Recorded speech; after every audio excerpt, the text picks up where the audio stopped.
Prologue, The Road to Redemption begins. Even now, she deeply recalled the feelings she had at the time. Familiar sights had flames all around them, people she knew had turned into silent corpses. A world coming to an end. A closed world, a thankless world. A world that was harsh, senseless, and brought nothing but pain. Even so, she reached out with her hand, moved her fingers, quivered her lips, and pleaded. After all, while it was a world beyond saving, it was still the only one she had. It was a world that always had its back turned to her, locked away before her eyes, a world she could gaze into only from afar. She wanted to abruptly tear down that wall, squint at the broad, dazzling world before her, and carve into her unopened eyes the color of sun-baked skin, the color and smell of burned meat, the color of the beautiful horns that danced in the sky. Here was the world about to end, and what was she thinking about? For even then, she could still remember the feelings she had at the time. Thereafter, she devoted each and every day to expunging her guilt over those feelings above all else. Chapter 1. Self-Conscious Feelings. 1. The first thing that flew into his eyes as they blinked open was an artificial sense of dazzling white. Beyond the light, a broad ceiling spread before him, with crystals attached to it providing flickering light that illuminated the room's interior. Confirming in his head that he was waking up, Subaru's mind immediately grasped how good his wake-up felt. The pillow feels different, huh? Smells better, too, definitely higher class than usual.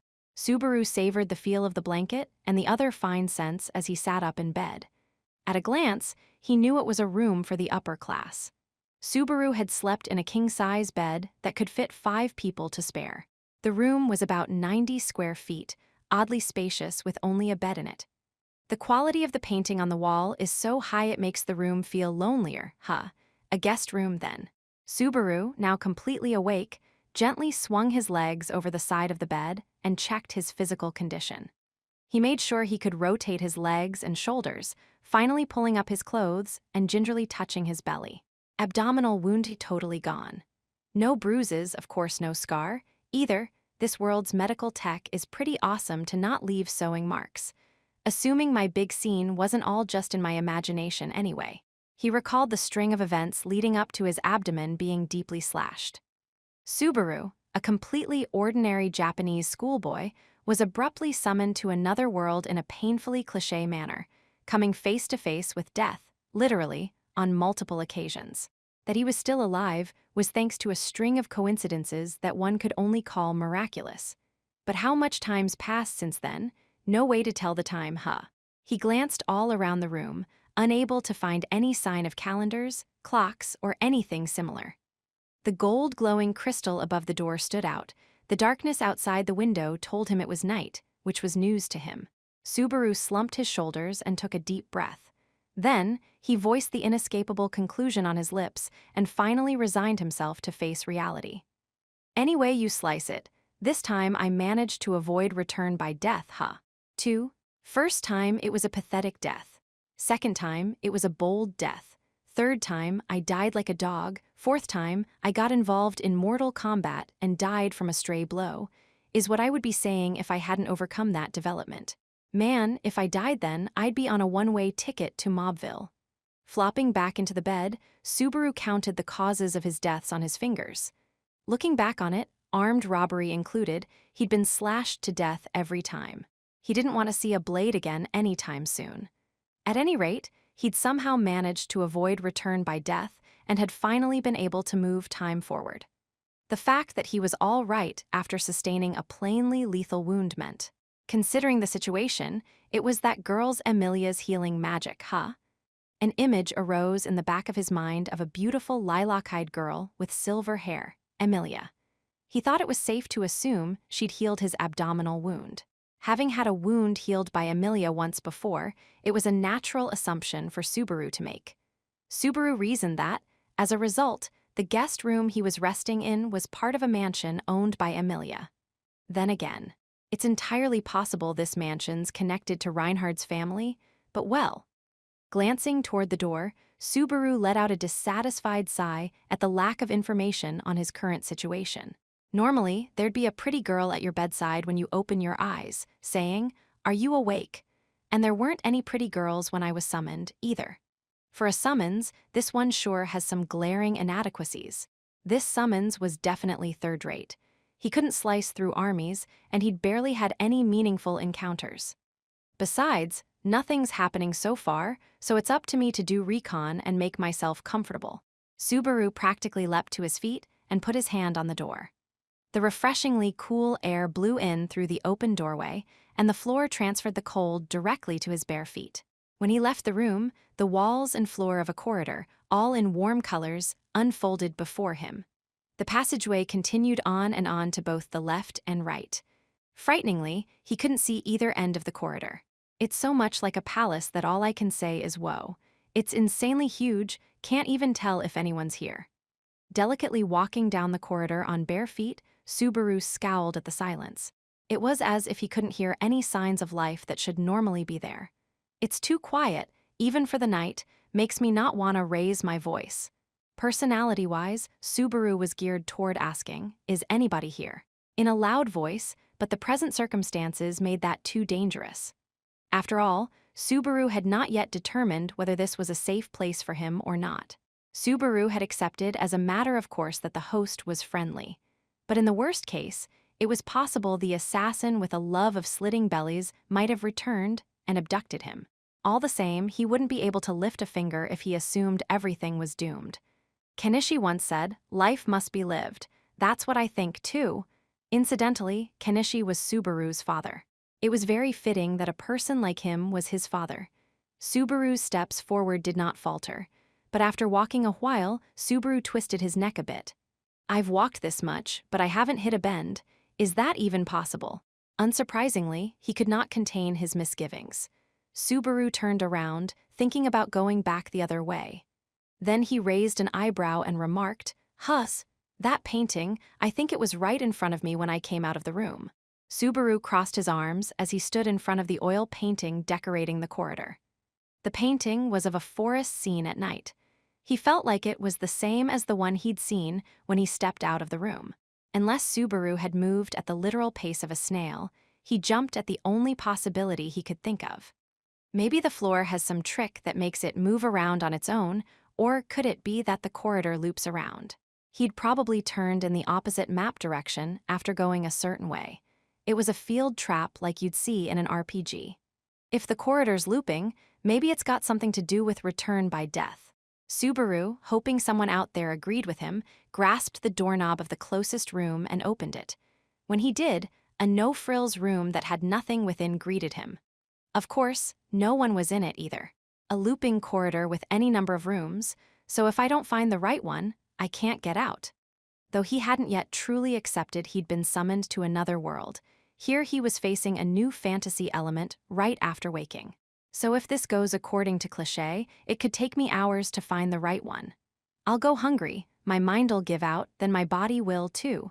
If that's the case, the situation made Subaru want to hold his head. Taking a deep breath, Subaru wiped the sweat off his brow and took the first decisive step forward. He twisted the doorknob of the door facing the oil painting, in other words, the door that looked like the one Subaru had exited. "I'll sleep in my room till someone comes."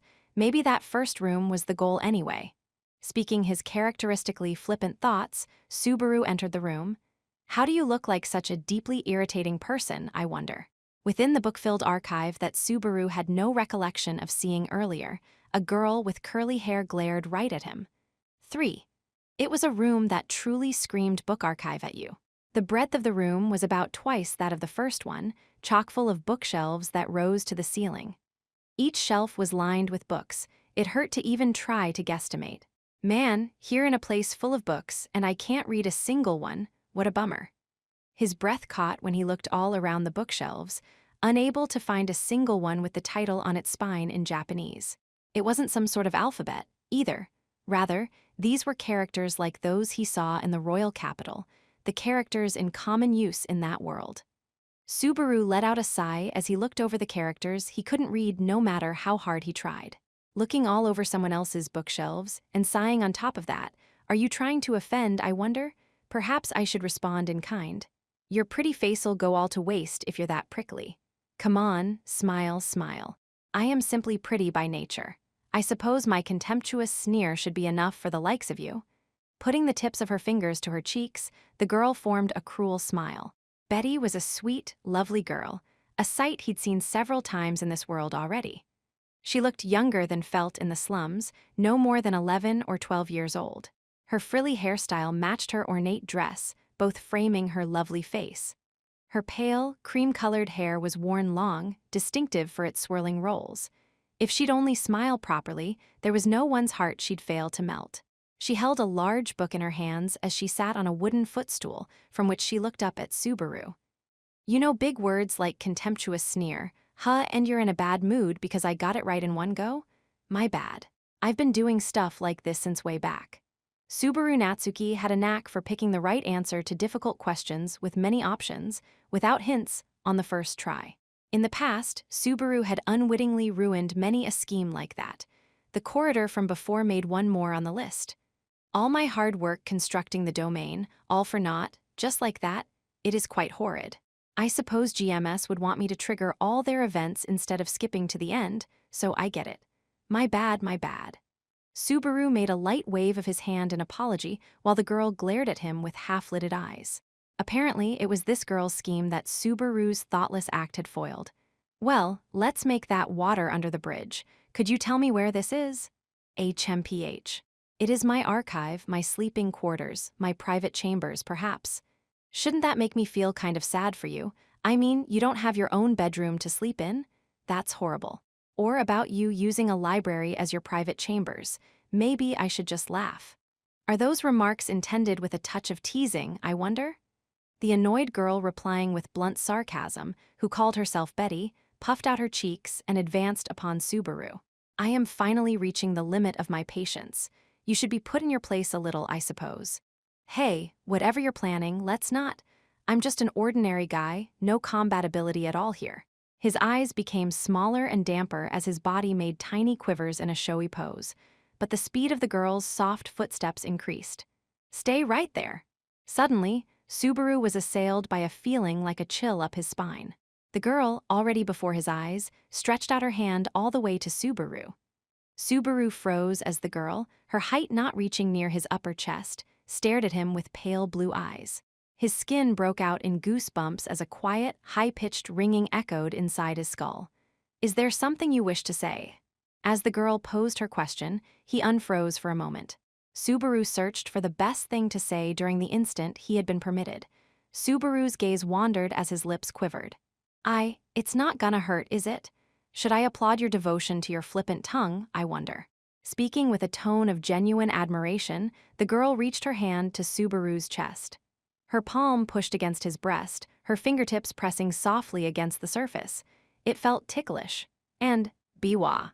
The next moment, Subaru felt like his entire body was on fire. Something was running wild inside him, making him feel like he was on fire from the tips of his fingers to the very ends of his hair. The eerie pain was as if a finger of flame were tracing his internal organs. His vision darkened. When Subaru came to, he had fallen onto his knees, a large amount of tears flowing from him. It seems you did not faint. Perhaps you are as sturdy as I heard.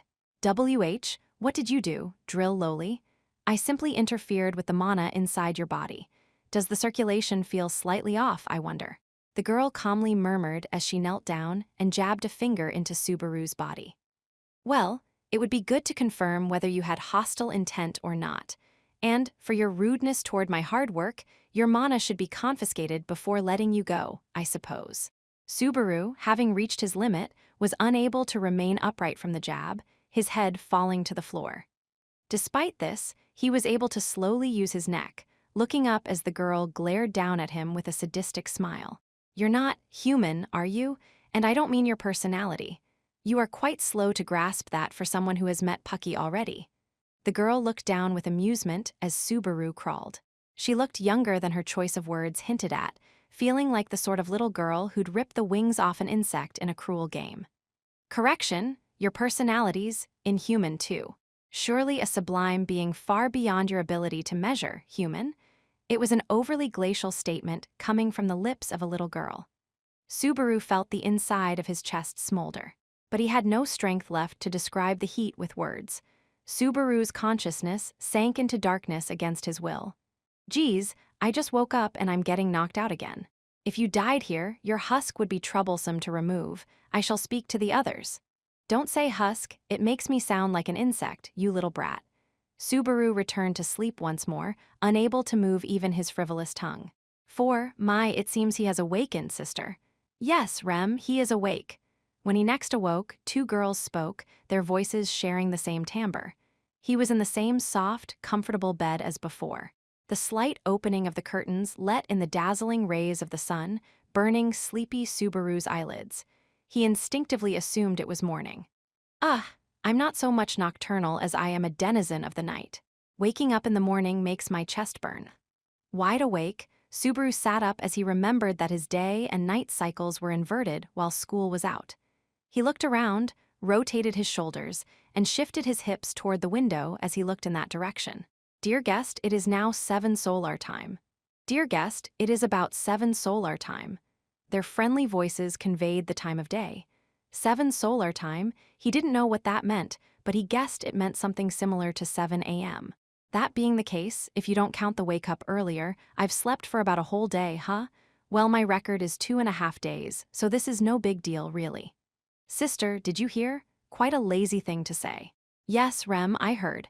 Quite a good-for-nothing thing to say. So, hooray these ladies who have been chewing me out in stereo here. Subaru sat up quickly, taken by surprise at the girls, sandwiching the bed from both sides. The girls rushed a short distance to a corner of the room, joining hands and drawing their faces close as they looked at him. Standing side by side, their faces were 2 peas in a pod. The girls were obviously twins.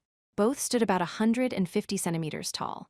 Their big eyes, pink lips, and the soft, youthful loveliness of their faces made them outright adorable. Both wore their hair in short bobs, with their hair parted to fall across one eye, the right eye on one and the left eye on the other. The way their hair was parted, and the fact that one had pink hair and the other blue were the only visual clues to tell them apart. The twins watched Subaru carefully. His mind quivered, as though it were all scratched up, as he suddenly realized. No way, there are maid outfits in this world, too.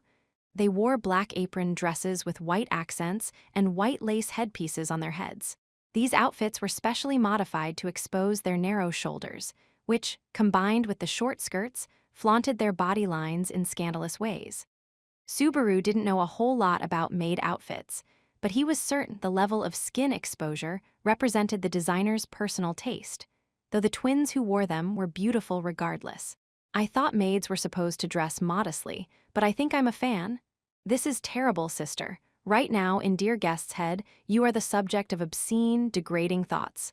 This is dreadful, Rem. Right now, dear guest's head has become filled with completely disgusting thoughts about you. Don't take my mental capacity for granted, ladies. You're both going to star in my fantasies. Subaru crossed his forearms and made suggestive motions with his fingers. The gesture made the 2 maids' faces tremble. The girls wrapped around each other, releasing their hands and pointing at each other. Please forgive me, dear guest. Let me go and defile sister instead. Please stop this, dear guest. Let me go and humiliate Rem instead. Where's the sisterly love here? I mean, selling each other out and making me some arch-villain. The 2 maids pushed the role of scapegoat onto the other, looking at Subaru as if wondering which one he'd sink his evil fangs into first. That was when he suddenly noticed. Knock, knock. The girl stood inside the open door, tapping it softly while looking at the 3 of them. Couldn't you wake up with less drama? Today, she was letting her long silver hair hang naturally all the way to her hips. Her outfit was not the robe he'd seen at the Capitol, but rather, an outfit that accentuated her light skin and slender physique with its design. The skirt was unexpectedly short. Subaru, marveling at how it showed off her long legs, pumped a fist. I get it. Whoever chose this, I get what they were thinking. The silver-haired girl, Emilia, gawked at Subaru's praise. I'm not quite sure what you're referring to, but I'm very disappointed that I know it's something meaningless.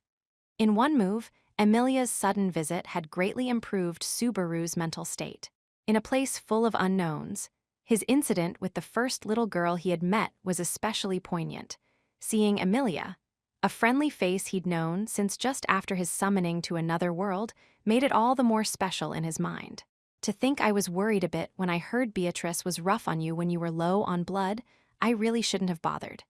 I'm in a super good mood from waking up to your face, though, and I'm a little afraid to ask this, but with Amelia giving him a suspicious look, Subaru put both his hands together and timidly looked at her with upturned eyes. You remember all about me, right? That gesture, for some reason, I don't like it. Also, that's an odd question. I don't think I'd forget someone who stands out as much as you do, Subaru. With Amelia smiling charmingly at him and calling his name, Subaru slumped his shoulders in relief. Then, realizing that for once a girl was calling him by name, he was rather flushed. Please listen, Lady Amelia. This person was terribly humiliating. For sister, that is. Hear this, Lady Amelia. This man has trapped and violated girls. Rem, that is. The twins left Subaru behind, who was now red to the tips of his ears, as they rushed to Amelia's side to make their baseless charges. Amelia made a strained smile at their slander and glanced sideways at Subaru. I don't know Subaru enough to say I know he wouldn't do that, but I trust that he probably did not. Don't tease him too much, okay? Yes, Lady Amelia, Ram shall reflect on this. Yes, Lady Amelia, Rem will reflect on this. Despite their statements, the twins didn't appear to mean it even a tiny bit. Amelia showed no signs of objecting to their attitude. Perhaps she was simply used to it. Anyway, Subaru, are you doing all right? Nothing feels wrong anywhere. Oh, yeah, before I slept I felt like my whole body was on fire and I was going to die, but I don't feel one bit of that now. I actually feel like I slept a bit too much. If you're no worse than that good, can you handle a little stroll? Stroll? Amelia was making a small smile as Subaru tilted his head. Yes, a stroll. I try to go into the garden once a day, and this seems like a good time for it, no? Once a day, doing what? Watering the flower bed. Not exactly. One of the conditions of my pact with the various spirits is that I make contact and speak with them every morning. When Amelia said spirit, Subaru thought back to the cat spirit he'd seen with Amelia. A stroll and a chat with the spirits. It was a nice idea that provided fodder for his curiosity and his ulterior motives. Sounds like great rehab to me, Amelia Tan. How about I stroll around the garden and exercise while you're talking to the spirits? Well, if you don't talk loudly or make a big fuss, sure. What did you say just now? Okay, it's a deal. Let's go to the garden. Hey, what did you say? What is Tan? Where'd that come from? The pet name seemed to throw off Amelia. Subaru was hiding his blush at having her call his name so openly when he turned toward the faces of the two maids standing side by side. Hey, maid sisters, where are my old clothes? Feels like I got in a hospital gown while I was out. I figure the mansion here lent this to me, but do you understand, sister? Perhaps he means that drab gray rag. I understand, Rem. He means that blood-stained, mouse-colored piece of filth. Some guts there, calling it filthy and looking like a dirty rat. If it's in one piece, could you hand it over? Faced with Subaru's request, the twins turned to Amelia.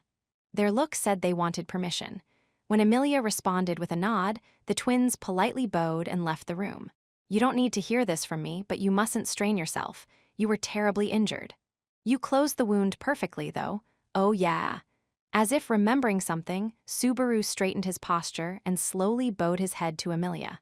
Thank you for healing my wounds, Amelia Tan. You saved me. I really am scared of dying. I'd like to do it only once. Normally once is all you get. But Mom, never mind that. After the spontaneous verbal jab, Amelia's purple eyes wavered as she looked at Subaru. I should be the one thanking you. You risked your life for mine when you barely knew me. Healing your wounds was the least I could do. Subaru's breath caught at her sincerely apologetic look. He hated himself for being unable to give her the reply he wanted to. Amelia had said never mind that at her saving him, yet it had been Amelia who'd saved him first. But the only record of that was inside Subaru's memories. Subaru smiled, holding in the gratitude he could never properly convey. Well, since we saved each other, I think we're all square here. Square. It means that neither of us owes the other a thing, so let's get along, Bratha. If he were talking to a resident of the poor district, this would be the time for him to kindly clap them on the shoulder. But at that moment, it was all Subaru could do to cover up his embarrassment and blushing face as best he could. Amelia made a small smile at Subaru. Do I really need a younger brother this weird? That's a pretty harsh comment. He slumped his shoulders at the casual put-down. Both laughed at the exchange as the door opened and the twin maids returned. Subaru straightened as he saw them carrying the top and bottom of his tracksuit, one part each. Guess it's time to restart the day. His first day since surpassing return by death was truly beginning. 5. Subaru shook his head when the maids offered to dress him, changing clothes by his own power before heading to the manor's garden with Emilia. Subaru let out a sigh of admiration as he looked over the broad garden. This is really big, too. The mansion's huge, but this is more a grassland than a garden. He'd seen gardens of the manors of the well-off in manga and anime from time to time. They were the sorts of places where you held dinner parties. There, in the middle of the huge garden, Subaru began stretching exercises to begin his rehabilitation post-haste. Emilia looked on curiously as she watched Subaru's movements. Those are odd moves. What are you doing? Oh, don't you do warm-ups here? You do them before starting strenuous exercise. I haven't really seen much of that, but I do understand it's dangerous to make sudden, hard movements. So people don't do stretching in this world? Oh well, it can't be helped. How about I teach you? Genuine warm-up exercises from my homeland, passed down through the generations. Emilia seemed to yield in the face of Subaru's confident proclamation. All right, just a bit then, she said, copying Subaru. Subaru stood beside Emilia and gave out instructions. Morning warm-up part 2, reach high with your hands and stretch that back. What? No way. Just do what I do. I'll pound the essence of radio calisthenics into you yet. With Emilia lost, Subaru scolded her and followed the beat of a routine famous around the nation. Emilia was still bewildered at first, but proved a quick study. When both finished making their final deep breaths, Subaru spread both hands into the sky. And last, raise your hands, victory. V-victory. Okay, there you go, Emilia-tan, you are now a radio calisthenics novice. Having finished doing calisthenics with all her might, Emilia's face showed the new title had made a deep impression. But she made a face like she just remembered her original purpose. Right. Things really got off the beaten path, but if I forget this, they'll be upset. Emilia, making a thin, pleasant smile as she spoke, brought out a green crystal from her pocket and showed it to Subaru. Ah, that's a crystal for spirits to inhabit, you know, like Puck. The kitty cat that slept through all the big stuff. Bet he doesn't know about my heroic scene then. The crystal glowed as if to rebuke Subaru's taking him lightly. The indifferent voice came from the crystal at first. Oh, not at all, Subaru. Leah told me all about it after things got wrapped up. Finally, light poured out of the crystal and condensed into an outline forming atop Emilia's palm. Heya, morning, Subaru. Nice weather. It's been an up-and-down night and morning for me, though. First the looping corridor, then that menacing little girl. Now I'm past that and working up a sweat with Emilia-tan. Emilia's lips tapered into a pout. People will get the wrong impression if you say that. Emilia then looked at Puck, sitting atop her palm. Good morning, Puck. Sorry for pushing you so hard yesterday. Good morning, Leah. I'm the one sorry for yesterday, though. I almost lost you. I can't thank Subaru enough, really. Puck looked up at Subaru with his round black eyes as he stroked his pink nose with his paw. Well, I owe you something. I wonder if there's anything you want? Something I can do, I mean. Subaru's reply to Puck's grandiose statement was immediate. All right, let me touch that fur of yours to my heart's content. Puck's and Emilia's eyes went wide. Apparently, the speed of the reply had surprised them as much as the content. Shouldn't you take a little longer to decide? Puck might look small and unreliable, but his power level really is quite something. Hey, to me, being able to feel fur-like from the finest fabrics is a really huge thing. I wouldn't take any amount of money over it. No, seriously. As Subaru spoke, he indulged his right and stuck his finger toward Puck. First belly, then chin, and the ears to finish him off. Oh, these ears are addictive. I'm totally into your fluffiness here. I know from reading the surface of your thoughts, but to hear you actually say it, wow. Subaru liberally toyed around as Puck made pleasant noises from his throat. Emilia let out a sigh of resignation as she watched Subaru and Puck play. Well, I'm going to talk to the lesser spirits. Then, it's fine if you two play, but don't interfere, okay? So, she dumped us. Yep, she dumped us. As both slumped their shoulders, Emilia made a point of ignoring them as she softly went to a corner of the garden. She gave the ground a light brush before sitting down. Emilia closed her eyes as pale lights began to surround her. He'd seen that sight before. Lesser spirits, huh? That's right. Most are classified as lesser or greater spirits, though a lot are outside of those categories. Not that it doesn't help, but I don't know how to classify them. Subaru knew that the lights frolicking around Emilia were lesser spirits, because Emilia had said as much during the loop in the royal capital. As Emilia sat, she spoke softly to the minor spirits, smiling from time to time. The minor spirits seemed to brighten or fade accordingly. You said a pact with minor spirits, but what is that? A ceremonial pact with a spirit forging a covenant. Subaru frowned at the term he hadn't heard before. You see, a spirit master can't use spirit spells unless she makes a pact with spirits first. The details of the pacts differ according to the spirits. Still with me? So it's not like interest and collateral for a bank loan then? Gotcha. My name's not Gotcha, but let's move on. So individual spirits want different things, but minor spirits like that just want pacts with simple conditions like contact with the caster. So it's like easy stuff for beginners. I take it that doesn't work for other spirits. It helps that you're quick on the uptake. This won't get far if you keep going off on tangents, though. Oops, said Subaru with a blushy smile. For his part, Puck gave him a warm look as he toyed with his own whiskers. Right, it's a bit harder to satisfy a spirit with a mind of his own, like me. I'd like to give to the pact maker as good as I take, but my conditions with Leah are pretty strict. It's been on my mind since earlier, but Leah, that's a cute nickname. Your Emilia Tan's even cuter, though. I should call her that, too. Don't, seriously, I'm begging you. With puffed-up cheeks, Emilia cut into their silly games. As Emilia returned, the spirits around her winked out. Apparently spirit talk time had come to an end. Subaru stood up and brushed the grass off his rear. Quality time over? That felt easier than I expected. I was mindful of you two, so I asked them to keep it short. We have things we need to discuss today. As Emilia spoke, she offered up her palm. Puck leapt from Subaru, landing upon it. Puck's round eyes turned toward Emilia with what seemed like a small, satisfied smile. It's all right. I got a good feel for him, and I can't find one shred of malice, hostility, or intent to do harm. Subaru's a good boy, though his personality is a bit weird. Now wait, eh? Aghast at Puck appraising him to Emilia on various levels, Subaru could only gape. Why did you, even if it's true, isn't saying it in front of him hurtful? That's fine. I'm a complete stranger to you, so of course you'd check me out. You're right to doubt. But that part at the end really hurt Emilia Tan. Emilia quickly covered her mouth with a hand and made a pained smile at Subaru. Subaru hadn't touched Puck all over without a reason. He'd expected this to come up. Emilia and the others weren't so careless as to accept Subaru without knowing a single firm thing about him. No doubt that partially explained Ram's and Rem's demeanor.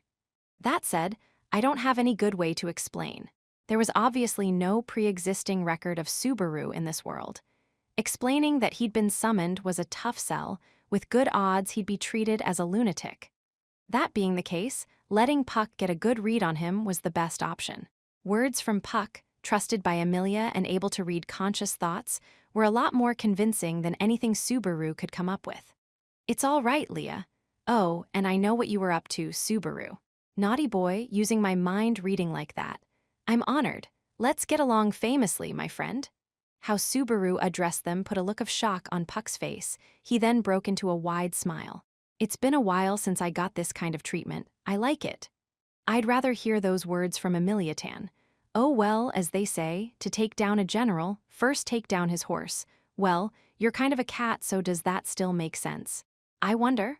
A surprised look came over Emilia as she watched Subaru put a finger to his chin and sink into serious thought. When Subaru curiously raised his eyebrows, Emilia inhaled a bit. Really, Subaru, you are so strange. Huh. Giving leading looks to a half-elf like me who speaks to spirits like it's a normal thing, it surprised me, even as a joke. In his heart, Subaru countered, would you be as surprised if you knew it wasn't a joke? But he forgot all about that as he fell for Emilia's charming smile. This smile was on par with the one she'd given him when they'd exchanged names at the royal capital. It seemed fleeting and fickle, which only made his heart flutter all the more. Her beautiful, flowing silver hair was as surreal as dew in the moonlight. Her skin was as pale as the first snow. Her violet eyes seemed to hold Subaru's mind firmly in their spell and wouldn't let go. He knew she was sublime, beautiful, with a heart of gold wrapped around an unshakable core. Subaru wanted nothing more than to put his hands on his cheeks and give thanks to Mother Nature, but he abstained. Wonder what's with those two? And, as Amelia mentioned something she'd noticed, Subaru looked toward the manor. The twin maids were walking down from the mansion. Both gave formal bows before Subaru and Amelia, speaking in perfect stereo, not off by the slightest bit. Master Roswal, Lord of the Manor, has returned. Please come this way. Their perfect combo surprised Subaru, but the maid's change of demeanor surprised him more. Their earlier frivolousness was nowhere to be found, replaced by a sense of dignity befitting servants of the upper crust. I see. Roswal, we'd best go see him then. Yes, and he said to bring our dear guest as well, should he be awake. Puck wriggled into Amelia's silver hair. Amelia's face stiffened a bit as she patted down her hair. Watching her from the side, Subaru cracked his neck slightly at being addressed. So, who is this Roswal guy anyway? Lord of this manor? Ah, that's right, I didn't explain. Amelia put her palm to her mouth as she realized her own slip. Right. Roswal is, you'll understand when you meet him. You gave up on that explanation too fast, what he's too plain to describe. Amelia, Puck, Ram, and Rem all replied in unison. No, the opposite. Subaru's jaw dropped open in a face of surprise multiplied by 4. The blue-haired girl gently closed his mouth from below with her hand before giving a solemn bow. The pink-haired maid standing beside her motioned to the mansion. One cannot describe the likes of Master Roswal with words alone. You shall understand when you meet him, dear guest. It is all right, he is a kind lord. The twins met each other's gazes and nodded, with the repeated affirmation serving only to deepen his doubts. With Subaru bewildered, Amelia looked like she grudgingly agreed with the twins as she gently reached out to him. Giving Subaru's shoulder a couple of pats, Amelia murmured in a grave voice, You'll probably get along just fine, Subaru. He'll wear you out, though. Chapter 2. The promised morn grows distant. 1. In the dining hall the twins led them to, where breakfast was to be held. The girl with curly hair said in place of a greeting, Watching from above, I felt dismay at seeing your considerably disappointing head, I wonder. Amelia had split off midway to return to her room to change clothes, so at that moment, only Subaru and the curly-haired girl were in the dining hall. Subaru made a sour face at her sarcasm. What's with talking like that on a fine morning like this, Lowly? What is that term, I wonder? I have never heard it, yet it feels distinctly unpleasant. It means you're not on my list. I never go for girls younger than me. Perhaps I should pity you for having insulted me so. Deliberately ignoring the sarcastic girl's words, Subaru looked over the dining hall. A table covered in a white cloth was at the center. The plates had already been set. If one was set for Subaru, it was surely the lowest seat at the table. I don't know anything about table manners. How about I let you give me pointers? Is that arrogance, I wonder? If you do not understand, simply say so and lower your head. If I could do that much, I might as well just sit in the big chair and really irritate you. The girl shook with anger, her face going red as Subaru waved with a palm and sat in the big chair. It'd probably be Amelia or the lord of the manor who'd sit there, with 50-50 odds for each. Seeing Subaru genuinely unable to get comfortable in the chair, the curly-haired girl shook her exasperated face. Well, fine. More importantly, have you no words with which to thank me? Thanks. I asked for help just now and you brushed me off, didn't you? And what kind of person asks to be thanked? I'd want to see the look on your dad's face for that one. What are you angry for, I wonder? I should be the angry one? After all I did. They kept egging each other on. The girl, her voice flustered at Subaru's reply, never quite finished her sentence. Mindful of the unnatural pause, Subaru prompted her to continue, but the door to the dining hall opened and the twin maids came in pushing a cart. Pardon us, dear guest, I shall set the meal. Pardon us, dear guest. I shall set the tableware and the tea. The blue-haired girl laid out an orthodox breakfast menu consisting of salad, bread, and the like, while the pink-haired girl briskly poured and placed cups of tea. The warm scents made Subaru's stomach grumble out of nowhere. Whoa, not bad at all. Now this is a breakfast fit for nobility. I was worried it was going to be some weird out-of-this-world thing. Subaru, worried that any strange thing could potentially be served here, was considerably relieved. When he looked all around, he couldn't place anything in particular that seemed to pose physical or mental danger. His enthusiasm rising, Subaru leaned back against the chair, making it creak. The sound echoed throughout the dining room, bringing a hint of annoyance to the girl's soothing face. For some reason, Subaru couldn't resist needling the curly-haired girl. Wanting to see her soothing face break down further, Subaru, full of mischief, decided to move his butt all around the chair. However, before he could do so, a new individual entered the dining hall, his happy-sounding voice interrupting everything else. "Oh my, you certainly seem rather spry. That is good, very good." He was a tall man, at least half a head above Subaru's height, wearing his dark blue hair long to nearly cover his entire back. But his body seemed not so much slender as delicate, with his skin color ghastly pale. Combined with the look of his face, he somehow seemed like some sort of pretty boy. The effect was further accentuated by his left and right eyes being different colors, the first yellow, the other blue. Well, it might have if he wasn't decked out in that weird outfit and makeup that made him look like a clown. "Man, you hired a jester to entertain us before breakfast. I'll never get how rich folks think." Beatrice watched and commented, "I have some idea what you must be thinking, but I shall not get in the way." "Don't be that way, Betty. We're friends, right? Let's do some more small talk. What kind of relationship do you and I have, I wonder? Also, do not speak my name so casually." The girl snubbed him with a shrug and withdrew from the conversation. Subaru scowled at her behavior as the clown walking into the dining hall opened his eyes wide, looking at both her and Subaru. "Oh my, it is rare to see Beatrice here. Is it not fortuitous that you decided to share a meal with me after so long? If that man over there is the only optimist, wouldn't that already be too many, I wonder? I wait for Pucky and Pucky alone."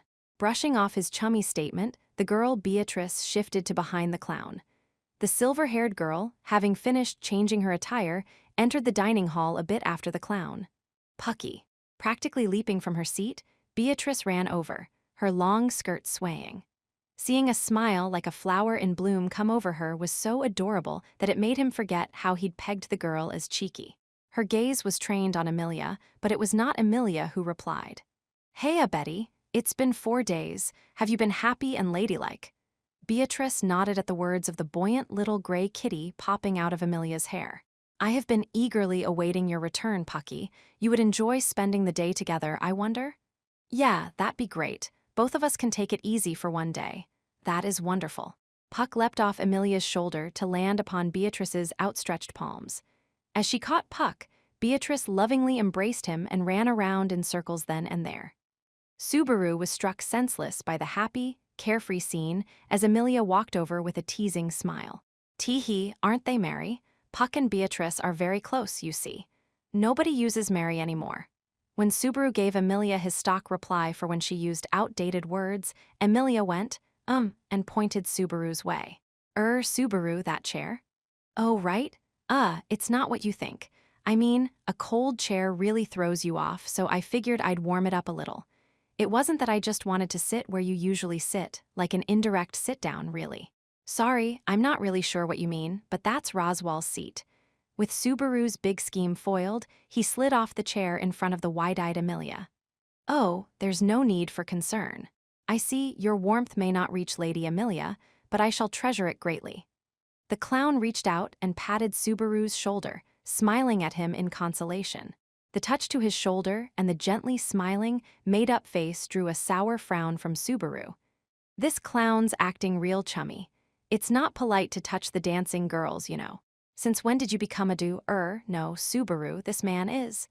My, I do not mind, Lady Amelia.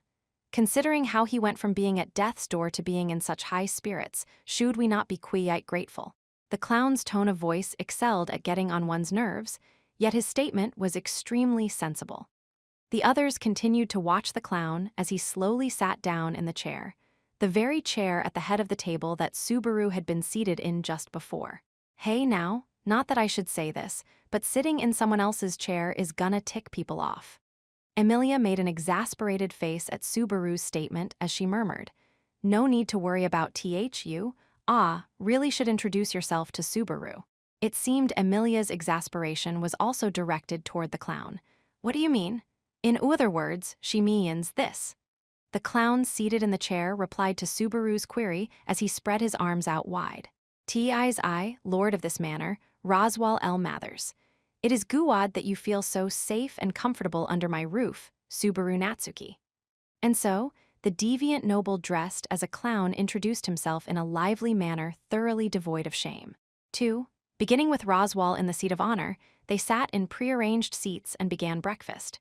This is better than usual. Subaru was admiring the food before his eyes, reminiscent of salad and soup.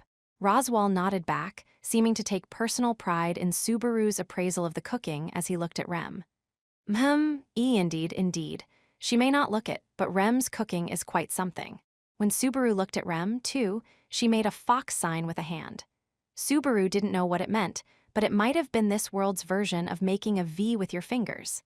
Subaru made a frog with both hands in reply. So the Bluha is calling you Rem fine, so you cook this? Yes, dear guest, Rem handles the meals in this household. Sister is not especially good at it. Oh ho, so it's like you twins have different specialties. So your sister's really good at cleaning? Yes, sister specializes in cleaning inside and doing the laundry. So since you're good at all the cooking, you're not so good at cleaning and laundry, Rimrin. No, I excel at all domestic chores, including cleaning and laundry, more than sister. What's she here for then? An older twin sister worse at everything under the sun than her little sister? This was a new one. The older sister seemed to pay no heed to Rem's statement. Subaru couldn't prove it, but he guessed the words were true, so why wasn't Ram bothered by it at all? So maybe it's different fields, huh? Ramchai does combat stuff, and the other does more domestic stuff. Not a bad guess, though Ram and Rem make a poor first impression because of their idiosyncrasies, yes. Hard for that to stand out now when their master's so unique, Rozchai. By Rozchai, Subaru was addressing the man in charge by a pet name, but Roswal let the statement pass with practiced ease. Subaru had an ingrained tendency to get a rise out of people, but not so here. That said, the items on the menu vanished from the plates one after another before they knew it. It'd be something of a dilemma if the food wasn't good, but it's delicious, so no prob. Right, Emilia Tan? Emilia wiped her lips with a napkin, grimacing at Subaru's carefree words. Subaru tilted his head, wondering what was up, as Emilia exhaled slightly. You know, Subaru, you shouldn't speak at the dinner table. It's rude to Ram and Rem, who prepared this all by themselves. Without proper manners, you'll make blunders during important occasions, so. No one uses blunder anymore, table manners, huh? Kind of late to learn them now, though, right? Subaru delivered his cliché while motioning toward the dining hall with his hand. In spite of the spacious hall, Subaru was sitting right beside Emilia. By rights, the two would be seated quite far apart to make full use of the dining table. But I moved closer because I wanted to eat with Emilia Tan. Roswal didn't say he minded, so what's the big deal? I mean, you can give me any veggies you don't like. All right, you can have my green pepper, wait, that's not the point. I'm being an idiot. Subaru laughed, finding it cute how Emilia tapered her lips in a pout at being outdone in their verbal jousting. After that, Subaru belatedly brought up an issue Emilia's words had raised. Incidentally, Rozchai, I thought I heard Emilia Tan say this household has only 2 maids working here. Ah, yees, such is currently the case. Ram and Rem are the only ones left. 2 people handling a place this huge? You'd think people would die from overwork no matter how good they are. That said, it doesn't feel like you're going to be hiring any new maids here. Roswal was silent to Subaru's question, crossing his arms at the table. Roswal's face displayed a smile, but the eyes with which he regarded Subaru had subtly changed. You truly are a mystery, having come to the House of Mathers at the far reaches of the Kingdom of Lugunica, yet you do not know the circumstances. Amazing that you made it past royal customs. Well, I am kind of an undocumented immigrant in a sense. Subaru's casual reply startled Emilia. She gave him a glare like she was scolding a young child. I can't believe it. If you say things like that so easily, bad people will make mincemeat out of you. Nobody uses mincemeat anymore. Don't joke about this. Hey, Subaru, is that really true? Is everyone where you come from like this, or is it really just you who doesn't know?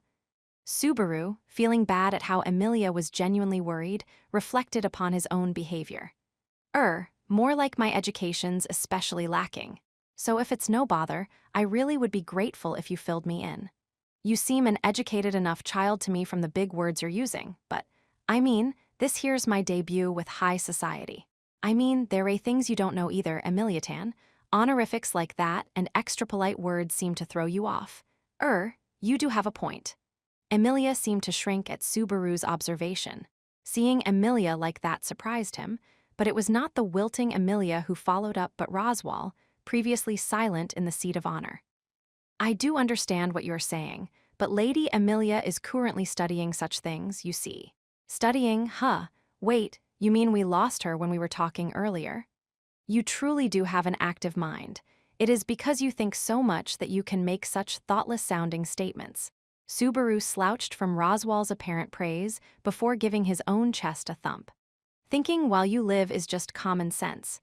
It's the duty of every man to think on his feet for when the chips are down. That or your guts get spilled all over the floor. I feel like your guts kind of did spill on the ahem. Back to the other subject, Subaru, do you know this country's, the Kingdom of Lugunica's situation at the moment? Not the smallest, tiniest bit. Hearing you say it like that, I'm shocked you've lived this long.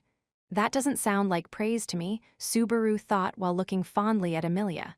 He wasn't trying to arouse her protective instincts, but she was certainly giving him that mother hen feeling. By situation, you mean the country's in a bad spot. Roswal carefully chose his words. A fairly difficult situation, yes, for Lugunica currently lacks a king. Subaru's breath caught as it sank in. He gave the man in performer makeup a guarded look as he sat straighter in his chair. There is no need for such concern. The gravity of the situation is already well known to the public, you see. Well, that's good. I was thinking I'd learned a dangerous secret and would never get out alive. It's sad you're hearing it first from us anyway. The nation's highly unstable right now, Emilia said. I see, thought Subaru as that sank in. A kingdom without a king was in a very precarious situation. The sudden death of a king, from natural causes or otherwise, could shake a country to its core. But isn't that usually dealt with by having a child of the king inherit and take over? Usually, that is the case. However, that went awry due to an incident half a year ago when a great plague struck inside the palace walls. As Roswal told it, they announced that the epidemic only affected those of a particular bloodline. And so, the king and his descendants dwelling in the castle perished. Can't blame them for getting sick and dying. But what's gonna happen to this country then? If there's no royal bloodline, start a democracy and elect a prime minister? I do not comprehend the latter part of your statement, but presently, a council of elders manages the affairs of the country, formed from great families decorating the kingdom's history. The country will continue to operate. However, after pausing a moment, Roswal grew tenser. A kingdom must have a king. I suppose so. Even if just for show, you couldn't have an organization without someone at its head, let alone a kingdom. I see, reflected Subaru. I've got the gist of it. In other words, the country has no king and is in a jumble while it's trying to pick a new one. Your relations with foreign countries are deteriorating, and you're in international isolation. So a mysterious foreigner like me appearing is super suspicious. Furthermore, by making contact with Lady Emilia, you have become associated with the House of Mathers. You see, though the evidence is circumstantial, that is all some would need to. Roswal lowered his eyes and traced a line across his throat with his thumb. Though Roswal looked like he was joking, Subaru suddenly broke out in a cold sweat. He had a bad feeling about something. He'd picked up on it earlier, but it loomed larger and larger with each passing moment. Why is the lord of the manor calling Emilia Tan lady? The golden rule of any household was that everyone paid respect to the person of the highest rank. When Roswal laughed, Subaru felt like the bud of anxiety in his chest had begun to bloom. Is it not natural to address someone of higher rank than I with proper respect? Subaru froze with his mouth open.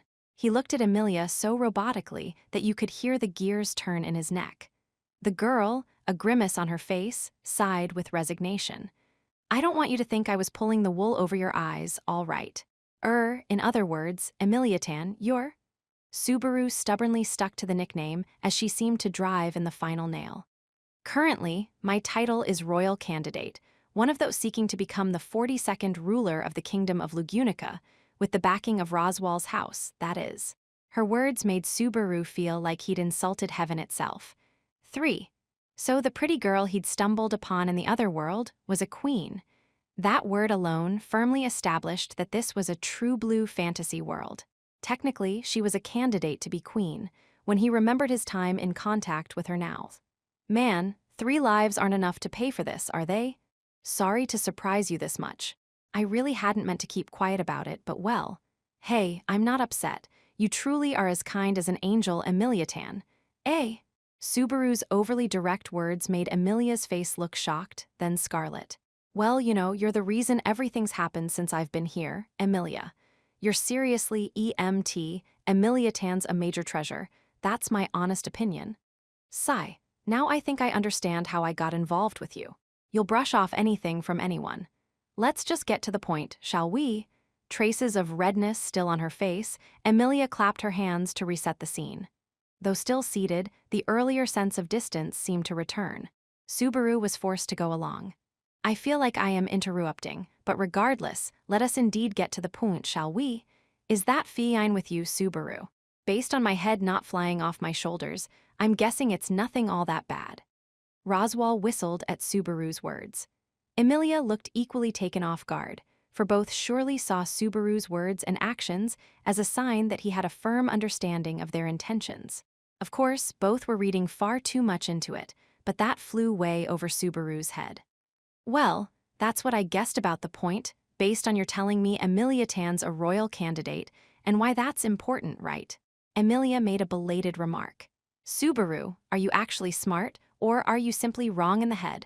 Those are 2 extreme choices, Subaru agonized as Emilia stuck out her tongue at him a little.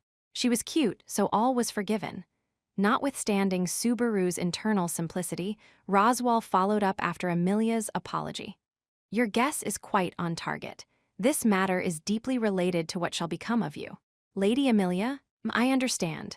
Emilia, nodding when called, pulled out something and set it on the table. Her white fingertips pushed it forward. Subaru raised his brows when he saw it. That's that badge from.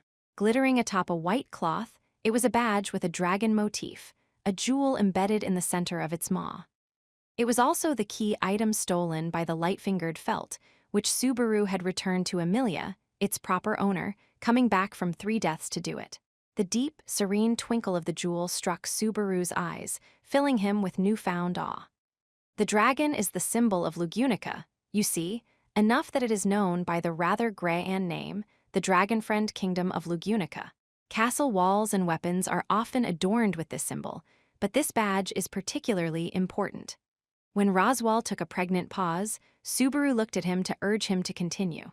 Roswal shifted his gaze to Emilia to suggest she proceed. Emilia closed her eyes as her lips trembled.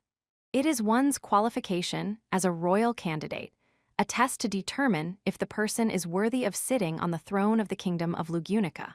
Her statement, said in a strained voice, made Subaru's eyes go wide. The badge sitting on the table, a dragon with wings outstretched on the glittering jewel, supported the proof of her claim. Hold on here, you lost the badge that proves you're a royal candidate. That's putting it rather crudely. A light-fingered girl stole it. Same difference. With that great shout, Subaru smacked his palms against the dining table as he rose to his feet. The impact threatened to make utensils fall to the floor, but Rem's quick follow-up prevented that. Subaru paid that no heed as he spoke. Wait, seriously, what happened if you didn't have it? That's like the type of item that's really, really bad to throw away, right? They can't issue another one. Well, if a candidate loses it, it won't end with just talk and excuses, yees. With Subaru all flustered, Roswal adjusted the lapel of his unnecessarily large outfit as he spoke. A king carries the kingdom on his shoulders. It is thought that a person who cannot protect a single small badge cannot be entrusted with a responsibility as grave as an entire land. Well, that figures. If anyone knew, it'd be a huge scandal, which means the strife in the royal capital over the stolen badge and the warm reception now, it could mean only one thing. Subaru continued, It's really bad if the public finds out you lost the badge. That's why Amelia Tan was looking for it all by herself. Amelia replied, yes, that's right. Felt was the one who stole it, but Elsa was the client, and she said someone else put her up to it, meaning someone's trying to stop Amelia Tan from becoming queen. That would appear to be the case. There is no simpler way to disqualify someone than to steal the badge. Inside Subaru, everything that had taken place the day before started to come together. How Amelia stubbornly refused his help, Felt and her client Elsa. Subaru being murdered 3 times over, all of it was rooted in the value of the badge. So, too, was why Subaru was there at the manor. Man, looking back on it, I did a super good job. Man, I need a bigger reward, huh? Subaru was full of himself now that he suddenly knew the importance of his own actions. He looked down at Amelia haughtily, wagging his finger teasingly. He was waiting for the punchline. But, yeah, you're right. You've been a huge help to me, Subaru. So much that merely saving your life isn't enough. That's how much this means to me. The way she lifted her hand to her breast, giving Subaru a serious look, put him at a loss for words. The stiffness of his cheeks didn't match the tense, serious aura all around him. Oh man, I seriously suck at reading the mood. Subaru's inability to read the tension in the air clashed with the serious look on Amelia's face. Finally, amid his great embarrassment, "What are you doing?" My hand just kind of reached out." With Amelia staring at him, Subaru had gently brushed his fingertips into her hair, not so much stroking her head as simply passing his fingers through the hair and enjoying the feeling. "I'm an easygoing guy. I was thinking this would be reward enough for me." "You stroked Puck's fur, too. Subaru, do you have some kind of hair fetish?" Subaru let out a yell at the harsh assessment. "Hey, wait, fur and hair aren't the same thing at all. Your silver hair's really pretty." Amelia's silver hair truly felt smooth as silk. Its soft charm bewitched Subaru in an entirely different way from Puck's fur. But for some reason, Subaru's words made Amelia lower her eyes with a pained look. Subaru tilted his head, not knowing the reason for Amelia's action. His head was still like that when he felt a gaze from behind. Perhaps we are in the way? We could leave you two to yourselves. Your concern's the dictionary definition of none of your business, and it's still my turn to ask questions. Subaru continued, enjoying the feel of Amelia's hair as he used his free hand to point at Roswal. "I understand Amelia Tan being a candidate for becoming queen, but what about this business of you backing her? You really are rather observant. You've picked up the previous matters quite well, though this is all second nature to any human born and raised in the city." "I'm honored to have your praise, Count. Those simple anime and romance novels kind of prepared my mind for this fantasy stuff." Like any reader, he'd been thrust into original scenarios with confusing, hard-to-remember world building. Stuffing this level of background info into his head was no big accomplishment. "Well, it is not something I was trying to conceal. My title is the Kingdom of Lugunicas. I suppose technically I am Lord of the Outer Regions, but my role sounds better expressed as court magician, perhaps." "Court magician? So you handle magic use at the castle?" Amelia picked up where Subaru's words left off. "Yes, that's the magician of the highest rank. He's the foremost magic user in the entire kingdom." She looked a little dissatisfied nonetheless. Roswal seemed nothing but pleased with Amelia's reply, smiling as he brought some tea to his lips. "So, continuing the earlier topic, I stand in support of Lady Amelia's royal candidacy. I am the shield behind her, her patron, so to speak." "Patron, huh? A representative for those backing her, so that was the position of the man before his eyes." Subaru looked anew at the tall man in clown makeup before gently trading a glance with Amelia. "I don't mean to put this the wrong way, but Amelia Tan, you sure about this guy?" "It can't be helped. He's the only one in the kingdom I can ask for support. In the first place, only a meddlesome eccentric like Roswal would help someone like me, so." I see. Process of elimination. Quite a conversation you two are having right in front of your patron, if I may say so." Perhaps feeling somewhat slandered, Roswal gave off an adult chuckle rather than anger. Maybe he had really thick skin, that or he simply took pleasure in ignoring people. "So, back to the point, Roschai. I get that you're Amelia Tan's sponsor. It's cute how she goes from one extreme to another to hide how she's a bit of an airhead, but acting on her own like she did yesterday in the capital, That's kinda rare, huh? I would call it unprecedented. Thu Ram should have been with her. Roswal made a strained smile as he shifted the topic to Ram. When Subaru looked at her, he saw she had the same hairstyle and face as Rem, standing beside her. At least you could nicely tell them apart by their hair color. Man, that totally smug, I got away with it, just as I hoped, look gets on my nerves. Whether she intended to reflect on her error or not, he had her over a barrel. However, Emilia raised a hand in her defense with an awkward look on her face. It's not Ram's fault. Yesterday I split up from Ram because I lost out to my curiosity and wandered all around. What's that doe-eyed little girl excuse? Emilia Tan being a big airhead doesn't change the fact that she didn't fulfill her lord's commands. Is that all right? With Emilia trying to cover for Ram, Subaru pointed a finger from each hand at her before he shifted them over to Roswal. You do have a point, Thuug. I share responsibility for Ram's lack of discretion. But what are you trying to say? I wonder. Simple. You're the ones who dropped the ball by taking your eyes off someone important like Emilia Tan. That's where I came into the picture. I'm saying, if you had it all covered to begin with, none of this would have happened. Subaru's little speech changed the looks on everyone's faces. Emilia raised her eyebrows. One of the twins looked apologetic while the other glared with hostility. Beatrice still had her heated gaze trained on Puck, while Puck was precariously stuck headfirst into the egg yolk on the dish before her. And Roswal made a pleasant smile, nodding as if he agreed. I see. Certainly Lady Emilia's worth exceeds my considerable personal fortune. It is appropriate that you should seek a reward only from me, as her sponsor, Is it Nuot? Yep. And you're not gonna say no, are you, Rothschild? I mean, I saved Emilia Tan's life and stopped her from dropping out of the royal selection. I'm totally her savior. Subaru rose from his seat and posed with a finger pointed up to the sky. I must admit that it is the truth. Now then, would you care to elaborate? Roswal, too, rose from his seat, looking down at Subaru from his superior height. Emilia looked worried as she watched Subaru and Roswal stare each other down. Whyat is it that you seek from me? I cannot refuse your request, if only to prevent this matter from becoming public knowledge. Nu, then, what is your desire? Heh, that's a noble for you, you really get it. Whatever reward I want. And you can't say no, Rothschild, a man doesn't take back his word. That is Quiita saying. I see, a man should make no excuses, no reneging on his word.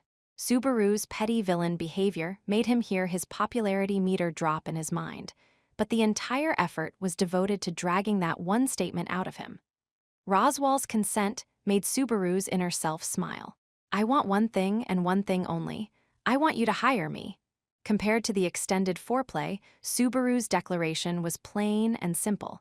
The girls behind Subaru were in shock at his statement. The looks on the twins' faces became mildly conflicted, whereas Beatrice looked seriously perturbed. As for Emilia, it's not for me to say, but that's kind of.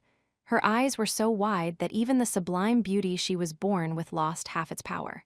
You're cute when you're surprised, but are you that against the idea? It's not that. You want so little. It was like Emilia was angry for him as she slapped the table and closed the distance with Subaru.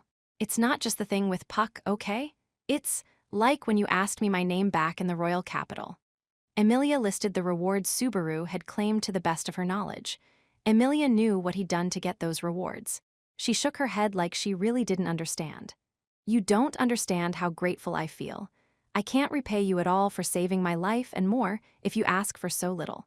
Emilia's inflection tapered off as she pressed a palm to Subaru's chest and lowered her head.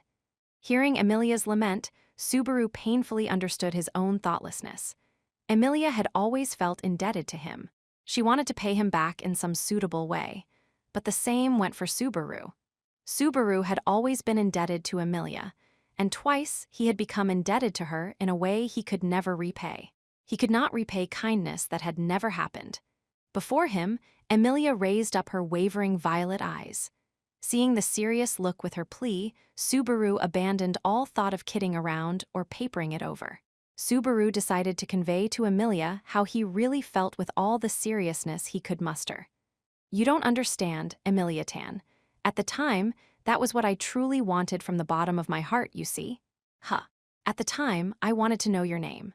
I think being in a new, uncertain land with no idea what would come the next day, if I'd stopped to think about it, there were lots of things I could have considered. But I'm a man who can't lie to himself. It was a reward for which he died 3 times. For nothing more than to see the smiling face of the silver-haired girl before his eyes and to learn her name. At that moment, there was no greater reward he could wish for. My request to Rothschild's like that, too. Right now, I'm completely, totally broke. Sure, I could ask for a pile of gold, but why not set myself up so I can make a living long-term? If you wanted that, you could ask to just live here for free, not as a manservant, you know? Oh, I could have done that. Hey, Mr. Roswell, could you let me live as a FR? Looking at Roswell as Subaru tried to amend his wish, the man crossed his hands above his head in an X mark. I shall honor the first request. A man does not take back his word, does he? Whoa, you're right. A man doesn't do that, huh? Subaru tearfully found his request denied because someone had to open his big mouth earlier.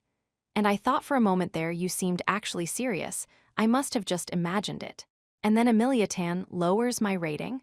That's kicking me while I'm down.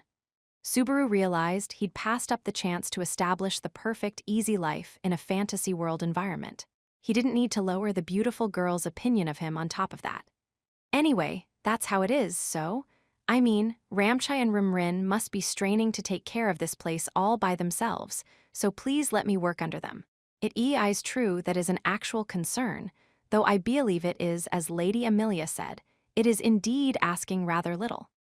With Roswell showing a strained smile for once, Subaru put up his left and right index fingers and wiggled them. I'm a super greedy guy, actually.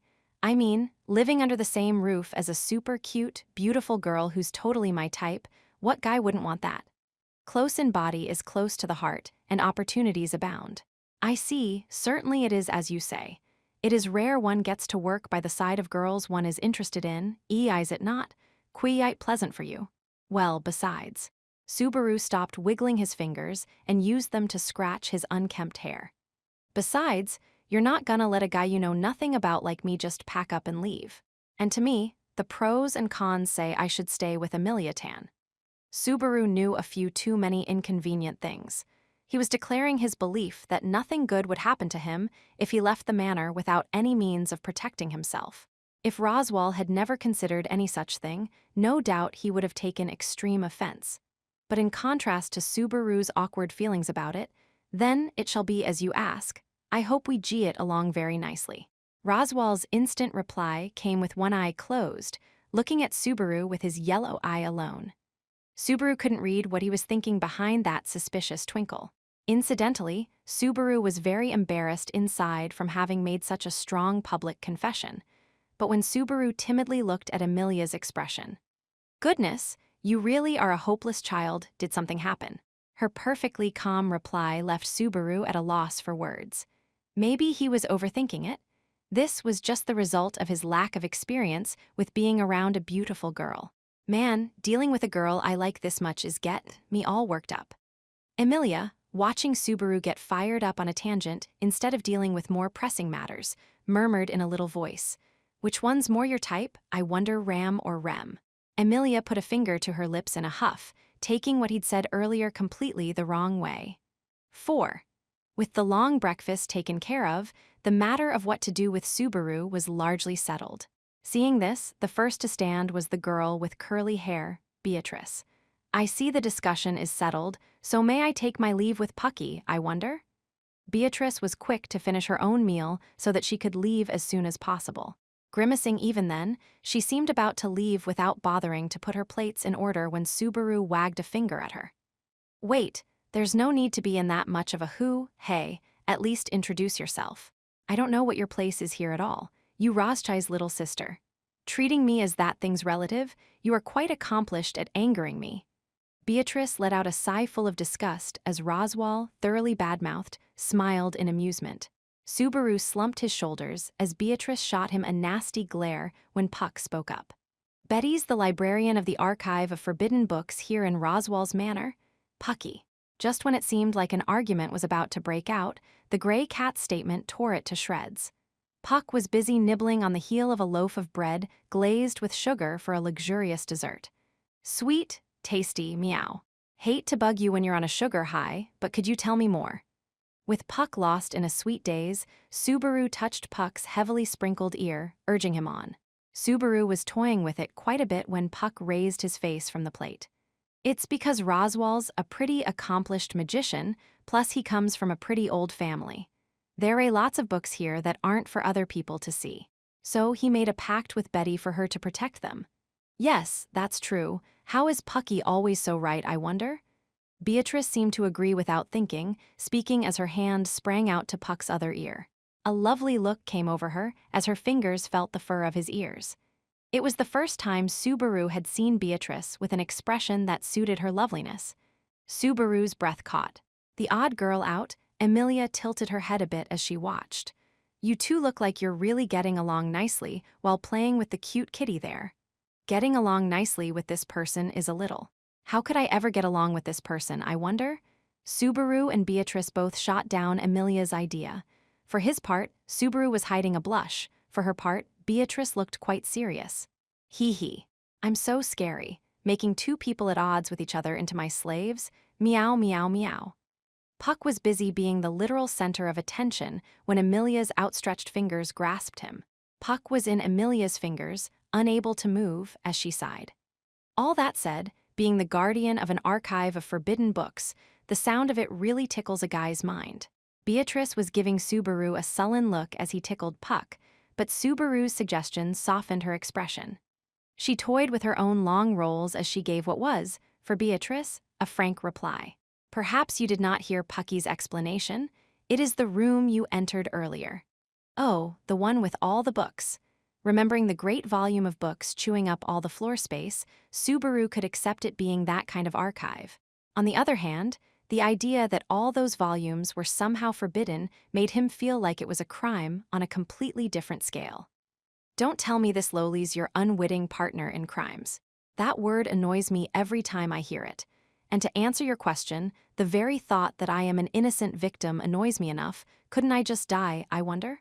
Don't be so prickly, shrimp. It takes calcium and a calm heart to get taller. If you were about as tall as Emiliatan and me, we'd have quite a little love comedy going on here. He left Beatrice to stew indignantly at his comment as he gave Emilia an amorous glance.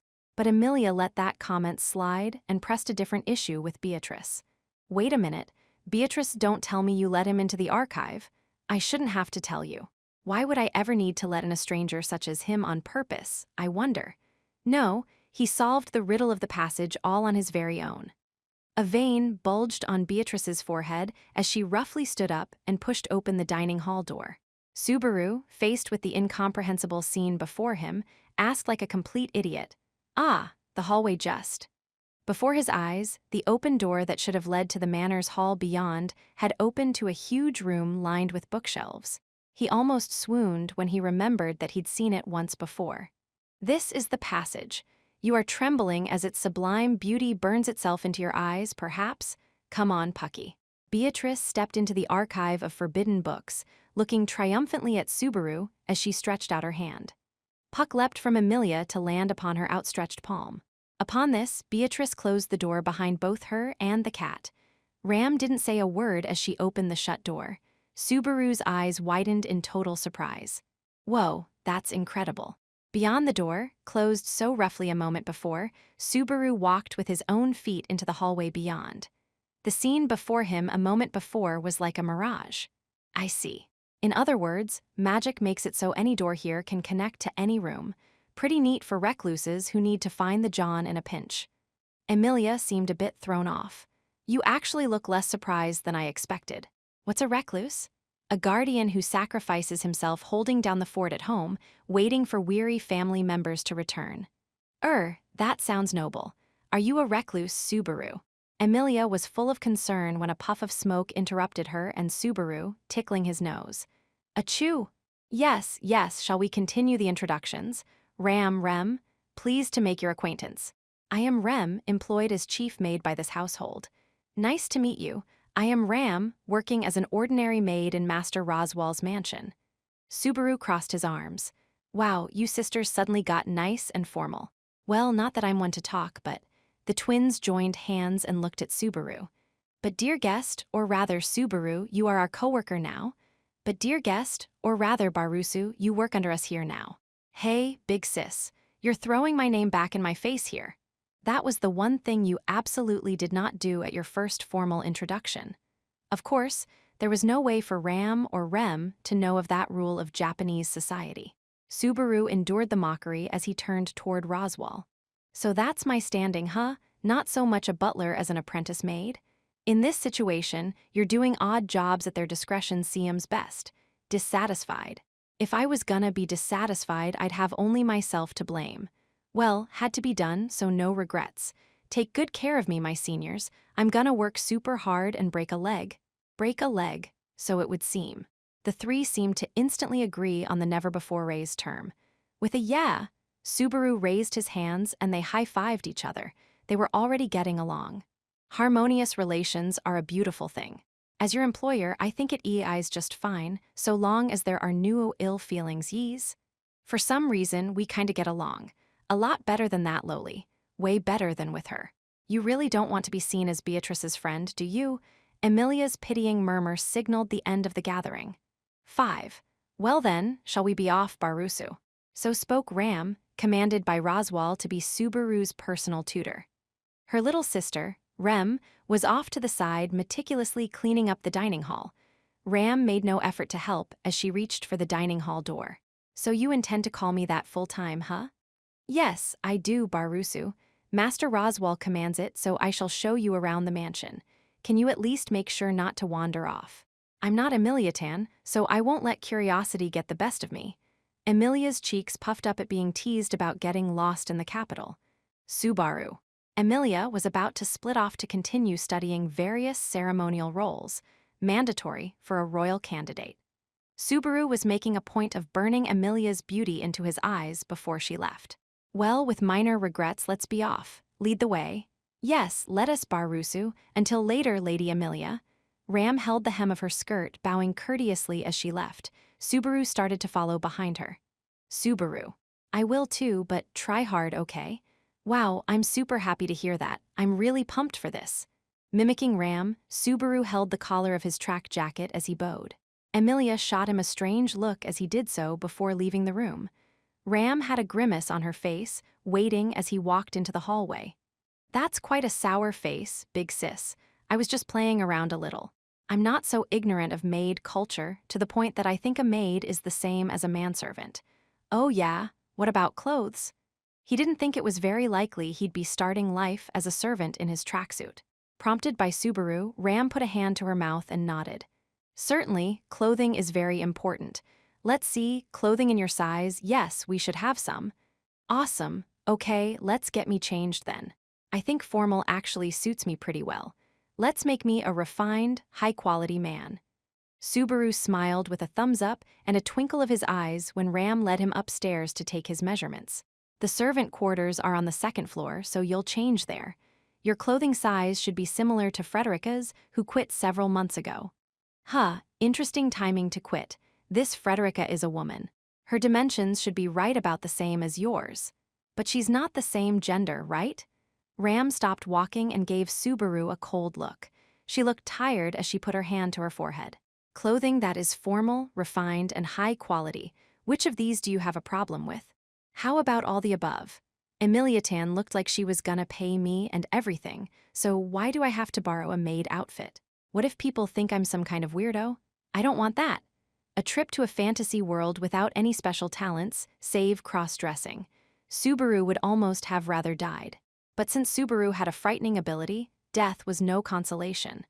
Guided by Ram, he continued to the west side of the manor. Roswell Manor had a main wing in the center, with a corridor connecting it to the east and west wings. The dining hall and Roswell's private study were in the main wing, whereas the empty servants' quarters were on the western side. An empty room on the second, yes, any room that has no plate above it is fine. Pick whichever you wish for your private quarters, and I shall drop off your change of clothes there. Okay, roger that. Which one? Having been granted private quarters in the mansion, Subaru surveyed the candidates from the end of the corridor onward. Having said that, surely only the locations differed, the contents would remain the same. Being near the stairs was convenient, so, "All righty, I'll pick this room over H." He opened the door with no special consideration. At that moment, he spied what looked like a lowly playing with a kitty cat in a library. "Phew-ah, you're so wonderful, Pucky. Your fur is the best fur ever." The girl with the long curls noticed Subaru and slowly shifted her gaze toward him. Subaru looked back at Ram, standing in the corridor as she shook her head. Subaru gave her a big thumbs up. "Don't worry, I won't say a thing.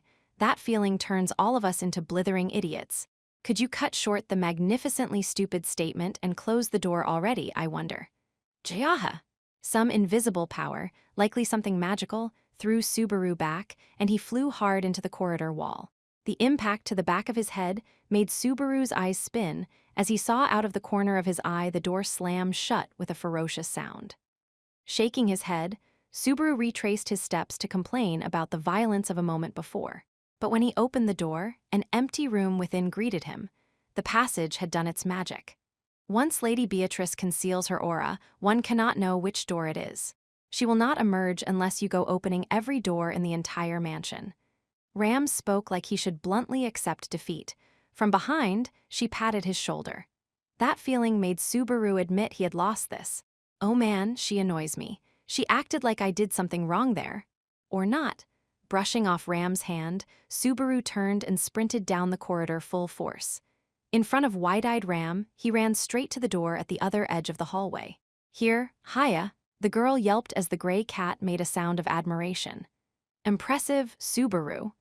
This time, seeing Beatrice's face rocked at his having broken the passage a second time, he instantly made a roll into the archives so that she couldn't blow him out again.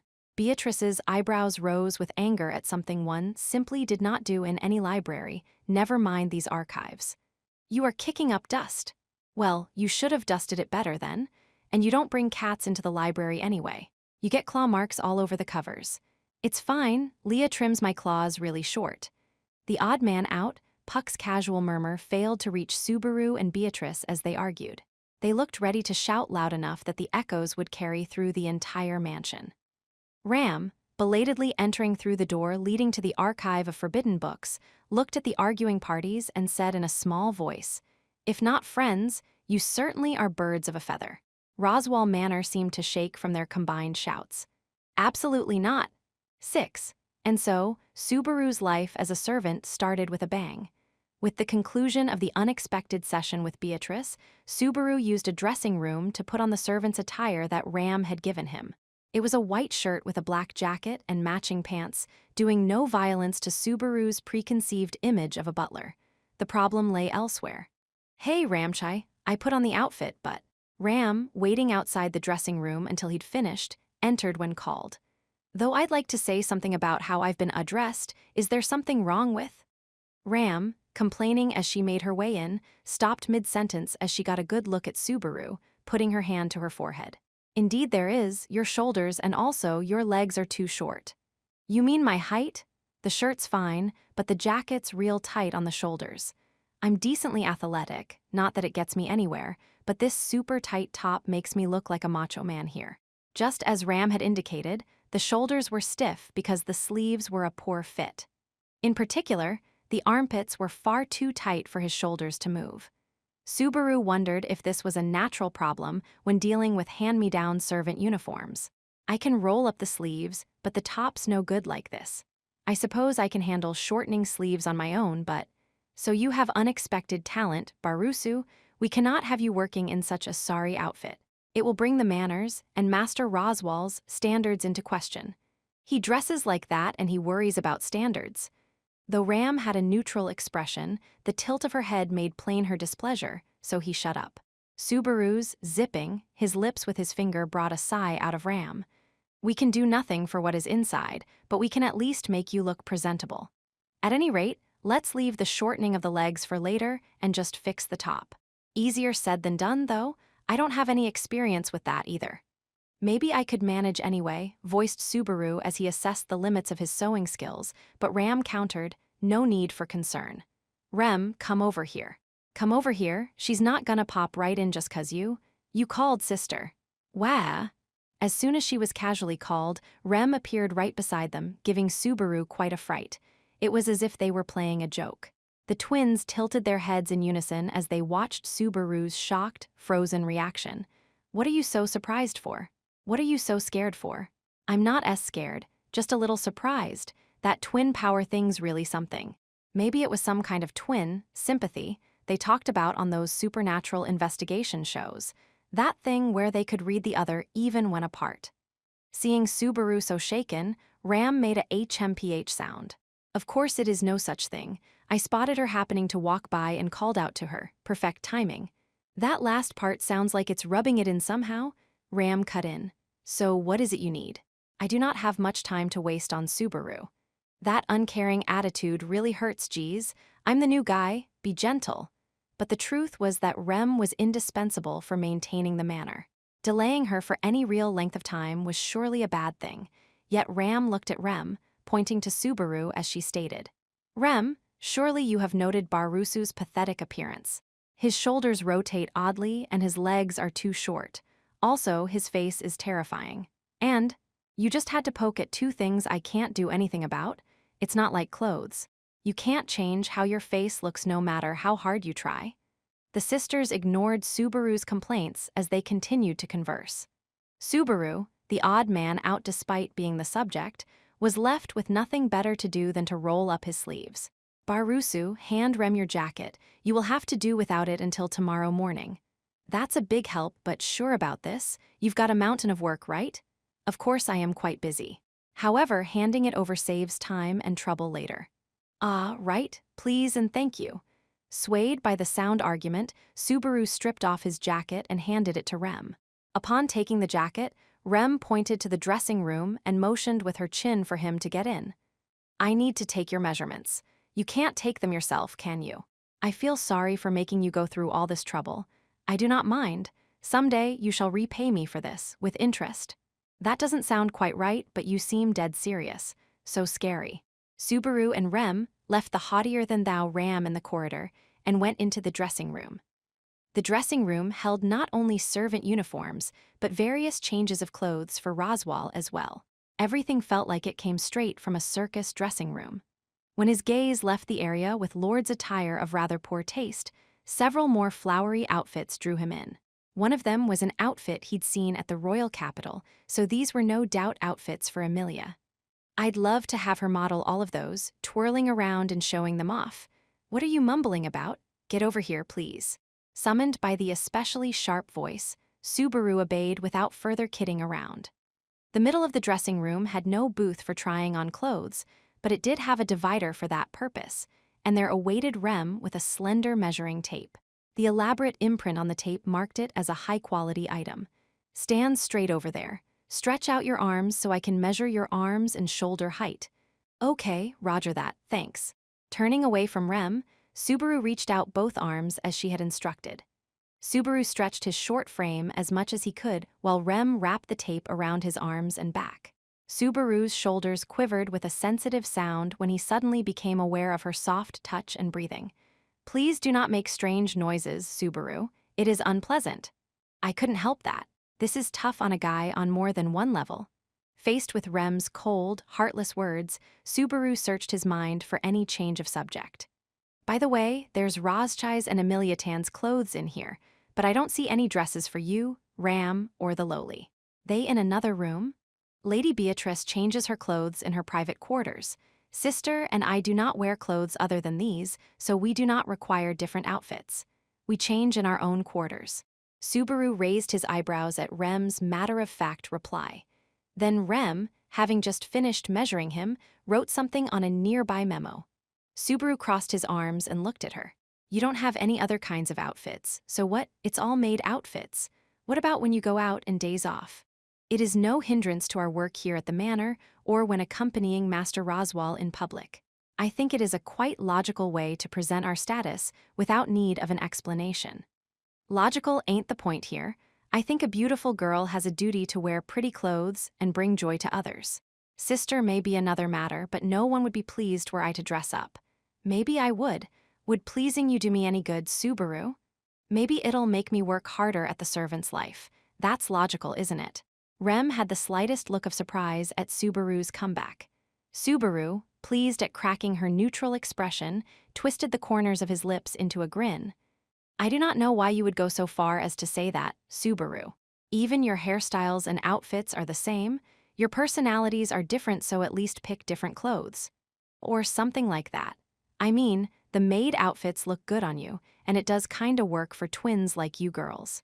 In her current outfit, she was cute with room to spare, but their attire was identical down to the haircut. Precisely because they were twins, he wanted to see some individuality, the essence of human emotion. That was how Subaru felt, but Ness, none of your business. What is wrong with my being the same as sister? It was hard to believe, but Rem's expression was more glacial toward the wide-eyed Subaru than before. Subaru unintentionally hemmed and hawed, the exchange of small talk until just earlier seemingly long forgotten. Let us go back and not speak silly things. I cannot leave sister waiting any further, and there is a great deal you must learn, after all. Her demeanor permitting no dissent, Rem turned her back on Subaru and headed to the room's entrance. Subaru, more confused than before, walked behind her as he murmured, "That's being a little too into your big sister." He sighed, concerned about where his relations with the seemingly unflappable girl would go. 7. With the measurements done, they linked back up with Ram in the dressing room, and Rem went her separate way. In spite of being pressed by work, Rem said, "I will restitch your jacket overnight and deliver it before morning once it is done." She shot Ram a look rich in meaning as she left. Their eye-to-eye message system made Subaru give Ram's shoulder a soft poke. "Hey, what did Rem say with that eye contact thing just now?" She said, "Subaru gave me perverted glances when we were alone, you beast. So you got that much from just hey, don't back away, that hurt my feelings." Though Ram's retreat from Subaru, clutching her own shoulder, pained his heart, his time as a servant at the manor finally began in earnest. The West Wing contained the servants' quarters, spare furniture, and normal books not meant for the archive. In contrast, the East Wing had suites for welcoming visiting nobles, with rooms for entertaining guests and other facilities, with few functional differences from the main wing. You have now toured nearly all the manor. All that remains are the gardens outside the buildings and the front yard between the manor and the gate. You can see those later. Any questions so far? Shouldn't the tour have been something Emiliatan would have done?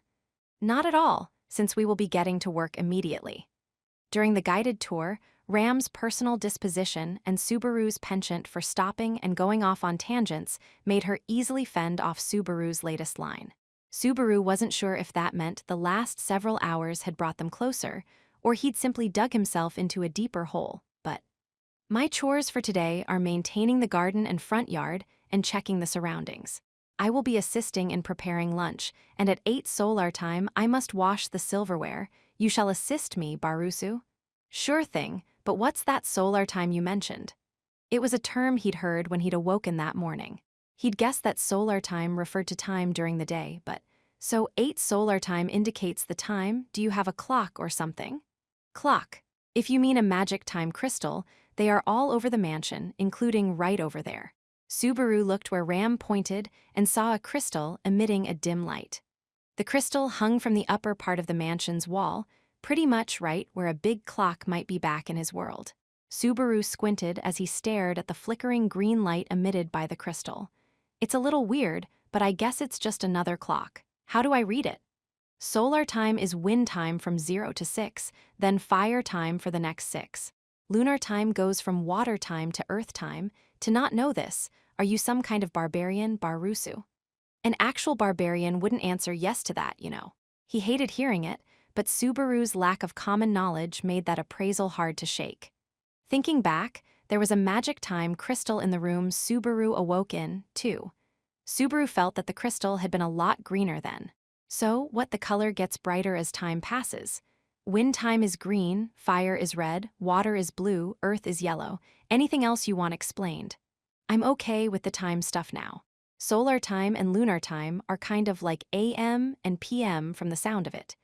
No doubt he'd have to endure many other clashes with what passed for common sense in a fantasy world. Subaru crossed his arms and nodded. Ram seemed tired as she put a hand to her forehead. It's hard enough to train you for the job from scratch, but having so little common sense, when did I go from domestic help to an animal trainer? It's scary just to hear words like animal trainer, so maybe you could pick different ones, boss. Ram's eyebrows twitched at being called boss. Feeling that she either didn't care or wasn't too bothered, Subaru switched gears a bit. By the way, there were only you two taking care of the place earlier, but it wasn't gonna be like that forever, right? I mean, you had that maid who quit before. Master Roswell has relatives living at various lesser manors, so most of our coworkers have come from there until now. Rem and I work here at the main residence so that we may attend to Master Roswell personally. Main residence and lesser manors, so, this is the main residence. Master Roswell is head of the Mathers family, so of course he lives at the main residence. And I say relatives, but his relations with the other branches of the Mathers family are not particularly deep. Perhaps Subaru should have expected that a nobleman like Roswell would have a complex relationship with his family. Now that Subaru was working for the man, he couldn't consider himself a bystander in that. Besides, he was closely related to Amelia, a royal candidate. Even if you're just looking after Rothschild, this mansion's too huge for two people to handle, right? Can't you hire more people? Circumstances make that impossible at the moment. Also, the time for idle talk is over. Ram clapped, signaling the end of that line of discussion as she calmly walked forward. Subaru wanted to ask her more about stuff, but he could do that and pick up more common knowledge as he worked. He needed to put his back into the work first, to keep her happy if nothing else. Haven't worked like this before, but I feel really positive for some reason. I guess it's the beautiful girl thing? Flattery will get you nothing. No kindness, no mercy. You should learn a little modesty from your little sister, geez. Subaru threw that out, still chewing over the conversation with Rem back in the dressing room. 8. Owa. Subaru was half in tears as he yelped at the fresh wound, wet with red blood. Ram, engaged in the same work right beside Subaru, narrowed her eyes as she watched him wave around his bleeding left hand. That is what thoughtlessness gets you. Basaru, do you know the meaning of improvement? But this is the first time I've dealt with any tableware that's not chopsticks. Subaru stuck his cut finger into his mouth as he complained, his cheeks puffing as the metallic taste filled his mouth. They were in the kitchen shortly before noon. After wrapping up in the garden with Ram, the two returned to the dining hall to help Rem prepare. That being said, I understand me, but making your big sister peel stuff, too. I mean, where's the dignity? Ram was quick with a counter. We have worked and lived together a long time, so we divide work by our specialties. This is not my place to shine. I thought I heard earlier that she's better than you in every area, though. He'd heard earlier how Ram came in behind Rem at cooking, cleaning, washing, sewing, and pretty much every other chore. Ram did seem pretty experienced at peeling veggies, though. Are both of you going to be done soon? Rem spoke, seemingly wide-eyed at the two she'd entrusted the peeling to as she put them to shame with her ferocious meal preparation. Rem's practiced hand was far beyond the norm, making her cooking feel like a type of highly polished performance. Completely unlike the other two, doing menial work off in a corner. Rem looked back as she poured ingredients into a huge frying pan and mixed them. Silently looking over her big sister peeling and Subaru bleeding, Rem nodded like nothing had happened. As usual, sister, the sight of you peeling vegetables is worthy of a painting. Your favoritism is so obvious, it's refreshing. I'd love a comment for the work I'm doing, too. I feel sorry for the farmer who grew those vegetables. Stop, you're wounding me. Rem was looking at the atrocious wreckage of the vegetables Subaru had peeled. The potato-like vegetables had been cut down roughly halfway, yet skin remained on them. Furthermore, fairly deep cuts to his hand had left the table wet with blood. Ram, peeling her potatoes very prettily, glanced at the still bleeding Subaru and offered advice. You handle a knife poorly, Barusu. You're cutting yourself because you're moving the knife, not the vegetable. When peeling, keep the knife steady and rotate the vegetable around. Her form was excellent. Her peelings had no interruptions from head to tip. She continued, I will have you know, my specialty is steamed potatoes. You actually looked proud when you said that. Damn it, just watch. My beloved blade shooting star will put you in your place. Frustrated, he picked up the knife and tightly grasped the wooden handle. It was a completely ordinary knife for peeling, but from that day onward, it would be Subaru's precious shooting star. Yuwa! Raising his voice, he hunched over and held the knife steady, rotating the vegetable just as Ram had advised. The first cut was still rather deep, but he was surprised inside at how smoothly the rest went. When he glanced over, he saw Ram looking proud of Subaru doing as she had instructed. Genuinely grateful, Subaru concentrated on peeling without a word, when suddenly, "What? If you stare at me like that, I'm gonna start blushing." Subaru looked up when he realized it was Rem who was staring at him. Rem looked slightly taken aback as she tried to counter, but whatever she was trying to say, Ram's words interrupted. "She is staring at how pathetic you look, Barusu. In particular, your head is quite lacking." Her words made Subaru tilt his head. "I thought this haircut was a lot better than it used to be, though. At the very least, it deserves a failing grade, given that you are a servant, right, Rem?" "Ah, yes, I suppose so. It does seem just a tiny bit lacking.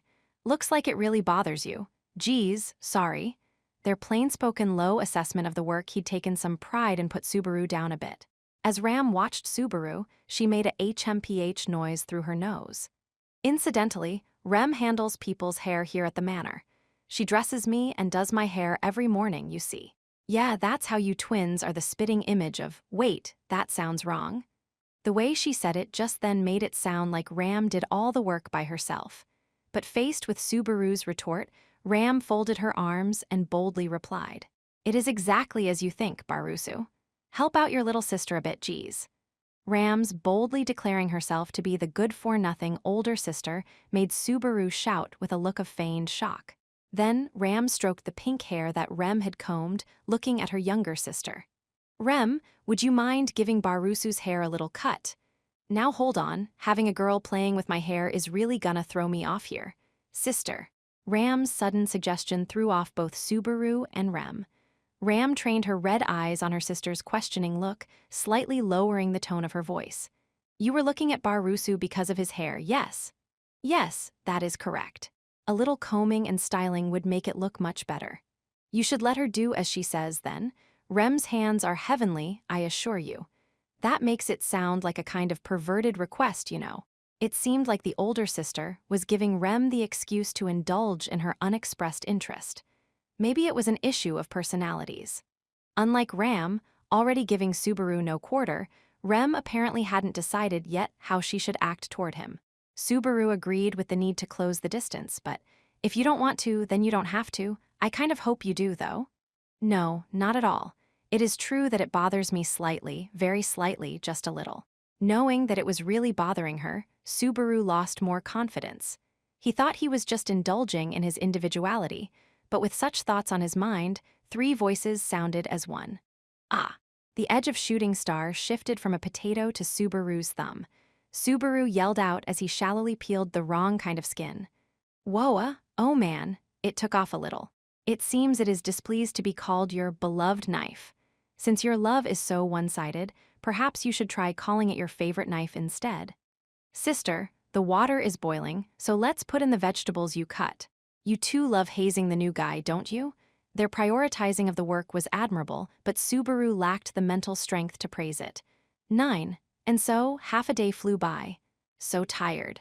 As Subaru spoke, he flopped completely onto the bed, all his strength exhausted. He was in the servants' quarters he'd been given. From that day onward, it would serve as Subaru's private quarters and sleeping space. It was a frugal room with a cheap bed, desk, and chair, so of course it lagged far behind the standards of the guest room where he'd been a patient. "Well, the expensive stuff is really stifling, so this is okay." Burying his face into the pillow, he decided it still smelled and felt up to high-class standards.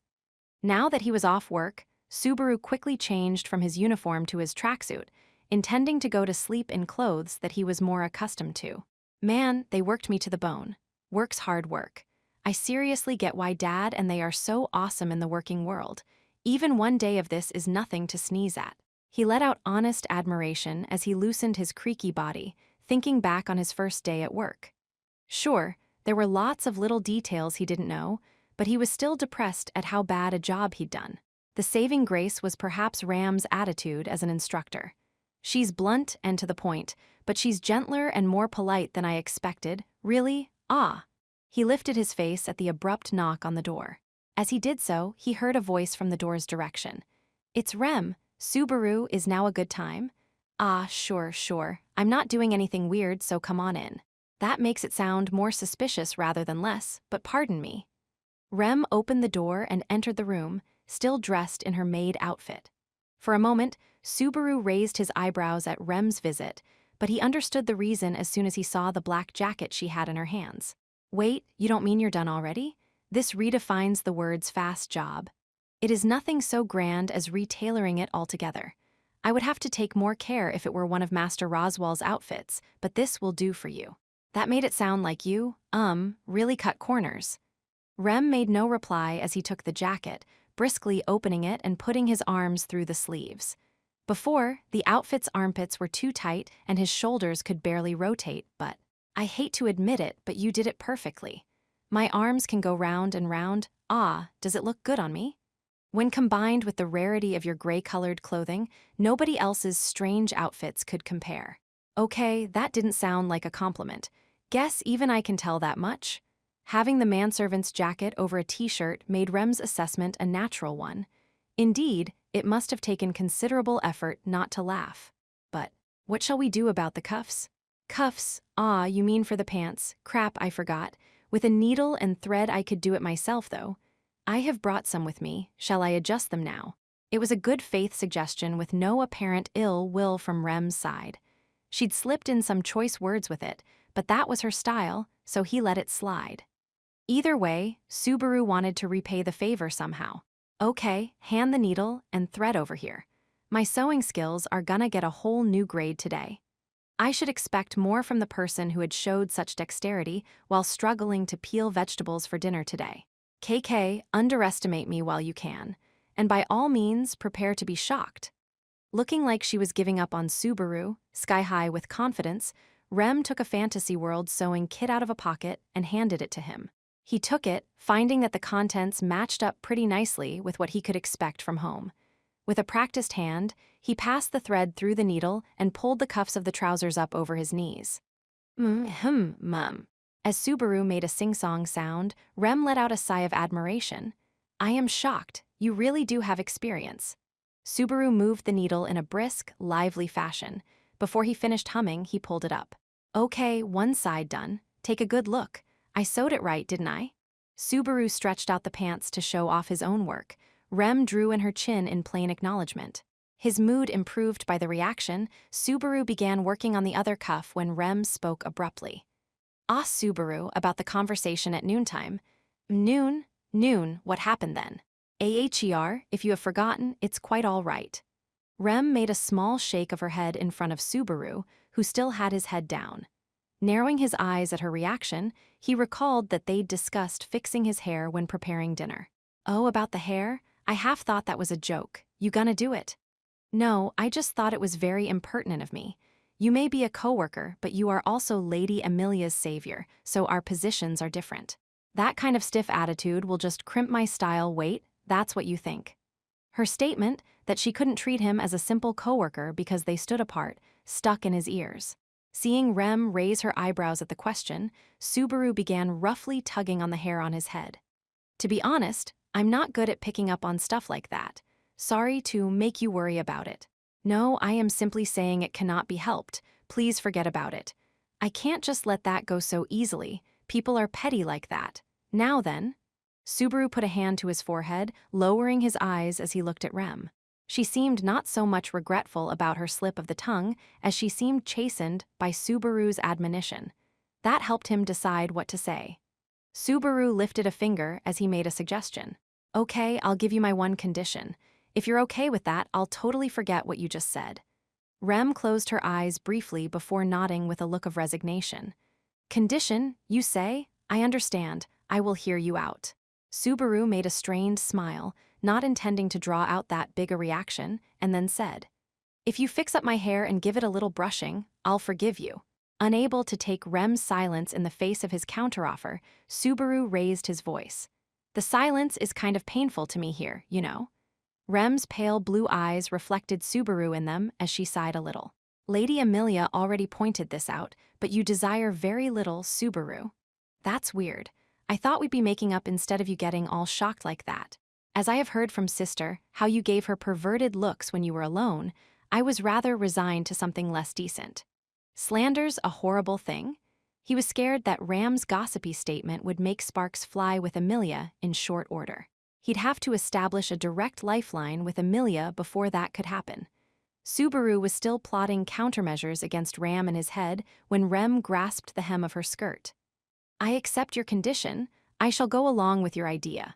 And so, with a prim and proper bow, she accepted his suggestion for smoothing things over. Her performance drew a laugh out of Subaru as he looked down at his hands. Hey, I wrapped up shortening the legs while we were talking. I did it right, huh? The work complete, Rem took hold of the trousers, acknowledging his work. Yes, you did. You get full marks for sewing. But much like yourself, I do not think it will be of use, Subaru. Then poured cold water all over him. Huh, I thought we just made up here. Combined with Subaru's retort, the earlier awkward atmosphere had fully lifted. Subaru returned the sewing kit to Rem before stroking his own forehead. So, about my hair, when do you want to do it? It's tough to do it today 'cause it's so late. That is true. I would like to get it done as soon as possible, but I will be working in the evening for several days, unfortunately. We'll just have to make the time. Man, it's really been a while since I had my hair styled. He'd been cutting his own hair since he got into middle school, nearly 5 full years earlier. He was good enough to do it by touch without using a mirror. Well then, it is getting late, so I will excuse myself. You will be working in the morning as well. Can you wake up on time on your own? Honestly, not all that sure there. I'm good at waking up if I have a clock, but there's nothing like that here, so maybe not. Don't you have roosters or something? Faced with Subaru's unreliable reply, Rem reluctantly launched him a life raft. This seems severe, so sister, or I shall wake you in the morning. Seriously, I feel bad to use my seniors in place of a clock, but it shall do us no good to have you sleep into the afternoon after all. What kind of oversleeper do you take me for? Someone who could sleep away the entire day, I imagine. It took a while for Subaru to realize that this was a joke by Rem's standards. After the banter, Subaru thanked Rem as she left for accepting his suggestion. She passed through the doorway and waved a hand as she went out of sight. Whatever comes out of their mouths, they're sisters through and through, huh? Rem was superficially polite as she slipped in the dagger. Ram was arrogant. But just the same, they were considerate to the point of overbearing, something Subaru thought was highly desirable in coworkers. 10. Later. So then, how was Subaru after all that? It was evening. The sun had already set in the west, just as the crescent moon took its place in the night sky when the secret report took place. It was a large room. The center had a table and tall chairs for receiving guests. Farther within, the room was furnished with a chair and desk for its owner to conduct his writing affairs. The ebony desk had sheets and feather pens strewn over it, beside which stood a cup that was still steaming, a gentle aroma wafting up from it. This was the uppermost floor in Roswell Manor's main wing, the private study of its Lord Roswell L. Mathers. His voice was like a whisper, but it reached its mark with no difficulty. Of course it did. The small body of Roswell's speaking companion was sitting right across his lap. It's been 5 days since that spectacle, time enough for you to see how this shall all proceed? I suppose so. He is no good. Ram heard her master's voice in her ear as he stroked her pink hair. Roswell and Ram were the only 2 people in the room. There was no sign of the twins' other half, Rem. Put simply, that day's report was about the issue of Subaru and Ram's education of him. With her stating that his education was going most poorly, Roswell stared for a moment before laughing. Aha, is that so? Completely useless. Barusu really can do nothing at all. He's no good at cooking, clumsy at cleaning, and the very thought of entrusting laundry to him disturbs me. He's oddly skilled at sewing, but besides that, nothing can be left to him alone. In a place with so many girls, that too is a grave matter, is it, Nuat? At that age it cannot be helped, Ram seemed to say with a strained smile, looking up at her master as she thought back on the details of the previous 4 days. In that brief but vivid time, even a stranger would have noticed the grimace replacing Ram's graceful, neutral expression. It is quite rare to see such a face on you. Is he so worthless? Worthless through and through. It is not that he is clumsy, it is that he does not know. I cannot but think he was raised poorly. However, he is also lacking in culture. So hard on him? Roswell held back a laugh. Ram sighed a little, shifted her position in her master's arms, and sank farther against him. He gave Ram's pink hair a good stroke with his palm. So, Ram, the important part, do you think he is involved? Roswell maintained his smile, his tone of voice unchanged from before. The subject was unstated, but she knew what he wanted to hear. Ram closed her eyes, thinking for a little while. I cannot rule it out, but I think the possibility is low. Why is that? He stands out too much to have been sent to infiltrate this house, not in a good or no, in an especially bad way in the first place. Barusu himself is. The words seemed to pour out of her mouth. It was, in a fashion, a reply to his question, so Roswell greeted her answer with a satisfied smile. It was the smile of a master that said, "It makes perfect sense." Though the smile was not being sent her way precisely, Ram realized her cheeks were burning nonetheless. I see, and I must agree with that, meaning he truly is a benevolent bystander. As Roswell spoke, the chair creaked as he shifted positions. He turned opposite to the desk, straight toward the large window through which shone the moonlight. Roswell's oddly colored eyes seemed to twinkle. The corners of his lips rose at the scene below. I must say, he certainly does not discourage easily. The private study overlooked the manor's garden. There, in one corner of it, he saw a black-haired boy speaking and laughing with a silver-haired girl. As was typical, the young man made one-sided conversation, but the girl didn't seem to mind. How charming! I no longer possess such passion. His words were like a soliloquy, but Ram looked into Roswell's eyes from close up as she replied. Women are happy when they're pursued. But in contrast to the luster in her eyes, Roswell's eyes narrowed in a teasing look. Perhaps you measure Subaru higher than I thought. He is no good at all, but I do not think poorly of him. He knows nothing related to the work, but what he simply does not know, he can be taught. Responding to the dissatisfaction in Ram's eyes and her chilly voice, Roswell used the hand with which he had brushed her hair to caress her cheek. Ram seemed too enchanted to speak as Roswell pondered her reply. It was rare for Ram to speak of others like this. Her unexpressed counsel to her master was, let us get to know him better. It seemed the two maids were quite fond of the black-haired young man. There is beauty and enthusiasm, Roswell thought with a nod. Based on my position, I should probably intercede yees. Roswell commented as he looked down on the cute rendezvous in the garden with his yellow eye alone. Both are such children, nothing will happen regardless. You do have a point. Faint laughter filled the private study as they pulled the curtain over the window, overlooking the rendezvous between the boy and girl below. What happened after that? Not even the moon was given the privilege to see.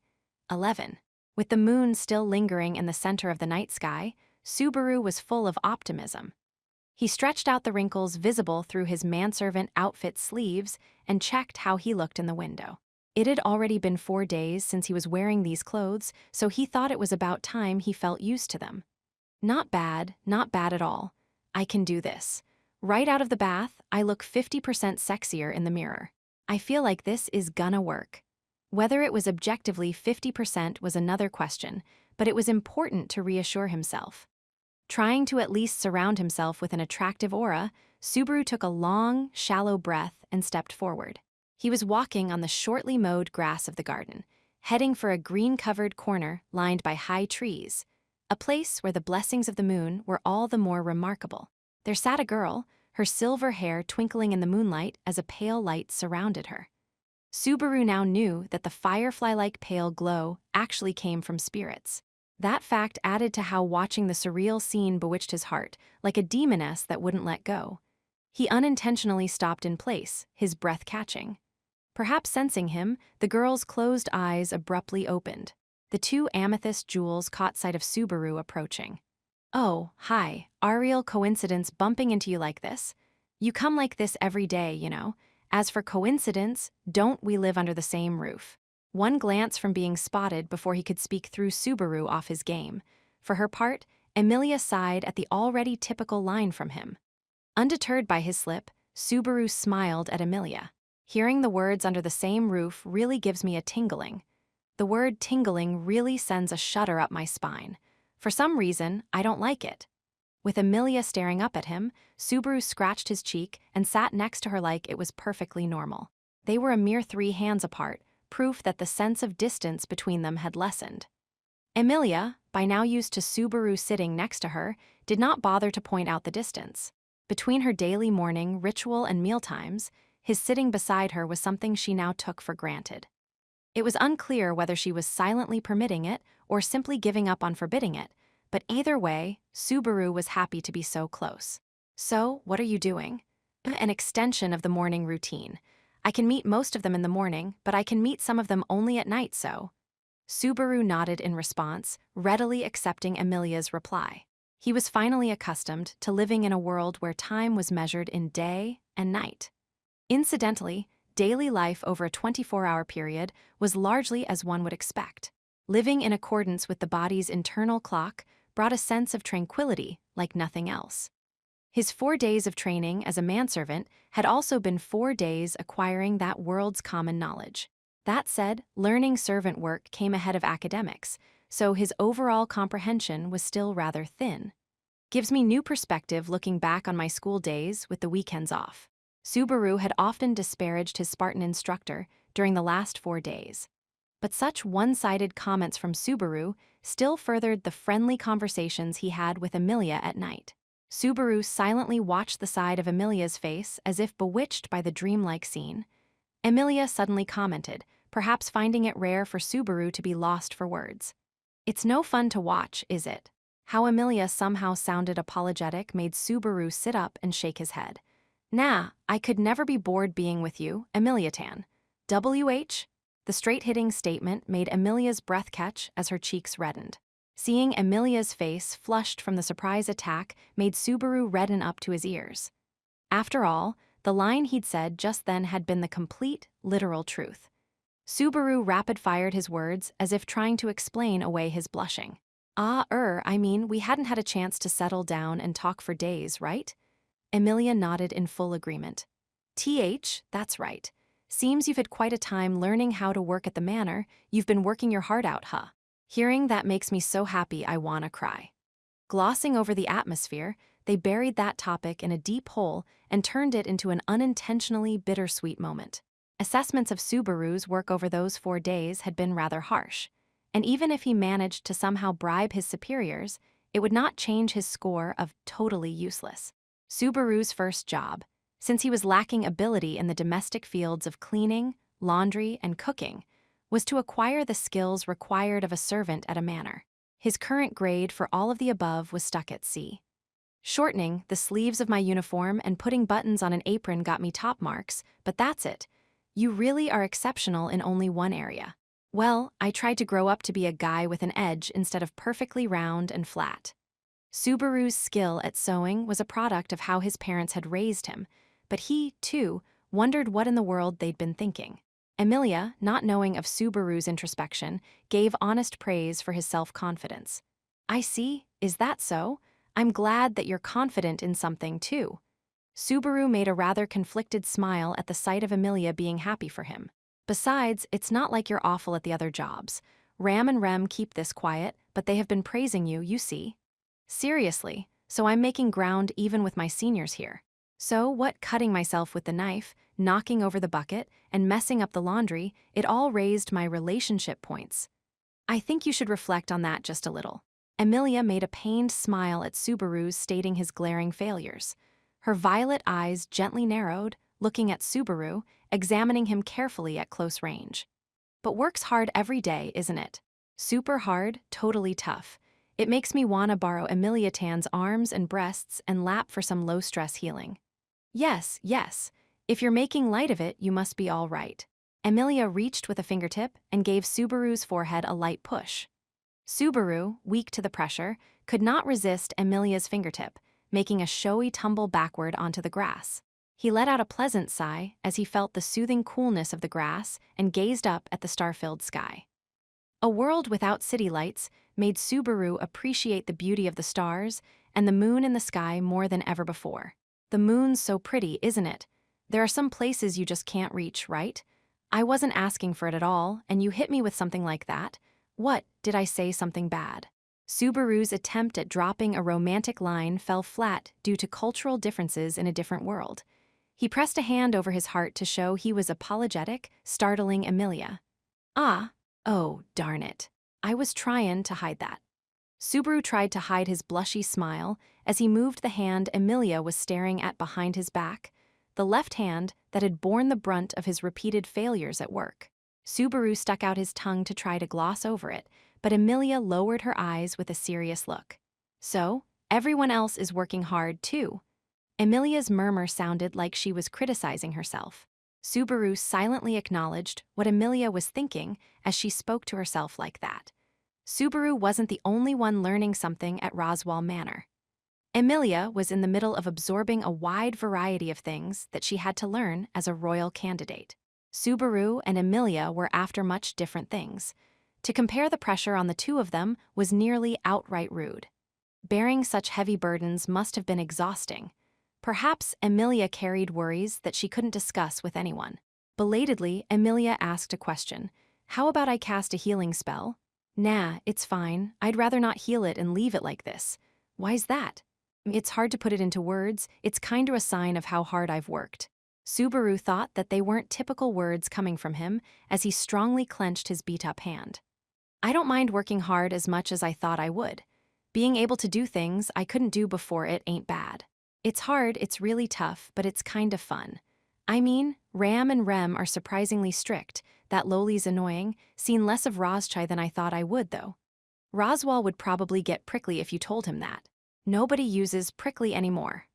Subaru bent a hip to emphasize his bending the conversation. Then, rising to his feet like a spring-loaded doll, he brought his right hand to his forehead in a tidy salute toward Emilia. Well, just need to knock down the problems one by one. I mean, this is the only place for me to live either way. It's fun, see. In his original world, living easy had been just fine with him. But he couldn't expect that kind of peaceful daily life in this world. Hence, Subaru sought as much ease as he could. Having been senselessly tossed into that world, one could call it Subaru's stubbornness toward his fate. Subaru's display of determination made Emilia's expression freeze like time had stopped. Only her eyes moved, blinking several times over, before a smile suddenly came over her. That's right. Yeah, I think that too. Goodness, Subaru, you're such an idiot. Wait, isn't that reaction weird? Shouldn't we be falling back in love or something? I wasn't in love to begin with. You really are such a I'm an idiot too. Subaru looked hurt at the exaggerated reaction. Emilia's final murmur never reached him. Emilia's smile deepened. The softness of her charming smile was as if the earlier pressure on her was long forgotten, like Subaru had unintentionally bewitched her with his own spell. He couldn't express how Emilia looked at that moment with mere words like pretty or cute. EMD, Emilia Tan's majorly divine. I'm genuinely grateful and you joke about it like that. Emilia tapered her lips in a slightly annoyed pout and pushed a finger into Subaru's forehead again. It was likely not Subaru's mere imagination that these occasional touches carried more warmth than they had before. Having said all that, it's nice that you're trying hard, but how'd you get your hand all beat up like that anyway? Oh, this one's simple. This afternoon, I tagged along when Rem went shopping at the village close to the mansion. The kids were playing around with me when this little doggish thing chomped on me. So it's not the product of hard work. Nah, it's so big you can't notice the traces of hard work. I didn't think I was the type animals hated, though. Back in his own world, children and little animals loved him, that or he just looked like a pushover.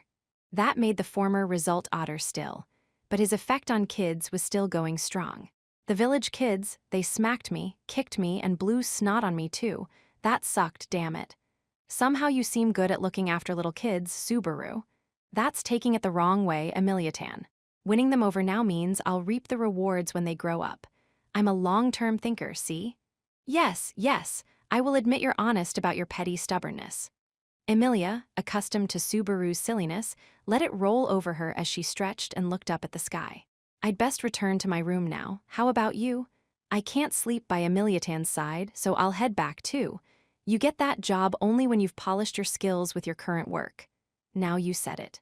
Just watch, they're gonna write legends about me. Subaru took Emilia's words to heart, burning with enthusiasm. Emilia made a strained smile as Subaru looked back and raised a finger. Ah, right. Would you come with me tomorrow when I give the village brats some peba, a lovey-dovey-do, go to watch the cute little animals? Why did you correct yourself several times? And I.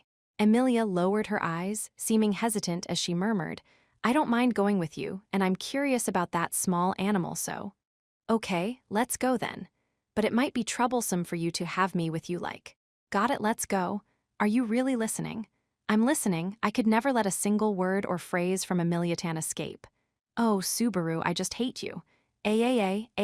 Sorry, what was that? I can't hear you.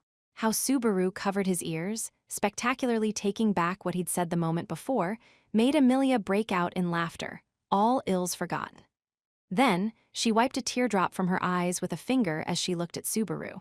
Goodness, but only after I finish my studying and you finish all your work, Subaru. Oh yeah, roger that, I'll so totally get them done. With the date arranged, Subaru made a dramatic fist pump pose. Watching Subaru's self-satisfied look, a charming smile came over Emilia as she let out a little sigh. I was thinking, watching you makes my worries seem so small, Subaru. No way, I mean, you might become queen. Worries and social stress like that would turn my stomach inside out. Emilia, unable to hold back anymore, burst out laughing, her mirthful voice making Subaru laugh too. The two laughing like that announced that their rendezvous for that night had come to an end. Let it be noted that there was one final exchange. Come to think of it, why are you dressed like that after work? I thought it'd make a good impression on you, so what do you think? Pretty handsome, huh? I suppose so. It has that I'm a capable servant look. Well, there you go crushing my hopes. 12. Subaru had his hand on the door, peeking in as he spoke in a casual voice. Huh, do you actually sleep right, lowly girl? If you stay up too late, you won't grow as tall as you should and you'll end up as an adult that short. Beatrice replied with resentment in her voice. Do you breach the passage as if it is a matter of course, I wonder? She sat on the wooden stool well within the archive as she glared at Subaru. Did you have a reason to come see me, I wonder? Not really. I thought I'd say hi before I went to bed. I was gonna give up if I didn't get it in 3 tries, but I got it in 1 so. Truly, what kind of intuition do you have? Beatrice had a tired look as she pulled on one of her rolls. When her fingers released it, the stretchy, elastic roll bounced the other way. The sight struck Subaru profoundly. Can I try it too? Only Pucky may touch the likes of me. Would you go away already, I wonder? Not fair, only you get to play. Oh well, I'm in a good mood, so I'll forgive you. Still buoyant from the promised date, Subaru headed out as Beatrice glowered at him. But the moment before the door closed, he thought he heard a voice speak with a lonely echo. That has nothing to do with me. The voice tugged at him. Gotta open the door so I can give her a good comeback. The once-open door to the secret archive now led to a simple guest room once more. He tried opening and closing the door in front of him to see if he could catch it connecting to the archive again. Rem looked beside herself as she watched Subaru there, opening and closing the door. What have you been doing? Checking the condition of the lock. Oh yeah, I thought I heard a creak in the hall the last few nights, so that was you, Rem. Rem was carrying a silver tray with nothing on it in one hand as she watched Subaru feel up the door. Is something bothering you? Nah, this led to the archive of forbidden books with the lowly girl till just now. It's gone, though. Did you want something from Lady Beatrice? You could ask me if you prefer. Just saying hi before going to sleep. Nothing. Big. The phrase he heard from Beatrice just before the door closed was on Subaru's mind, but he shook his head. It wasn't something he needed to press her about at the moment. What, you're still working, Rem? Better turn in. Morning's coming quickly. I'll sleep after I do the dishes. At the moment, Sister is serving tea to Master Roswal, you see. What the heck are those two doing at a time? Well, that's fine. It was almost past midnight. He didn't much care for Roswal and Ram having a private chat, discussing some lively topic between just the two of them. Not my business to say, though, Subaru reflected. He suddenly realized that Rem was watching him. Her pale blue eyes were staring in the direction of his head. Don't suppose chances like this come up much. Doesn't look like it bothers you any, though. No, until now it has not bothered me that much, or somewhat, or even a little bit. Geez, downplaying a bunch of times back-to-back makes it sound like it really bothers you. The sharpness and intensity of Rem's gaze increased to the point that his capacity for speech faltered. Subaru wrapped up work rather late and Rem had been constantly busy, so few opportunities presented themselves. What the heck, thought Subaru with a grimace when Rem raised her hand a bit. If you like, how about I do it now? What now? It's pretty late, isn't it? A quick cut and wash will not take very long. If I do not, I cannot fulfill the cherished desire you confided in me from your own lips, Subaru. Cherished desire is a little much. For such a neutral expression, Subaru saw Rem's eyes brimming with fierce determination. Subaru scratched his face, realizing it must have annoyed her quite a bit over the last 4 days. He wanted to do something about that annoyance if he could, but... Sorry, Rem, I've made a promise to go out with Amelia tomorrow. I've got to get up early and take care of work quickly, so I really can't do it tonight. Is that so? No, I was being unreasonable. I'm sorry. Using the just-made promise as his reason for putting off the promise he'd made to Rem before, at his own suggestion, weighed on his conscience. But Rem was a practical girl and tried to take Subaru's circumstances into account. Feeling guilty about Rem's position, Subaru felt his words left a bitter taste in his own mouth when suddenly, how about tomorrow night? At night, you say? My condition for the promise with Amelia is getting all my work wrapped up. There's no special work scheduled for tomorrow afternoon, so after that, since it's still on your mind. As he spoke, he was truly shocked with himself for arranging dates with 2 girls on the same day. Not that his feelings toward Amelia and Rem were in the same vein to begin with. With Rem, he felt fondness toward a fellow coworker. He still didn't really know how he felt toward Amelia. Faced with Subaru's suggestion, Rem closed her eyes and made a small nod. Understood. Tomorrow night it is. This is a firm promise, you understand. I don't know why it bothers you that much, but yeah, a promise it is. Tomorrow night, then? He thought about making it a pinky promise, but he hesitated, not knowing if such a thing existed in that world's customs. As he hesitated, Rem made a polite bow, turning around with a small flutter of her skirt. She departed with quiet, gliding steps. Subaru watched her go before heading back to his room, biting down a yawn as he mentally went over his schedule for the coming day. I have to thank the kids for creating the reason for a date all the way to the village tomorrow. Oh, before I do that, got to find out where the best flower gardens are. As he entered his room, he held his nose high and puffed out his chest, full of hopes and dreams for the coming day. Subaru stripped off his butler uniform, giving himself a makeover with the tracksuit as he crawled into bed. As his head hit the pillow, his eyes were open, thoughts racing about the next day, not conducive to sleep at all. Faced with his mind betraying his body, Subaru immediately switched mental gears and resorted to his secret weapon. Namely, 1 puck, 2 pucks. In the back of his mind, little gray kitty cats were running around and frolicking as he counted them one by one. Subaru linked his fantasy puck to the real one, letting his memory of the fluffy feline lead him to a happy place. His mind slowly sank, pulled into dreamland. 104 pucks. Picturing a fluffy paradise, warmth enveloped his mind and finally vanished 13. As Subaru awoke, he felt like his consciousness was rising as if poking his head through the water's surface. Suddenly released from the suffocating feeling, his eyes opened, waiting several seconds to take in the world. He felt like he'd woken up in a different place than where he'd gone to bed. He felt sunlight burning his eyes. Subaru sat up his slightly sluggish body and shook his head. His head was a bit heavy.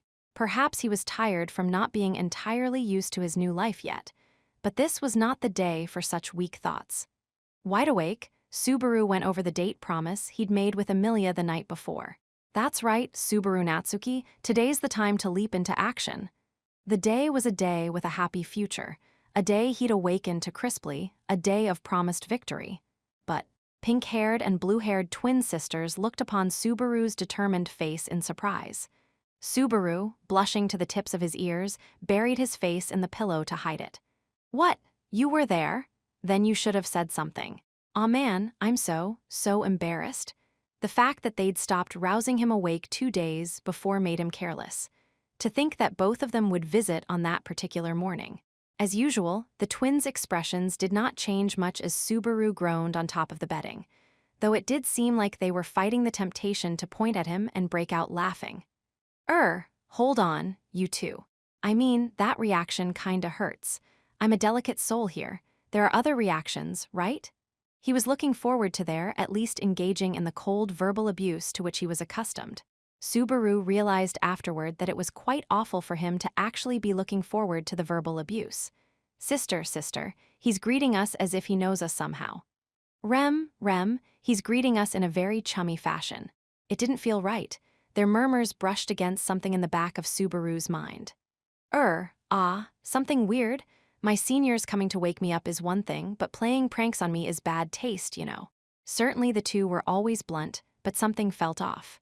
As Subaru spoke, he began to realize why he felt that something was off with them. Their eyes, the way they looked at Subaru, the familiarity from the previous night was gone. They'd gone back to treating him like a complete stranger. Then, decisive proof came flying at him. Sister, our dear guest seems to be a little confused. Rem, our dear guest seems to be a little touched in the head. Subaru was aghast at being called dear guest. The polite echo made Subaru feel like something sharp had gouged out the back of his stomach. Subaru pressed a hand to his chest to hold back the phantom pain. He didn't know what it all meant. Their reactions, it was as if, "You too, haha, this really isn't funny." With both of them still looking at him like a complete stranger, Subaru abruptly brought up his left hand to block them from his view. But Subaru instantly regretted doing so, because he saw that the bandage on his left hand was gone. The rough fingertips from kitchen work, the calluses from handling knives in ways he wasn't used to, the bite marks from the puppy that had bitten him while the children toyed with him, they, too, were gone. Somewhere distant, he heard what sounded like a bell tolling. The ringing came over him in a rush, crashing against him over and over again like a wave. Subaru didn't realize that the pain that came with the sound was from him pulling out his own hair. The temple of his head really hurt. He felt a hot, nauseous feeling in his nose. But Subaru's mind focused instead on the sharp pain and taste of blood from biting his own lip, as if he were using it to drown out the sense of loss that felt like someone had carved out his internal organs. The facts at hand forced Subaru to accept reality. Feeling his eyes grow hot inside, Subaru buried his face in the pillow for an entirely different reason than before. For he absolutely did not want anyone to see his face at that moment. Not the people he'd grown so fond of, not the people who'd seemed to grow so fond of him. He absolutely didn't want to cry in front of people looking at him like he was a stranger. Why'd I go back? And so, Subaru was dragged back into the loop anomaly that had brought him so much suffering. For the second time, his first day at Roswell Manor began. Chapter 3, The Sound of the Chain. 1. Dear guest, you look rather unwell. Are you all right? Dear guest, you look like your stomach hurts. Did you soil yourself? As Subaru hung his head in shame, the sisters called out with voices of concern. They were familiar voices, even after such a short time. The voices were sometimes annoying, sometimes relieving, voices that he could trust. But now those voices sounded entirely different, ringing harshly against Subaru's eardrums. Responding to the feel of their gazes, Subaru put his breathing in order and lifted his face.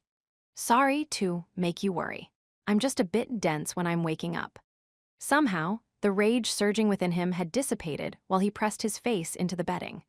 Though the initial shock had subsided, he felt as if he were bound with silk string, a sense of loss that made him feel a sob rising from his chest. Thinking how wonderful and infuriating it would be if only this was all just some mischievous trick Roswell was playing on him. The pretense in his own mind making him feel somewhat better, Subaru opened his eyes and looked straight ahead. That's right. After an instant, the blurry world became clear, and reality forced itself upon the young boy. Subaru saw the twins standing on both sides of the bed, their hands on the bedding. The familiar faces of Ram and Rem were gazing expressionlessly at Subaru, as per usual. Neither pair of eyes contained any emotion toward Subaru whatsoever. The 4 days that he had lived with them, growing closer to each other bit by bit, had evaporated like morning mist. Dear guest, with bewildered voices, both of their lips wove the words in unison. Their gazes chased after Subaru, now sitting up in bed. But Subaru, seemingly feeling a chill in the air, obeyed his feeling of unease and rose in great haste, putting distance between them. Dear guest, you mustn't move suddenly. You are not yet well rested. Dear guest, it's dangerous to move suddenly. You have not yet soundly rested. Subaru's body reflexively pulled back from the two girls and their concerned voices. The cold response made their eyes tighten with hurt looks, but Subaru was too frantic to notice such a thing. He was having a very hard time dealing with the feeling that he knew them, but they did not, in turn, know him. It was only a few days prior that Subaru had the same feeling in the busy street, the back alley, and the dilapidated shop. But it was completely different now. The situation was different. The time was different. The experience was different. It wasn't like when he'd redone things with Amelia and felt when he'd barely known them. Certainly, he'd done some arm-twisting to redo things with the people he trusted. But now, faced with having people he knew turn back into strangers, Subaru was gripped by an unshakable, faceless terror. The maid twins before Subaru's frightened eyes had begun to sense that something was terribly wrong. Silence descended upon the room. Neither side could say or do anything. That was why. "Sorry, I can't do this right now." Subaru's action, gripping the doorknob and practically falling into the hallway as he rushed out, was just a moment faster than the twins' move to stop him. Subaru ran, the bare soles of his feet soaking up the cold of the hallway, drawing heavy, ragged breaths as he went. He ran fiercely in a daze, with no particular destination in mind. He ran, he fled. Yet he didn't comprehend what he was running from. All he knew was that he couldn't bear to remain in that place a moment longer. Subaru ran down a corridor lined with similar-looking doors, his stride still tenuous, like he was about to fall over at any moment. Then, out of breath, Subaru put his hands on a door as if it led right to it. And, as he tumbled in, he was greeted by the great mass of bookshelves in the archive of forbidden books. 2. With the door shut behind him, the archive was completely sealed off from the outside world. The only remaining way to intrude into the room from the outside was to open every single door in the entire mansion. Subaru no longer sensed pursuit. He slumped his shoulders, leaned back against the door, and sank to the floor. He wasn't squatting, and yet his knees were shaking. So were the fingers he stretched out to try to hold them in place. "If I were playing paper sumo, I'd cut some crazy lines right about now, haha." Even his self-mockery had no bite to it. His dry smile seemed to contain nothing but hollowness.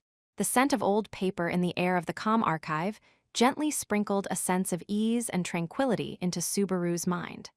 Though Subaru knew it was shallow comfort, it was the only thing he had to cling to at the time. One after the other, after another, he desperately took deep, big breaths. As Subaru gasped like a fish out of water, a scornful voice spoke from within the archive. "Quite a rude thing you are, barging in without so much as a knock." There was a footstool sitting straight ahead from the entrance, well inside the dimly lit room. A girl sat upon it. It was Beatrice, guardian of the archive of forbidden books, keeping her distance from Subaru, the same as always, not a single hair of difference. With a loud sound, Beatrice closed the book, altogether too large for her tiny body, and looked at Subaru. "I wonder, how do you breach the passage? This makes twice now." "Sorry, a little while is fine, so let me stay here a bit. Please." Subaru put his hands together, bowed his head in supplication, and closed his eyes without waiting for her reply. "This is a quiet place with no one here to bother me. I've got to get a grip on the facts. What's my name? Where am I? Who are the two twins from earlier? What's the name of the girl in front of me, and who is she? This weird room. The 4 days I spent? The promise I made to be with someone tomorrow, who? Oh yeah, Amelia." He recalled her silver hair, twinkling under the moonlight, her bashful smiles. He remembered the promise he had made with Amelia, with the moon and the starry sky shining above them. "Beatrice, are we close enough for you to be calling my name, I wonder? You said I breached the passage just now, and once before, too." Beatrice made a sour look at being addressed like an acquaintance and having a question foisted upon her. However, Beatrice valiantly maintained her poise as she replied, "You and your thick skull barged in here not 3 or 4 hours ago. The time I came in, messing with your setup, and you got mad so you bullied me. Got it." Though there was no strength behind it, he did not neglect his sarcasm toward Beatrice, getting further under her skin. Subaru had encountered Beatrice 3 to 4 hours earlier, she'd said. Her words could only mean when he had first awakened at Roswell Manor, when Subaru had, without any thought whatsoever, broken through the looping corridor on his first try. When he next awoke that morning, Ram and Rem were in front of the bed. "In other words, this is the second time I woke up in the manor then." Subaru gathered up memories from all over the place to piece together his circumstances. The only time the twins had both been present when Subaru woke was that morning. They'd alternated after that. Furthermore, the first day was the only time when he'd had the social status to use the bed in the guest room. In other words, I went 5 days ahead and I've gone 4 days back. Just like in the royal capital, Subaru had gone back in time. That summed up his present situation. But understanding it was one thing. Accepting it was something else.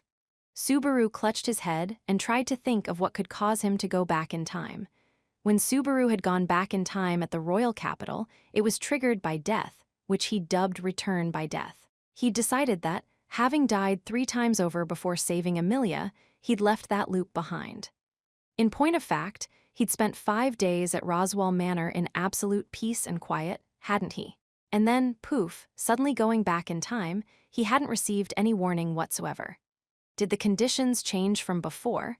I made myself think dying sent me back, but maybe it goes back on auto after 1 week. No, if that were the case then. If that was so, there was no reason for him to have awoken on the first day at Roswell Manor at all.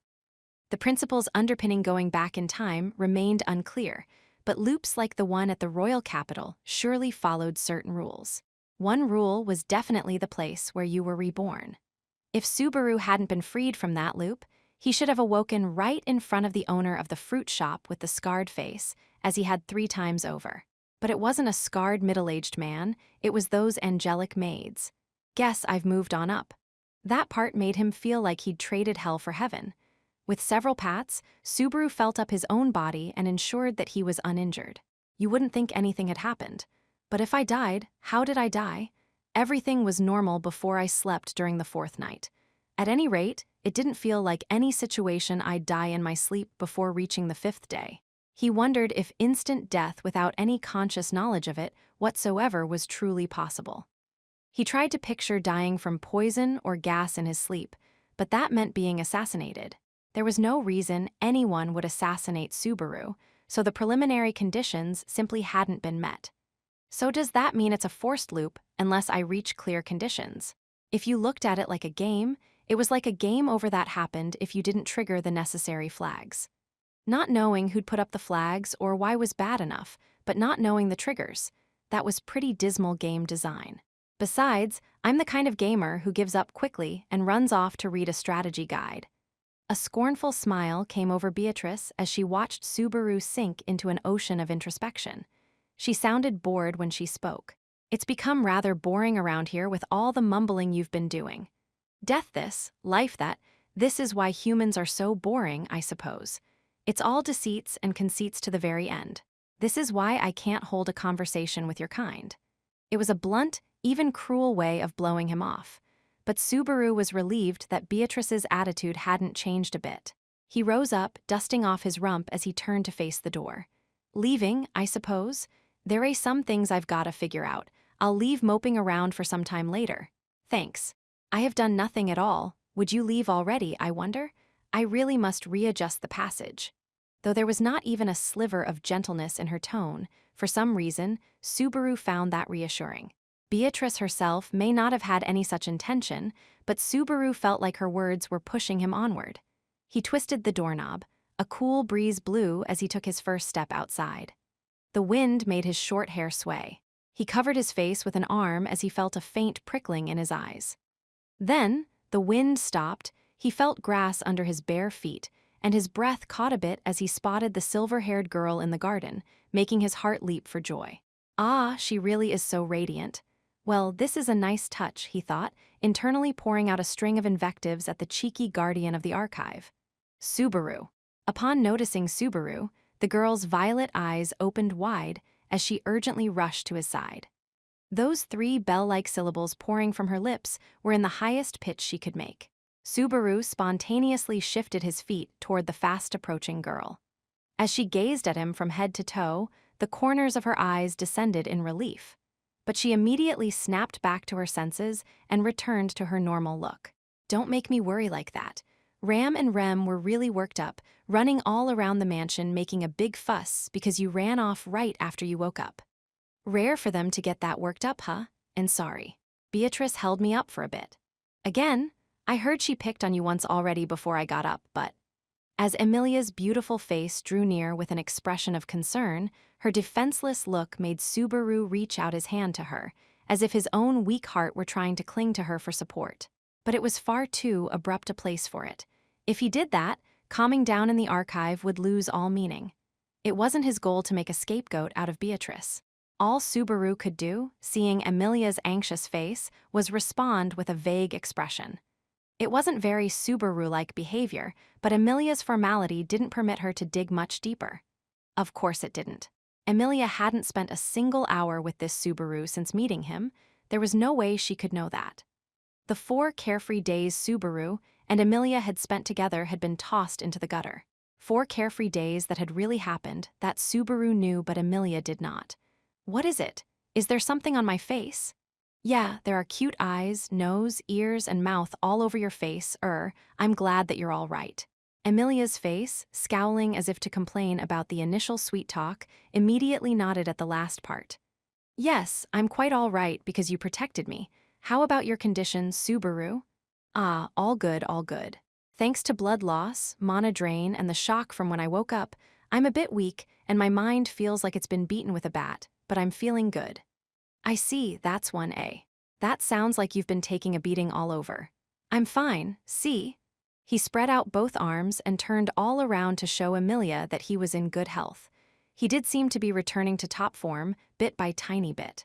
The gears were turning, the tongue was moistening the lips. He had to start being Subaru Natsuki. Well, that's fine and good. Are you going back to the mansion? I have a little bit of business, actually. Ah, chat time with the spirits, huh? I won't be in the way, so can I stay? And lend Puck to me, would you? Emilia tilted her head and spoke as if speaking down to a child. That's fine, but you really have to stay out of the way. This isn't a game. Emilia's sisterly behavior was just so adorable that it made Subaru's spirit burn with determination. Okay, Emilia-tan, let's get this show on the road. Time is short, the world is big, and our tale has just begun. I suppose what did you say just now? Where did this tan come from? It's okay, just go with the flow. With Emilia expressing surprise at his intimate pet name, he pushed on her back as both headed to that spot in the garden. Her losing the will to keep, correcting him, and grudgingly accepting how he spoke to her had been one of the bonds built up between them during those 4 lost days. Emilia still wore a face of resistance as Subaru walked behind her and murmured very quietly, "We'll get them back." As they stopped, he gazed at her long silver hair and then shifted his eyes to the sky. He spitefully looked at the sun rising in the low sky of the east. This and 4 more, and he'd be right at the appointed hour. All he needed to fulfill the promise with this girl like the moon was to greet the arrival of the sun. He had time, and he knew what the answer would be. I dunno who's got it in for me, but I'm gonna take it all back and make you cry.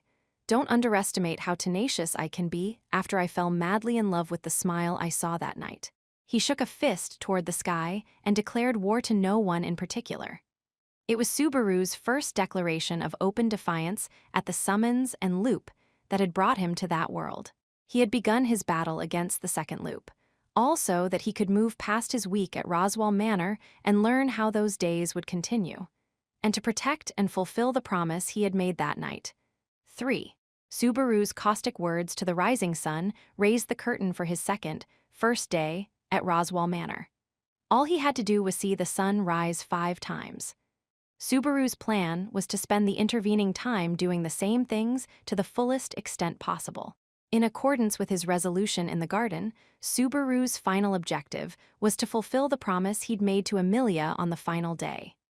To do that, he had to get to that 4th night and make that promise once more. This was because he'd concluded that loops were, to a certain degree, set in stone. If he followed the same path, the story would conclude at the same place. If things followed the same flow as before, it was a natural result. Factoring in the thought processes and behavior patterns of the people involved, things would surely head to the same place. To Subaru, the important thing was to redo everything and change up only the end result. That was the best way to proceed he could think of. In other words, the best way to reach his objective was to see the loop through. With sublime mischief, Subaru resolved to save and load his way forward, leading events to the conclusion he desired. So, what is this? Did I mess up somewhere? In the steamy bath, Subaru opened his mouth wide and blew bubbles as he looked back on his first day. As far as his plan was concerned, everything after that moment of resolve that morning had been a complete disaster. First, he'd finished his daily morning routine with Amelia and awaited Roswell's return to the manor before speaking to him in the dining hall. Put bluntly, he didn't have confidence he could reproduce all the fine points of an in-depth conversation, but surely he'd touched on all the high notes from last time. He'd got to touch Puck as a reward, addressed Amelia like a friend, discussed Amelia's candidacy for the royal succession, and determined where he stood in relation to Roswell Manor. Just as before, Subaru had charmed his way into becoming an apprentice servant at Roswell Manor. Afterward, he'd gone off with Ram to be shown around the manor and begin his first day of work, but that's when things went off the rails. Subaru, his face the only part not submerged in the bath, let his chin ride upon the water of the tub as he murmured with dismay. Then, why was everything different from last time? I feel like a student who went through all the trouble of writing cheat sheets when they changed all the subjects on the test. What was the point of redoing it? Subaru's whole plan had been to redo everything exactly as he'd done before. However, the details of the training for his new post and the duties Ram had imposed on him were completely different from before. He felt like it went from odd jobs 101 to odd jobs 401. They were still all odd jobs, but there was way more to them than last time. Perhaps he needed to look at it as trusting him with higher-level work and more of it. Last time everything just ran me ragged, but this time it was hard as nails. Damn, I thought it was gonna be easy, all the same stuff. Subaru was not merely venting complaints at his expectations being so cruelly disappointed. He'd decided he really wasn't in a good situation. This was the result of his trying to spend his time like before. With so many details of his first day altered, he could not rationally expect things would be like last time on the second and following days. Overlooking the fine details, he was terrified that a much larger problem might yet rear its head. I still don't have any real clue why I went back this time around. This time, he'd gone to sleep normally and woke up having gone back in time. Unlike the death loop he had been in before, he had no way to avoid something he couldn't anticipate. Just the thought of it made his head hurt. With this many differences, can I rely on my memory at all? He thought back to that fateful day when he met Amelia in the capital. A mountain of little details differed, but things were still proceeding in largely the same direction. He didn't know how to escape from the big event. The only thing that stood out differently from the last time in Subaru's mind was the promise he'd made with Amelia. Surely, if he made it that far, he'd be able to change the results and get past this. Subaru sank into the bathtub, put his thoughts in order without a breath of oxygen, and poked his head out of the bathtub once more. Well, hello, may I join you? The sight of the bare-naked nobleman before him, hands on his hips, made Subaru deeply regret that he required air.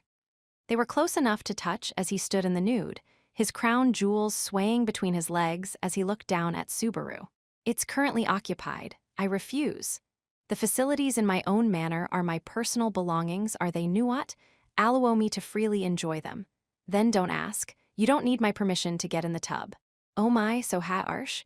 You do not understand. The bath is certainly my personal possession. Roswell went down on one knee as his hand reached out and gently lifted Subaru's unresisting chin. But in the capacity of my servant, are you not as well? Chomp, no hesitation, I see. After biting the creepy fingertips holding his chin, Subaru swam backward, putting distance between Roswell and himself. The bathroom's size was firmly in the realm of stupidly huge, with a tub as broad as the oldest, best bathhouses. Plainly, it was the habit of nobles to use an excessively large amount of space, but he had to admit that monopolizing all that space felt pretty satisfying. Another twist I didn't expect, geez. During the previous 4 days, he hadn't encountered Roswell in the bathtub even once. During the last loop, Roswell had been extremely busy. The two barely saw each other. No doubt the twins had tended to his needs, but Subaru barely had any contact with him outside of mealtime, their initial meeting excepted. Damn it, every little thing's happening in completely different ways than what I expected. Although I know not what troubles you, not everything in this world goes according to plan. Roswell moved to Subaru's side as he spoke of it being a tough world. He leaned back against the wall of the bathtub and let out a long sigh, somehow looking like any other man in the world enjoying the pleasures of the bath. I only just noticed, but I guess even you take off your makeup for hot baths. That's right. Oh my Subaru, I wonder if this is the first time you have seen my face unadorned. I suppose it is. I'm like, you look totally normal. No need to hide your face like that. Cosmetics is a hobby of mine. Tease Nuot out of any need to hide my face. It is not as if the curl of my lips or the arch of my nose are abhorrent to the eye, oh my. Don't look at me while saying that stuff. Make 3 doe-eyed blinks and I'm keeling over here and now. Being born with bad looks was a serious drawback when making first impressions. And if Subaru wanted to complain about the face he was born with, what could he say? He looked exactly like his mother. Remembering his parents, Subaru had a conflicted look on his face as Roswal changed the subject. Are you getting along nicely with Ram and Rem? They've worked here for quite a while, so they are surely passing things along to their junior. Well, I haven't talked to Rem much, but I'm getting along well with Ram. If anything, Ram is a bit too friendly. Even with us senior and junior, she hasn't treated me any differently from when I was a guest. Rem will make up for that shortcoming. It is only right sisters support each other. Those two are very well suited for each other in that sense. From what I see and hear, Ram's the weaker sister, while Rem always covers for her. In every sense, it was clear which twin sister had the superior ability at domestic work. Rem had first-rate skills across the board, while Ram would have needed to work hard to come close to second-rate. Normally, that setup would give Ram an inferiority complex, but all I hear is, Ram's amazing because she's older. Being so bold is unreal. If you wish to speak of being bold, I think you are quite the specimen, but I see. I wonder if you replied and said the same things to her. It is quite a thing you are treading upon without reserve, which is quite marvelous. The emphasis there doesn't sound like praise at all, you know? Subaru didn't hesitate to intrude on other people's personal turf because he was so bad at reading the mood. That aloof disposition made it easy for him to get isolated. You might say that it was his bad habit to get on other people's nerves. At Subaru's reply, Roswal closed his right eye and looked up at the ceiling with his yellow left eye alone. It is not sarcasm. I truly believe it is a good thing. Those girls are a little too perfect for each other, you see. Quite likely, some things change only when someone comes from outside and gives a little push, yees. Something like that, huh? Something like that, indeed. The two immersed themselves into the bathtub up to their necks, letting their entire bodies soak up the sensations. A little after that, Subaru raised his eyebrows, remembering something. Oh right, Rose, there's something I wanted to ask you. Is that all right? Well, if it is within my vast personal knowledge, I would not mind. That's the most roundabout way of saying I'm really smart that I've ever heard. But anyway, how is this bath heated? Subaru knocked a couple of times on the bottom of the tub as he addressed what had been nagging him the whole time. The bathtub Subaru and Roswal were soaking in was made of stone. Its pleasant smoothness made him think of marble. The bath was in a corner under the mansion, and of course it was for both genders. To begin with, everything in the bath was swapped after each time, so he had no special sense of fulfillment from getting in after Amelia. Subaru added a thought. Not that I'm boiling in here. I just noticed before I got in. From time to time, your inquisitive spirit truly astounds me. I wonder if it is youth, although I wonder if I would have had that thought when I was your age. Roswal seemed to see a rare dazzle in Subaru's youth as he nodded. Regardless, the answer is quite simple. You see, there is a fire-attuned magic crystal under the bathtub that heats it. When triggered by the mana of someone entering the bath, it activates and brings the water to a boil. Surely you used such a thing in the kitchen? So that's how that pot worked. I was wondering how you cooked here without gas. After Rem had made brief use of it, it had been Subaru's turn to peel vegetables. In the first place, not understanding the meaning of words like it runs on mana, spoken like an obvious, everyday thing, probably meant the dawn of Iron Chef Subaru was still a long time away. I mean, if it's mana, does that mean only magic users can use it? Not at all. All life forms have gates. No plant or animal is an exception. If 'twas not so, we could not achieve a society built on the use of magic crystals.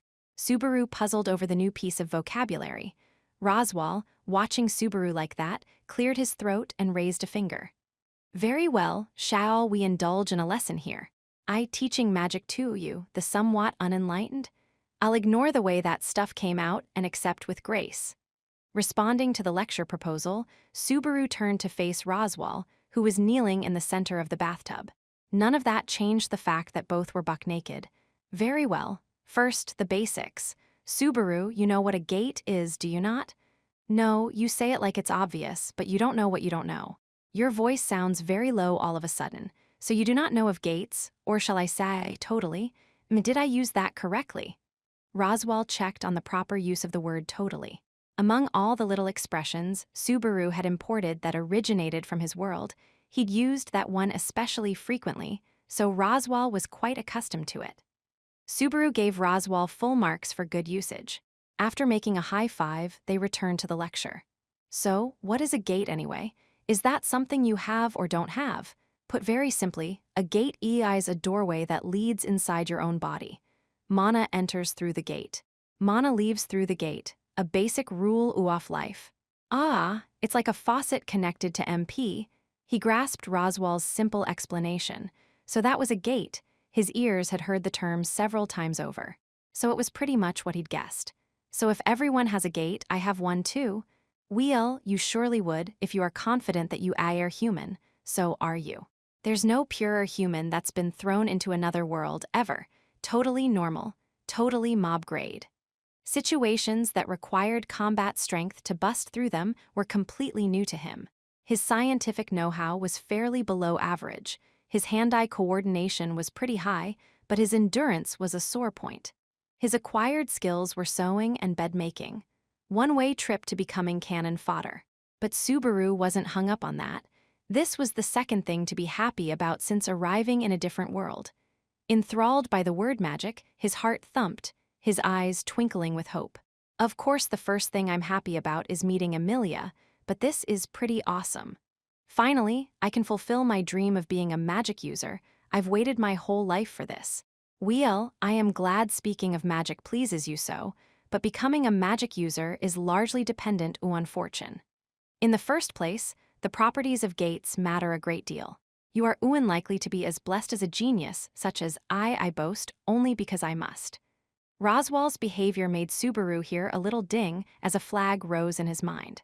In spite of Roswal's overwhelming confidence, he didn't know that Subaru, soaking in the bathtub in the nude before his eyes, was a guest, summoned from another world. Tradition held that those summoned from another world possessed special abilities. So far, weapon skills were out, intellect was out, his luck modifier was either 0 or somewhat negative, but magic. My new hope is in your hands, Roschai. Magic, let's talk magic some more. There's a magic wave here and my twinkling future's surfing on it. Is that so? Then let us continue. Did you know that magic has 4 basic affinities? Nope. It feels good to have someone so senselessly, pointlessly guileless and ignorant before me, so I shall explain. The 4 elements of mana are fire, water, wind, and earth. Do you understand? Got it. These are the basics, huh? Consider them absorbed. Go on. Subaru's request seemed to rub Roswal the right way, so he nodded and continued his explanation. Fire element relates to temperature. Water element regulates life and healing. Wind element functions outside the bodies of living things. Earth element functions inside the body. So, most affinities are divided by these 4 categories, and normal humans have an affinity for one of the 4. Incidentally, I shall have you know I have an affinity for all 4. Whoa, the boasting's annoying, but I'll praise you anyway. That's fantastic. How do you figure out someone's element? Naturally, a magic user as accomplished as I can discover that through mere touch. Seriously, this is what I've been waiting for. Well, do it and tell me. As Subaru begged like a puppy that hadn't been housebroken, Roswal gave him a half-hearted look and pressed his palm to Subaru's forehead. The eyes of both completely nude men twinkled at the scene. Well, if you shall all excuse me, Mayan. Whoa, a magical sound, total fantasy immersion. Subaru was taken in by the invigorating scene before his eyes, forgetting his many sources of worry for that moment. Magic! Finally having been summoned to another world, would get fangs of his very own. His eyes twinkling in certainty of his hope, Subaru awaited the results of the scan. Yeez, I see. Here it comes. What is it? Maybe fire element that burns like I do. Or water for when I'm calm and composed, the coolest guy in the room? Or maybe wind because of my refreshing nature, like the breeze blowing through the grass. No, it's gotta be Earth for my being such a laid-back, big brother type nice guy, definitely. Yes, it's dark. None of the above. Doubting his ears at the scan result, his reaction was like someone being told he had cancer. Roswell then spoke in a grave tone that seemed to fit that image perfectly. You are completely, utterly dark. Your connection to the other four elements is quite weak. Put differently, though, this EI is exceedingly rare. So what is dark anyway? It's not in the other four categories, some kind of reject. I did not mention it, but there are also elements beyond the basic four, namely dark and light. Whoever, very few people have those affinities, so I did not bother to explain. Meaning Subaru was far off the beaten path. Hearing Roswell elaborate made Subaru feel less buffeted and calmed him down. Yes, this was a rare, limited element, in other words, a special power. It's gotta be a really awesome element, like some super special power that comes only once in 5,000 years. Yes, dark element magic is quite famous, able to obstruct an opponent's vision, sever him from sound, slow his movements, and the like. Rather convenient uses. I'm a debuffer. A debuffer was a specialized support class dedicated to so-called debuffs, skills that weaken the enemy. He'd had his hopes up that he could use magic of peerless, legendary destruction, able to rend the sky and split the earth, but Roswell was breaking it to him that his magic would have crowd control and attribute-lowering properties. He really did seem apologetic, so it was no doubt the truth. Summoned from a world without weapons, skill, intellect, or cheat codes, and a magical element for debuffs. Incidentally, you have no talent for magic. If my limit is a 10, yours is about 3. I wanted to hear that even less. This place is forsaken by God and Buddha. Subaru opened his mouth and made a loud groan as he immersed himself in the bathtub. Until a few moments before, it had been a theoretical hope, but expectations, once sprouted, were not so easy to brush aside. Well, using it at all is good, I think, or maybe being a debuffer makes me kinda cools. Putting aside the level of coolness, there is no harm in learning. If you wish to use magic, by all means learn. Fortunately for you, there is indeed a specialist in dark spells here at this mansion. I see, that's it. I suppose I should be satisfied with learning magic for situations where you want to slow someone down. Okay, let's get this show on the road. Subaru was eager to have Emilia guide him into magic, drawing both of them closer together. His prior goal of following the same route as last time was long forgotten. You seem to harbor a misunderstanding. Buat the specialist in dark spells is Nuat Emilia, you know? The heck? Are you enjoying playing with someone's heart like this? So who's the specialist, you, the elite magic user with all elemental affinities? This sucks. It is Beatrice. That's worse. With a great kerplunk, water spray leapt everywhere as he let loose his loudest shout of the evening. 4. Damn, that was all over the map. Damn that Roswell, working me up and down like that like I'm on Buddha's palm. In the washroom, Subaru's face was red as he put his hands through the sleeves of his change of clothes. With the affinity scan and the bathtub ending in dejection, Subaru got out of the bath first. He'd been worked up during the conversation with Roswell, but his face felt heavy from the effects of the long bath. After all, it hadn't been a full day yet since being healed from his wound. He had to expect some anemia. Plus I'm gonna have serious aches and pains tomorrow. Damn you, Ram. You remember this. Just because I'm better than last time doesn't mean you have to work me like a dog. I will remember that as you wish. FYI. The timely reply, coming just as Subaru was leaving the washroom with his laundry in a basket, surprised him enough to make him jump. As Ram stood in the corridor before the washroom, his underwear, scattering out from the bouncing basket, fell to her feet. My goodness. Ram crouched, plucked Subaru's underwear off the floor, and stuffed them into a garbage bin right beside her. There's a guy carrying a basket heading to the laundry right in front of you, you know. I'm sorry, I was gripped by psychological distaste the instant I picked them up. I had to get rid of them without a single moment to spare. Considering all that, your form was very relaxed, huh? Subaru tearfully recovered his underwear from the garbage bin and turned to face Ram. Seeing Ram serenely standing in the hallway, he tilted his head and wondered what she was up to. Ram seemed to reply to his unasked question. "Unfortunately, I have already bathed, so my clothes will stay on no matter how long you wait." I didn't say anything, and ain't that backward for a maid? I jest. I am simply waiting for Master Roswal to finish before helping him dress. That's pampering him a little too much. I'm sure he can dress himself. Apparently, in this world, there existed people who'd never in their lives worn a single shoe without a servant slipping it on their foot. Roswal surely fit the bill. Don't tell me you both help him put on that weird makeup. My low trust's falling even further. There shall be no rudeness toward Master Roswal in my presence. Next time I shall spank you. It felt like a warmth-filled warning, but seeing that she wasn't kidding, he knew he ought to take it to heart. In point of fact, Ram had explained his chores at the mansion with great care and patience, but she had a look that suggested she'd make him work in the hog house if he asked her the same question twice. "I'll save myself the grief then if you'll excuse me. See you tomorrow." "Basaru, what are you doing later?" "I'm just heading off to sleep. Morning comes early after all, damn it. Those mornings are really tough." At Subaru's reply, mixing rebelliousness with weakness, Ram nodded a bit and closed her eyes. Subaru was just about to ask the silent Ram if there was something she wanted to say when she opened her eyes. "Wait in your room, then. I'll be there later." Subaru's response sounded very obtuse. "Huh? 5. Subaru Natsuki, as he declared several times over, was firmly in Amelia's corner. Perhaps it was because he'd never encountered such beauty, either in this new world or the one from which he came, but Amelia stood out in Subaru's mind.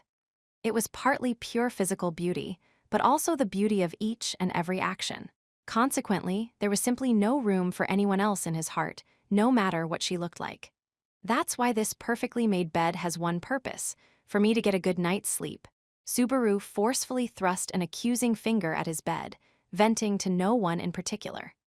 Subaru, having returned to his room after leaving the bath, had wasted all the intervening time on putting his bed in order.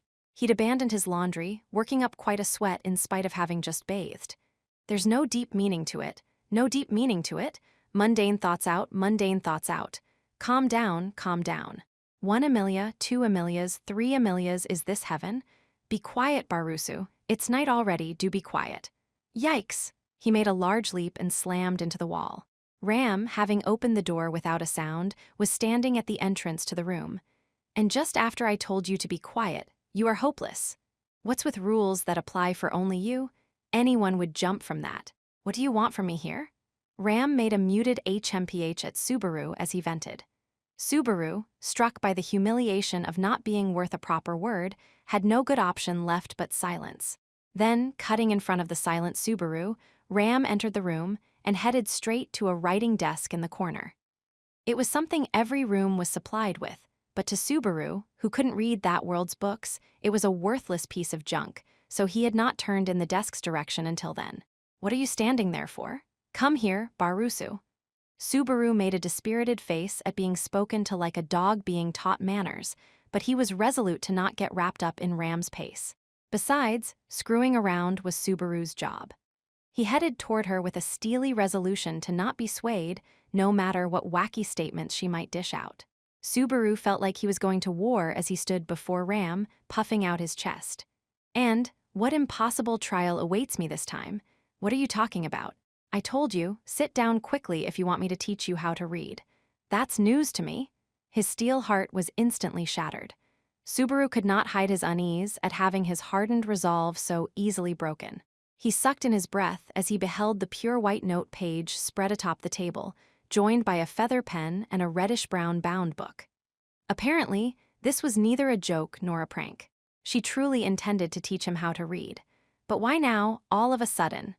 Ram's reply to the bewildered Subaru's question was extremely straight and to the point. "I realized while watching you work today that you could not read, so I will teach you. If you cannot read, I cannot send you to buy groceries or leave you notes." Ram showed Subaru the red-bound book as his mouth flapped like that of a fish caught off guard. "We shall begin with a simple picture book meant for children. I will accompany you for study every night from now on. No doubt it was an offer he should be grateful for, but Subaru's bewilderment was stronger than his gratitude at that moment. Like the events that unfolded in the bath, this situation was one that was unthinkable last time. And according to Subaru's senses, his intimacy with the twins still fell far short of what he'd experienced on the fourth day last time. Why are you being nice to me like this? It is obvious. I know it is to make things easier. Man, you're hard-boiled. You didn't even say what you corrected. It is only natural. As your work increases, mine decreases. If my work decreases, Rem's work will naturally decrease as well. It's all for a good cause. That means a ton of work falling on me, though? Ram tilted her head like she couldn't understand what he was getting at. He was at a loss for words. But even if he was at a loss like this, he was happy that Ram was showing him such concern. Okay, roger that. Let's get this studying started, shall we? Since you already have the spoken language down, it should not be all that difficult.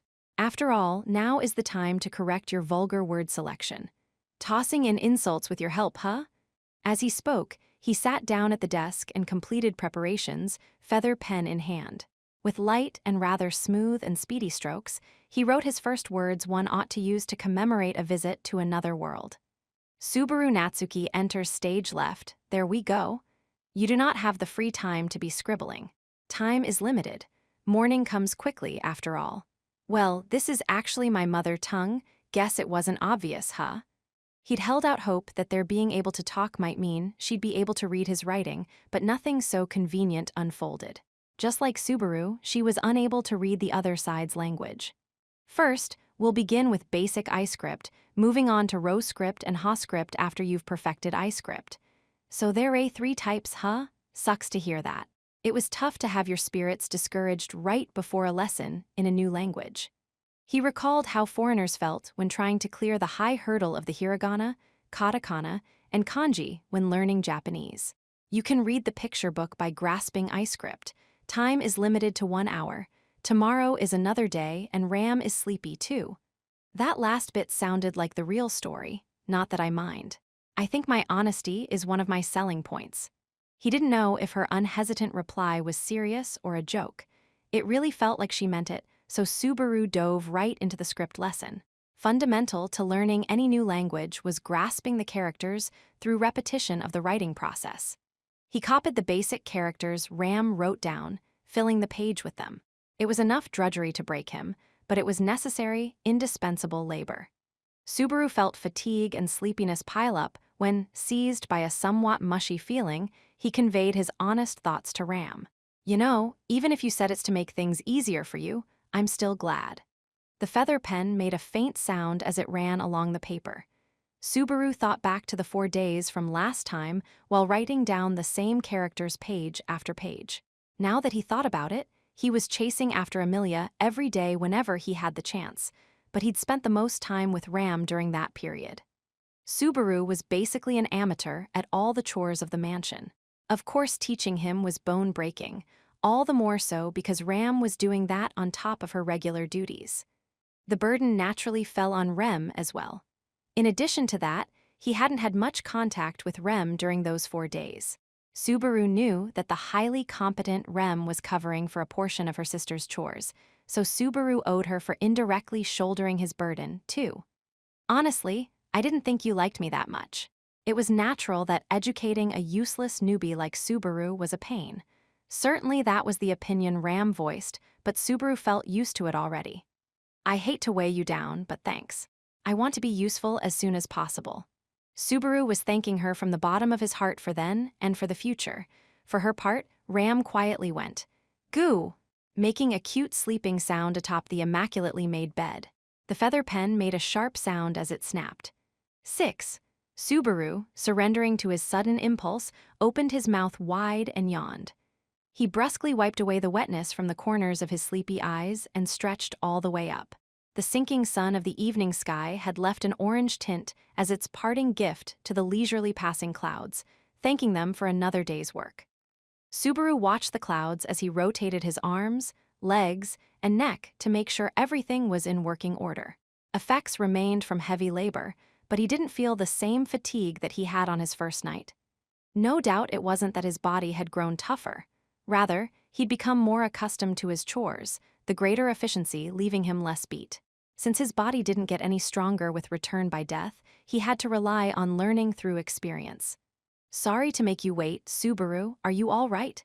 Yeah, I'm totally okay. Finished your shopping, Rem? Yes, no holdups. It seems you were rather popular. Holding a carry bag containing the things she'd bought and complimenting Subaru was the blue-haired girl, Rem.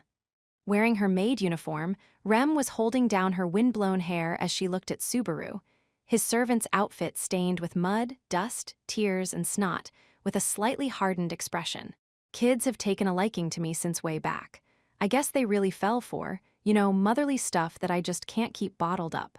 It's because children are just like animals and naturally decide a hierarchy.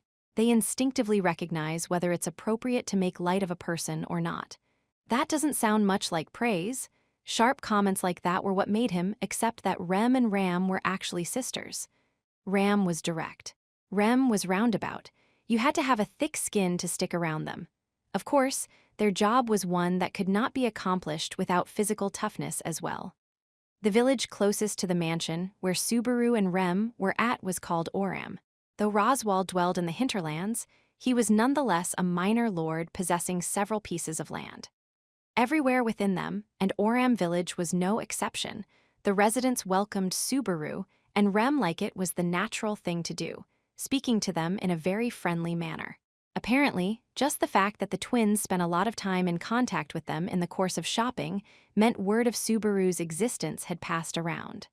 The shock at the speed rural rumors traveled surprised Subaru. But still, though it was awkward, Subaru was happy for the warm welcome. Having said that, what's with those brats getting all clingy like that? Don't they know that touching everything just gets your fingers burned? Can't they tell I'm putting out a hard-boiled aura here? It seems you're pretending to be a motherly adult kept you quite busy all by yourself. The by yourself part sounded a bit sharp there, but it would have been nice being busy without getting mobbed like that. I really should have stuck with you going shopping. Since Subaru's inability to tell ingredients apart made him useless, Rem had him kill time in the village while she was shopping. The kids found him, and he was immediately abducted. Man, they just don't have any respect. That's why I can't really get to like kids. When it comes to lack of respect, you look plenty childish to me. A very sound theory. Having said that, I think taking someone for granted from the get-go is a little different. Ram's really good at that, though. Sister is incredible. They were speaking past each other somewhat. The way Rem seemed full of herself as she boasted about her sister, plus the fact that her sister wasn't watching, made Subaru surmise they were her true feelings. Feels like Ram's personality causes a lot of conflict, though. Her unflinching demeanor is part of her charm. It is not something I can pull off. Subaru, hearing a sad undertone to the words she added at the end, knit his brow but didn't press the point. With Subaru suddenly at a loss for words, Rem seemed to snap back to normal as she changed the subject. Come to think of it, how is your studying going? I'd like to say steadily, but it's not as simple as that. Stuff like this needs time to slowly nurture and develop, just like love, as long as you don't give up midway. There wasn't much tenderness in that comment just now. Seeing that his shout brought a slight smile to Rem's face, Subaru also smiled in relief. It had already been 4 days since Ram had offered him personal lessons. He'd heard Rem might take over, but she hadn't actually assumed the instructor's position as of yet. Ram being that busy meant that the burden on Rem was all the greater. Subaru kept smiling and waved to Rem, who was acting slightly hesitant for once. Don't worry about it. I'm not going to give up or disappoint Ram. I just wish she wouldn't fall asleep on my bed in the middle of the lesson. It's really distracting. Sister is probably acting that way to spur you forward.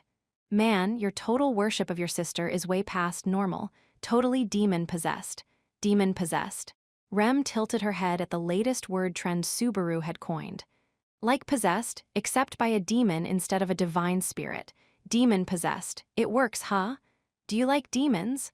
Better than gods.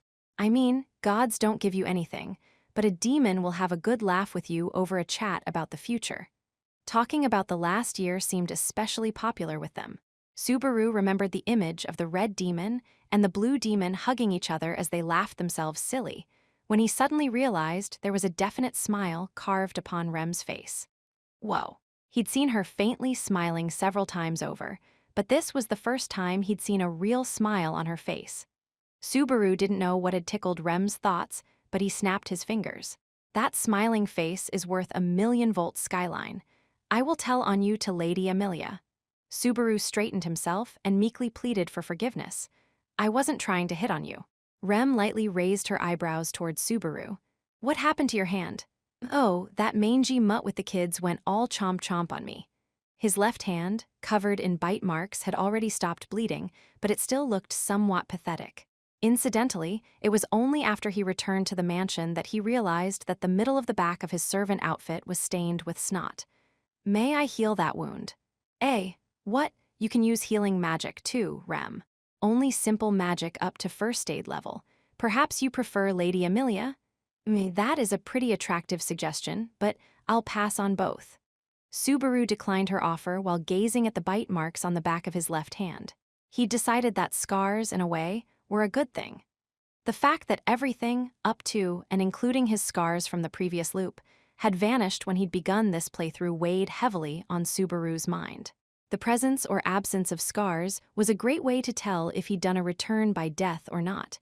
If the dog hadn't happened to bite him, he'd have been forced to cut himself with a sharp feather pen. Well, it's a mark of honor. No one lives as prettily as on the day they were born. It is said that scars are a man's medals, though all you accomplished on the battlefield were mistakes. That might have a kernel of truth, but don't say stuff so cold, geez. The way Rem tilted her head and looked at him indicated she didn't realize what a venomous tongue she had. That was even scarier. Besides that, I've cut my hand lots of times in front of you before, so why offer to heal me all of a sudden? I mean, you never offered to do it before. That's because I thought you'd forget if it didn't hurt, so you should keep the wounds as a warning. That's educational policy straight out of Sparta, so why'd you offer now then? He wanted to know the reason why this case was different from the others, making her unable to let this one go. After Subaru posed his question, Rem kept her silence for a while.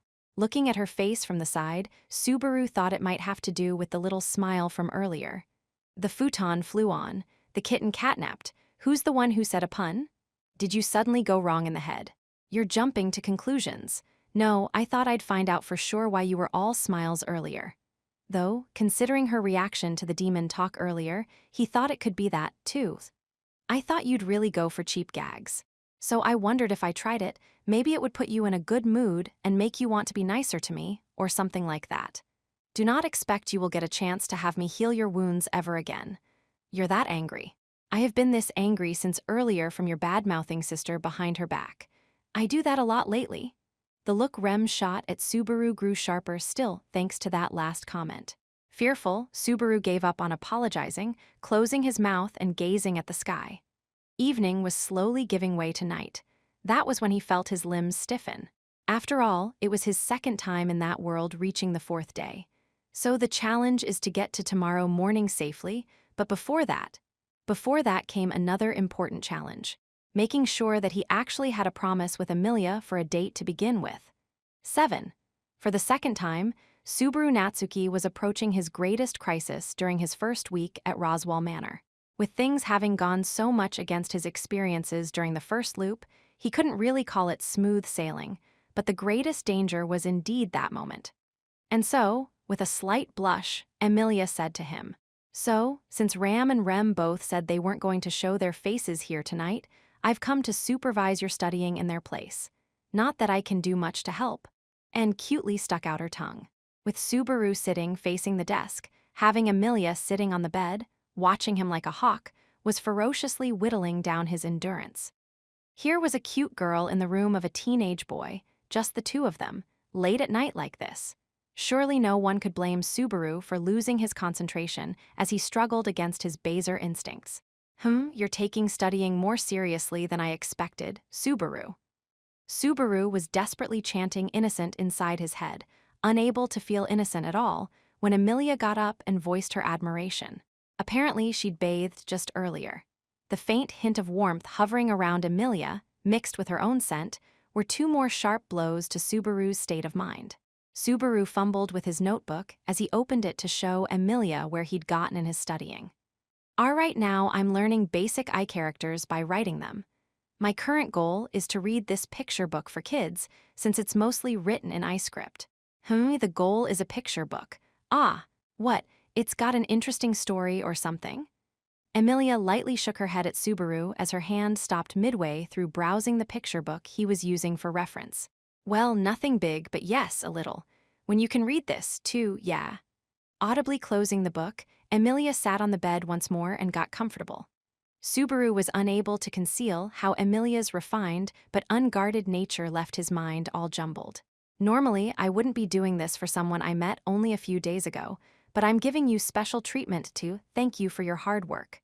Sheesh, that's not a whole lot of thanks, Emilia. If you want to show your thanks, how about a massage? Something to melt away and heal all the aches and pains of a hard day's work, Jhaha. Emilia clapped her hands as she scolded him. That sounds perverted somehow, so no. And don't change the subject. Keep going, will you? Subaru turned back toward the desk as he fought his worldly desires.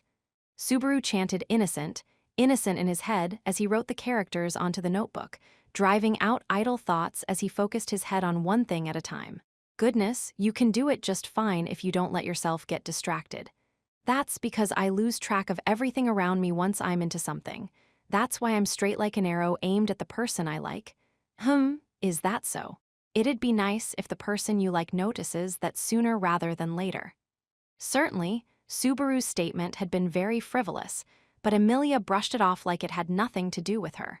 The fact that she clearly didn't see herself as the target of Subaru's affections gave him no route to follow up.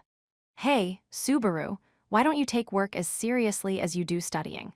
My motto is to be diligently undiligent is what I would say, but this isn't the right mood for that. It's a serious matter. Ram was complaining about it a little too. From time to time, it feels like you're holding back. Naturally, Emilia's words and expression both held distaste at having to convey such a message. Hearing this, Subaru could make only a pained grimace, for she had hit the mark.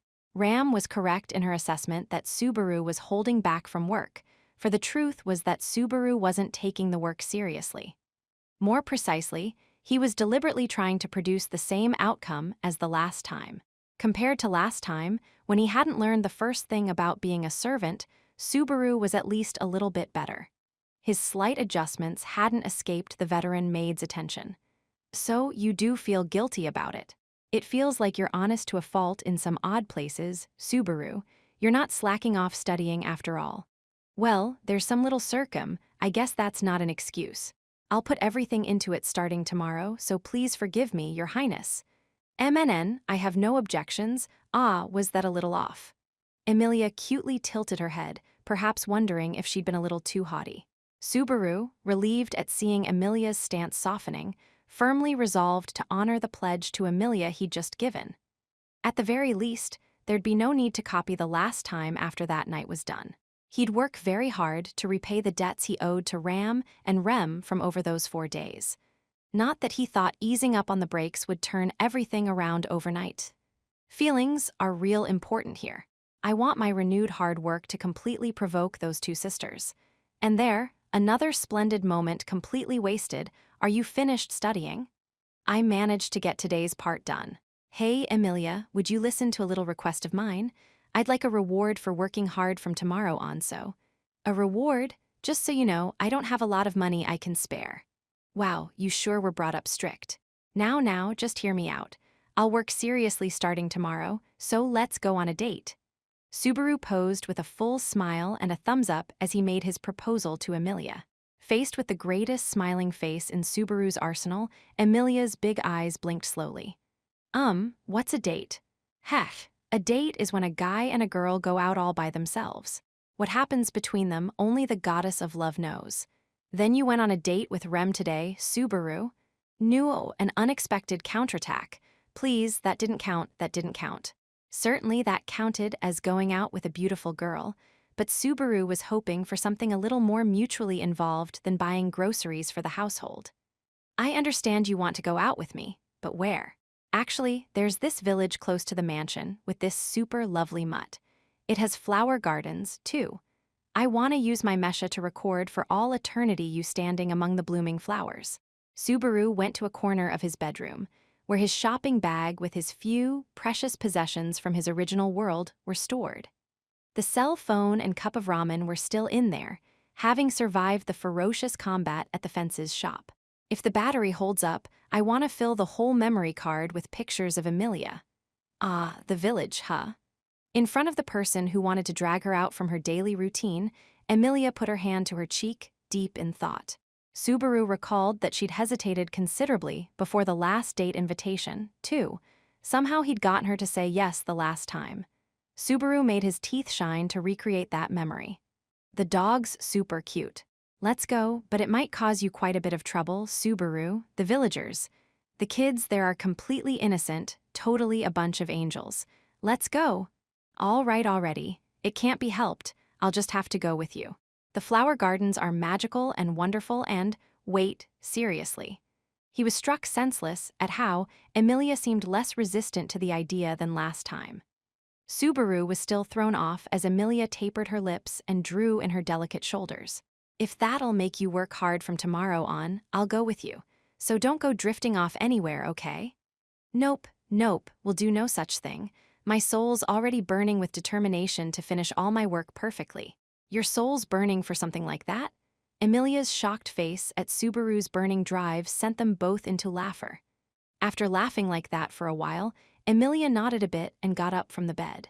She passed by Subaru's side and looked out the window, making a faint, charming smile up at the sky. The stars are so pretty tonight. It'll probably be clear tomorrow, too. Yeah, it'll be a day I'll never forget. There you go again, Subaru. Emilia turned around and leaned against the windowsill as she began to admonish Subaru for his frivolity. But her tongue stopped moving when she saw the expression on Subaru's face. No doubt it was because, when she hadn't been looking, Subaru's expression had become uncharacteristically serious. If you stay here too long, I'm gonna end up falling asleep and mistaking you for a squeeze pillow till morning. Just now, it's nothing. You know, if you suddenly stop talking like that, it really makes guys nervous. Emilia, perhaps set off by his probing the deeper meaning of her actions, remarked, "It's nothing," as she left the window and cutely strode past Subaru. She went straight to the doorknob before looking back. Now then, butler Subaru, work hard come tomorrow. Rewards come only to children who work hard for them. She made a light wave of her hand to bid him good night, followed by a smile and a toss of her hair. Without waiting for Subaru's reply, the silver silhouette vanished past the doorway. He could stretch out his hand, but it could not reach. All that remained in his room of the lovely girl was the faint scent of her perfume in the air. But, hold on, seriously. Geez, I'm getting real popular here. Seriously. The promise had been made once more. Now, Subaru could challenge the night again. It was 6 hours to get through the 4th night, 6 hours before the promised morning of the 5th day. Now, Mr. Fate, let's do this. 8. Subaru was sitting on the floor with his back against the bed, anxiously passing each moment as he waited for daybreak. The coldness of the floor hadn't really registered in the 2+ hours he'd spent sitting there, but Subaru's body was extremely, almost excessively aware of the cold. The reason was simple. Who could sleep with his heart pounding like this anyway? His heartbeat was fast and loud, making large thumps that he could swear were ringing in his eardrums. His senses were keen to the point of feeling his blood coursing through his whole body. His fingers throbbed non-stop like they were numb. Here's what I get for looking forward to the promise with Emilia. Geez, I haven't had this much trouble sleeping since before that picnic in 1st grade, and I ended up oversleeping for the school trip. Really takes me back. His reminiscing distracting him somewhat, Subaru glared at the sky he'd been looking up at for hours on end. Still a long time, he belatedly thought. It was about 4 hours until morning. He didn't feel sleepy whatsoever, but remaining on guard for whatever might occur had frayed his nerves. Thinking of the possibility of an attack made it impossible for him to focus on anything else to kill time. Besides, continuing to think was the only thing Subaru could do. He'd redone the last 4 days, as in 4 days for the 2nd time. There were numerous differences in discord with prior events. They had heavily affected the path he'd taken to reach that night, but Subaru had surely checked off the majority of the events in his memory. However, what nagged at him was that he still didn't have a clue how to avoid causing a new loop. Relations with Emilia were good. He felt like relations with Ram and Rem were getting better, but he hadn't encountered Beatrice since that night. The last time, it wasn't for long, but Subaru had been in contact with Beatrice. Setting that aside, he had barely seen Beatrice this time around. Strict time management had prevented him from exchanging more than a few words with her. Just like before, she gave me a good tongue lashing just from seeing my face, sheesh. He didn't recall having much discussion with her, but it was most certainly Beatrice's being there that had saved Subaru's mind from shattering when confronted with facing his first day. It was the sheer normality of how she blew him off that made Subaru feel calm enough to find himself. I should have thanked her for that somehow. Not that Beatrice would appreciate what he was thanking her for, and no doubt she'd make quite a sour face if he did, but Subaru still wanted to share his thoughts with her. With a smile, he thought back on the thorny conversations the two had instead engaged in. If he made it to the next morning, there would be lots and lots more that he could accomplish. He had things he wanted to say, not just to Beatrice, but to Ram, Rem, and even Roswell. Of course, he wanted that to be after first exhausting 10,000 words on Amelia. Looking back on it, he had to smile. Putting last time and that time together, it was 8 days all told. Maybe it was the mushy feeling inside him that made his eyelids seem a bit heavier, though there were still 3 whole hours until morning. This isn't an MMO. It's no joke if I fall asleep here. He rubbed his eyelids as the sudden sleepiness faded away. But the sleepiness had come with a chill. He made a bitter smile as his body began shivering out of the blue. He cradled both shoulders, trying to raise his body temperature, but the chill wouldn't leave him no matter what he did. Still, the sleepiness gradually got worse. Subaru, so gripped with optimism, realized that the situation had changed. Looking closer, he saw that the skin under the sleeves of his track jacket had goosebumps all over. Chilled to the bone, he couldn't stop shaking. It wasn't normal. The season of this other world was like late springtime in his own world. The days were almost too warm for long-sleeve shirts, so why were his teeth chattering like this? This is bad, don't tell me this is. Feeling a chill that came not from cold but from fear, Subaru nervously put his hands on the floor. But with the shaking already spreading through his whole body, his arms could not support him. When he got up, his knees felt creaky enough to break apart. Subaru was aghast at how sluggish and nauseated he felt. Somebody. Subaru's heart rate, so strong just earlier, had weakened, and his breathing was hard as he left the room. He wanted to call for help, but his raspy voice caught in his throat. His legs were cramping, as if his lungs weren't accepting oxygen from the dry air that hovered in the dark corridor. This is bad, was the thought that dominated the back of Subaru's mind. He didn't have any tangible understanding of what was happening to his body. The one thing he did know was that his life was in danger. Subaru sluggishly walked forward, groaning as he made his way toward the stairway going up. Each step through the familiar passageway was labored enough that it seemed to shave off another piece of his soul. Ha ha! Reaching the stairs, he climbed up one step at a time on hands and feet. He wondered how long it would take him to reach the top. Just thinking about it deflated Subaru as he crawled deeper into the hallway. The insides of his body seemed to be melting. He felt like everything was turning into some kind of soup. The vomit that welled up dripped from the corner of Subaru's mouth onto the corridor. His face was stained with tears. Subaru, crawling so pathetically, had only one person in the back of his mind. Amelia, Amelia, Amelia. I have to get to Amelia responsibility or perhaps duty. Subaru was driven by an emotion he couldn't put into words. In that moment, Subaru had none of the self-preservation instinct common to all species. Subaru, crawling his way to Amelia's room, was already barely breathing. His arms too weak to bear the weight of his body, he leaned against the wall and slid his way forward. Anyone watching would have felt less pity than disgust at his having lost the dignity of walking upright like a man. His whole body was sluggish. His breaths were ragged as his ears continued their high-pitched ringing. So it was pure happenstance, one might even say dumb luck, that Subaru noticed the strange sound.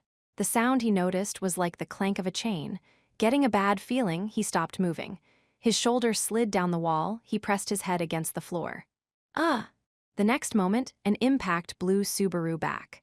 Subaru's body, flopping to the floor but a moment before, flew. He bounced several times, his face literally wiping the floor, as Subaru realized something had hit him incredibly hard. There was no pain. However, he felt a malaise like everything from the tips of his fingers and toes to the middle of his chest had gone through a blender. What happened? He started to say as he tried to put his hand to the floor to lift himself. But his shaking hand had no strength to grip the floor. That was strange. He had no balance. His right arm was working so hard, what was his left arm doing? Where'd it run off to? Annoyed for no tangible reason, Subaru glared at his useless left arm. That was when he realized that everything left of his shoulder had been torn off. Ah! Falling on his side, Subaru gazed dumbfounded at his amputated left arm. A large quantity of blood gushed out from the wound carved into him that had sent his left arm and shoulder flying, dyeing the hallway red. A moment after he noticed the existence of the wound, Subaru was racked with pain like lightning coursing through his whole body. Subaru, no longer able to process the pain and heat, flailed around like a stranded, dying fish and slammed himself against the ground several times, too choked up to even scream. His vision faded, with red and yellow light mixing together as Subaru's consciousness faded from the mansion. I wanna die, I wanna die, I wanna die, I wanna die, I wanna die, I wanna die, I don't wanna live, I just wanna die. I'll die soon, I'm dead, I don't know anything, everything's far off. Can't remember anything, don't care about anything, just let me die already. As if responding to Subaru's earnest plea, the sound of a chain. That faint sound was the last thing he heard before his skull was smashed, granting his wish. 9. Waking up screaming was an experience that was bad for the heart. Subaru, thrusting off the sheets as he woke, breathed raggedly as he absorbed the shock. Left hand, it's here, isn't it? He stretched his left hand into thin air as if grasping for something with it. His severed, blown-off left side was intact.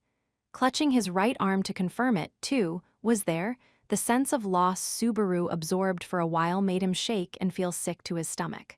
Subaru felt like his heart was wrenching as he looked at his restored left hand. Of course, there were no scars either, not from being blown off, not from the dog biting the back of his hand. I've gone back again. The vanishing scars meant that Subaru had lost his bout against fate. He'd gone back in time. Perhaps one could instead say that he'd been given another chance for a rematch.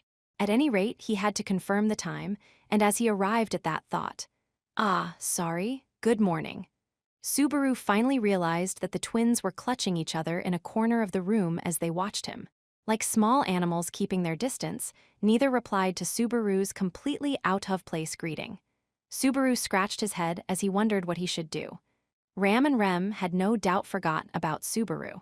That pained Subaru's chest somewhat, but Subaru ignored the pain and formed a smile. He'd show his sincerity as the first step to getting along. After all, even if they'd forgotten him, he hadn't forgotten them. Sorry for the trouble. Subaru Natsuki, rebooted and ready to go. Subaru strongly rose from bed, standing and pointing his index finger to the heavens. Disregarding the twins' surprise at his sudden approach, Subaru remained in his dramatic pose and said, "By the way, what's the date and time?" And so began his first day at Roswell Manor for the third time. Chapter 4. A Deadly Game of Tag. 1. Looking back on his memories of the 4 days, Subaru came to a conclusion. So when I went back the first time, it was debilitation causing death in my sleep. As Subaru waited for morning, he'd been assaulted by unbearable cold and sleepiness. That feeling of having his mental and physical strength drained away was plenty strong enough to shave away his life in a short time. Someone hit by that while asleep and defenseless would simply never wake up. But what about the sound of the chain? He couldn't come up with any connection between that chain sound and his debilitation hypothesis. It was a sound specific to long, heavy metal chains. That was probably the deadly weapon that had carved a chunk out of Subaru. Just remembering the injury made his lost body parts throb and go numb. Though his body hadn't experienced it, his soul was rejecting the memory. So there was an attacker then? Not that I know if the debilitation and the chain were by the same person. What he'd gleaned this time around was only enough to judge there was a perpetrator. Someone had attacked Roswell Manor on the 4th night. Subaru's name was on the list of pitiful victims. He didn't know if any other residents of the manor were on it. If I'm included, it's probably everyone. No doubt related to Amelia's royal candidacy, just like with the fence. But having thought that far, Subaru clutched his head. He'd come to understand there'd be an attack on Amelia and the others. That much was a success. But even if I know it, I don't have any proof to explain it with, and I'm too green to have any way to stop it. You could say that the problem with return by death was that you had no way to explain the information you got before you died. That went double for a prediction of an attack on the manor. Even if he got Roswell to take countermeasures, it wouldn't help if the attacker changed his plans. Beyond that, there was the option of driving away the attacker himself, but Subaru's low combat ability and ignorance of the opponent's capabilities ruled that out. It'd probably end like last time, him crying like a baby while getting beaten to death. I'm just too pathetic. Plus, I didn't see the opponent's face or weapon. A total dog's death, geez. He couldn't begin to plan to drive off an opponent he knew nothing about. Beatrice, seated in the middle of the room as Subaru paced around her in a circle, spoke with ill humor from the bottom of her heart. You are so gloomy I could die. Either stop right now or I shall blow you away. Choose. Subaru glanced back at the dangerous look Beatrice was giving him and innocently stuck out his tongue. Sorry. But for some reason, making something other than my head turn around gets my head turning, too. So let it slide, okay? We're buddies after all. Is there such a relationship between us, I wonder? We have met only twice, after all. The heart speaks louder than words. I mean, you did let me in here. You broke through the passage all by yourself, I suppose. It is really quite unbelievable. In typical fashion, Beatrice did not hide whatsoever her hostility towards Subaru. Subaru had made his way to the Forbidden Book Archive on the morning he woke back up, feeling saved by her cold demeanor once more. He'd meant to see it through, but being treated by Ram and Rem like a complete stranger was hard, after all. Unlike last time, he'd properly excused himself as he left the room, but it was truly the only place he could cling to. Well, I won't cause you any trouble. Let's have some tea and take it easy. We shall do no such thing. You truly are irritating. The corners of Beatrice's lips twisted in annoyance as she toyed with one of the curls of her hair. Watching Beatrice like that, Subaru suddenly had a thought. Come to think of it, you don't look like it, but you're a magic user, right? Your choice of words offends me. Will you not associate me with such second-rate imbeciles, I wonder? You don't have many friends, do you? How did you leap from that subject to this one, I wonder? I don't have any friends either, so I picked up on it, but that's not good for you. Being so high-handed at such a young age is going to affect you later in life. Should adjust that now while you can. Feeling the glare of Beatrice's reddened face, Subaru coughed to clear the air. There was something Subaru really wanted to ask Beatrice, the magic user with the dissatisfied look on her face. And that was, is there magic to weaken someone and kill them in their sleep? Subaru wanted to clear up whether the debilitation inflicted on him was via magic rather than poison or illness. In hindsight, he suspected that the terror and lethargy assaulting his entire body had been caused by magic.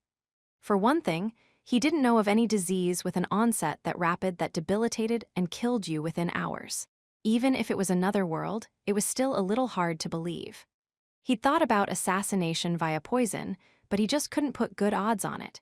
When you added the fact that someone had bludgeoned Subaru to death, attacking both with poison and by weapon just didn't make any sense. Listening to Subaru's question, Beatrice raised her eyebrows and shrugged her small shoulders as she replied. Such things do exist. They do, huh? It is closer to a curse than a spell, I suppose. Shamans specialize in such arts, as suits their devious natures. Bewildered, Subaru added the new profession shaman to his lexicon as Beatrice raised a finger and elaborated. Inflictors of curses, or shamans, hail from the nation of Gustico to the north and practice an offshoot of magic and spiritualism. They are all worthless sorts unable to use their talents for anything better, I suppose. But how do you call someone who can kill someone else with a curse worthless? Because that is all they can do. Curses have no use except to inflict harm on others. That is why they are the pettiest of all mana practitioners, I suppose. Apparently, aversion to the dark arts was so ingrained that Beatrice could not hide her disgust. Subaru wasn't trying to stick up for curses, either. He simply craved all the information he could get, visibly prodding her for more. So curses can do things like what I said earlier? I believe they can, but are there not simpler methods than a curse, I wonder? Simpler. I believe you have experienced it already. As Subaru inclined his head, Beatrice turned her palm toward him with a cruel smile. The malevolent smile that in no way suited a little girl clued in Subaru as to the true meaning of her words. You mean, I could have died from that invasive mana drain thing? Mana is the force of life itself, I suppose. Had I continued draining you so strongly, I could have indeed weakened you until you died. It is a much easier and more reliable method than relying on a shaman. So that thing you used at our first, the first day, you mean one slip and I was a goner. I held back because having your husk in here would be too much trouble, I suppose. Don't say husk, that sounds like I'm a bug. Subaru himself wondered why he felt such tranquility there when Beatrice truly thought of him as nothing more than that. Don't tell me you were the one who killed me. It would be more peaceful if I had killed you and we weren't having this conversation. Unfortunately, I am quite busy, so I lack the time to bother to kill you, I suppose. Beatrice held her hands behind her back, striding past Subaru to stand before the bookshelf. The hem of her goth, lowly outfit quivered as the little girl stretched, trying to get to a place just a little bit higher than she could reach when. Is it this one? The one next to it. Give it to me already? Yeah. Subaru took the unexpectedly thick tome off the bookshelf and handed it to Beatrice, whose cheeks were puffed out. Beatrice kept up a sullen look as she accepted the book from him, not speaking a single word of thanks as she sat on a stool in the center of the room. He'd seen her several times like that in the archive of forbidden books. It probably suited her better than an actual chair. What kind of book are you reading anyway? One that contains a method for driving an insect out of a room. A bug in an archive, sounds horrible. What kind? It has large black eyes and a foul mouth. Also, it thinks rather highly of itself. That's pretty specific for an insect there. He looked around the area, thinking of driving it off straight away if he could. As Subaru twisted around his neck, his eyes fell upon the book once more. Beatrice went ahem. Is there still something you want, I wonder? If not, could you please go? Right, is that mana drain something anyone can do? Should I feel slighted, I wonder in this manner, only Pucky and I can perform such a feat. Even Roswell cannot. I thought he said he could do it all. So Roswell was indulging in vanity. That or mana drain was an unexpectedly rare skill given the simplicity of its effect. Anyway, don't go sucking people dry too much, okay? Especially me. I'm seriously short on blood right now, so I'd weaken and die pretty easily. Because the flesh was all restored but the blood was not. Well, I had no obligation to go that far regardless. To Beatrice's declaration, made with a shrug of her shoulders, Subaru tilted his head and went, The grammar she'd used just then implied something rather odd. The way you said that just now, it sounded like you closed my wound. Don't tell me you're petty enough to take credit for Amelia's work. That half-baked little girl lacks the power to heal a fatal wound. She and Pucky stopped the bleeding, but I healed the wound. What of it, I wonder? I'm seriously super conflicted here. The circumstances of Subaru's recovery had been exposed in highly unexpected fashion. Subaru had been absolutely certain that Amelia had healed his wounds just like she'd done in the alley previously, but, though he narrowed his eyes suspiciously and made a look of doubt, Beatrice was unmoved. Barring her being a liar of exceptional gall, the truth was no doubt as she'd spoken. Meaning Beatrice was, then you're a big, filthy liar. Lot of gall you have there. Bottom-of-the-barrel personality. And you have quite some gall to not politely accept the generosity of others. Subaru's rude statement and Beatrice's angry shout resulted in a staring contest between them, one Beatrice finally resolved by sending Subaru flying back with magic until he smacked into a wall. As Subaru bounced off the wall and rolled head over heels before her, Beatrice slowly stroked one of her long curls. Could you finally leave, I wonder? Your hands aren't shaking anymore, so it would seem you've put your fears behind you. So you noticed, huh? You were trying to hide it, I suppose. I'm offended you tried to play me like that. Beatrice made a bored-sounding snort and shooed away Subaru with her hand like he was an annoying insect. Her words and how she lifted her hand before Subaru's face made his fingertips forget to tremble. He died a total of 5 times so far, but he most certainly wasn't used to it. Quite the opposite. The more times he died, the more the accumulated experience made his knees quiver from his raw fear of experiencing death again. That went double for the cause of death being first-degree murder. Upon his return, Subaru's heart creaked from despair. Surely no one could blame him for his courage not reaching the tips of his fingers and toes. Guess there's no more time for excuses. Man, you're not nice at all. Sighing away the last cobwebs, Subaru got up and reached toward the archive's door. Subaru looked back and made a bitter smile toward Beatrice, who wasn't even looking at him. Sorry, but thanks. See you next time. I shall take more mana from you next time, so could you simply stay away, I wonder? Her eyes remained fixed on her book as she verbally brushed him off. Feeling Beatrice's attitude spurring him onward, Subaru turned the knob and slipped through the passage. Then, wait, the insect from earlier, don't tell me you meant me. You want to leave not on your feet but through the air, I suppose. And so, he flew out of the passage. 2. In the garden, the silver-haired girl looked down at him. May I ask if you're all right? That kindness alone heals my wounds. That much is no lie. Subaru slumped his shoulders as he spoke. Sent flying by Beatrice's magic, Subaru had been rammed through the passage and shot out of a second-story terrace window facing the garden, tumbling onto a flower bed below. He'd almost died from a domestic dispute. The theory that she killed me is getting more and more convincing. I think Rem fertilized that flower bed with manure yesterday. Woha, 3-second rule. Having been thrust into the flower bed for more like 30 seconds than 3, Subaru leapt out. He desperately tried to brush the mud, and perhaps things other than mud, off him as he stood before Emilia at an oddly close distance. It doesn't count, right? That was yesterday and all. Well, just think of it as, when bad luck is with you, good luck is not far away. And Emilia's already in consolation mode.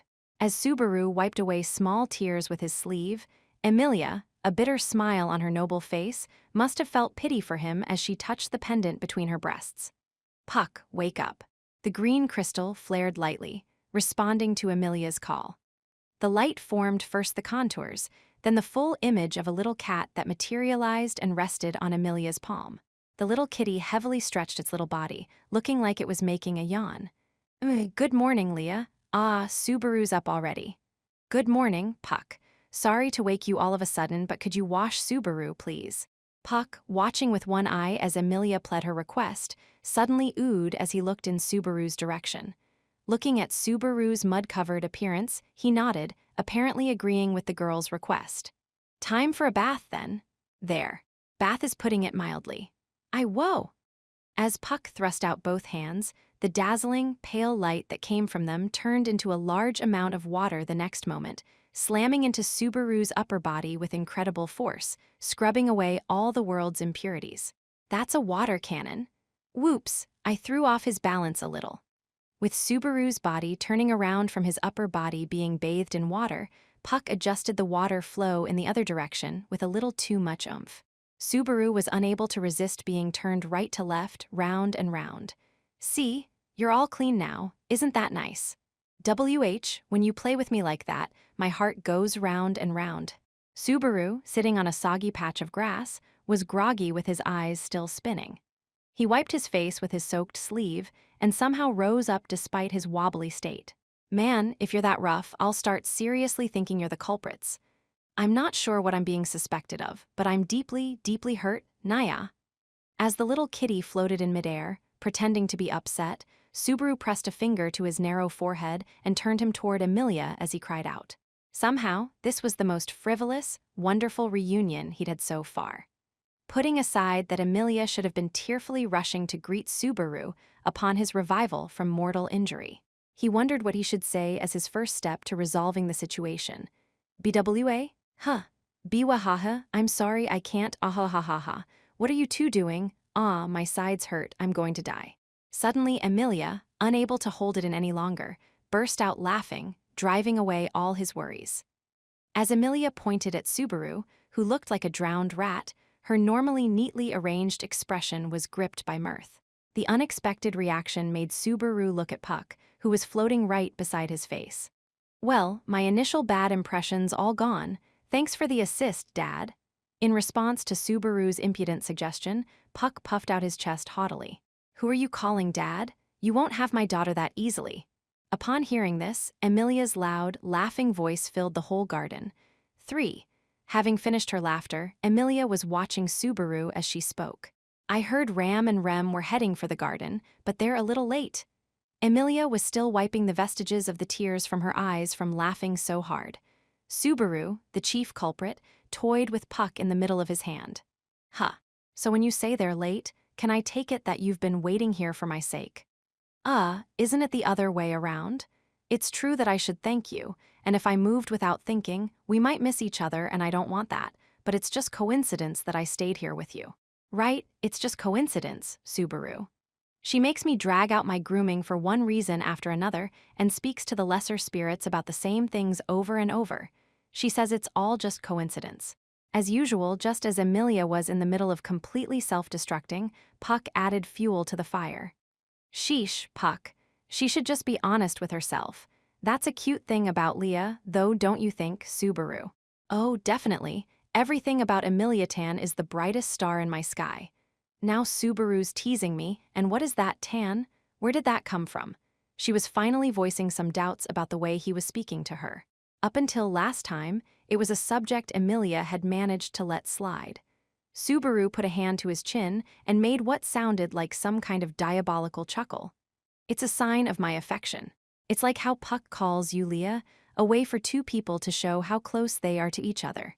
Not that I remember being quite that close to you. Wow, that statement kind of hurts, you know. I was kind of making a down payment. I'm totally planning to have a relationship with Emilia Tan that goes hand in hand with the pet names. Okay?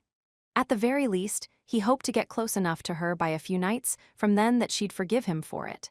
Emilia's face expressed surprise at Subaru's strong approach, then her cheeks reddened a bit. Fine, I'll accept that. Hey, don't look at me like that. I thought I was getting brushed off. What's that positive reaction? Explain this, Mr. Puck. As Emilia turned her face aside, Puck sat on her shoulder and twirled his mustache. My daughter doesn't have many friends, so being called by an intimate nickname makes her happy.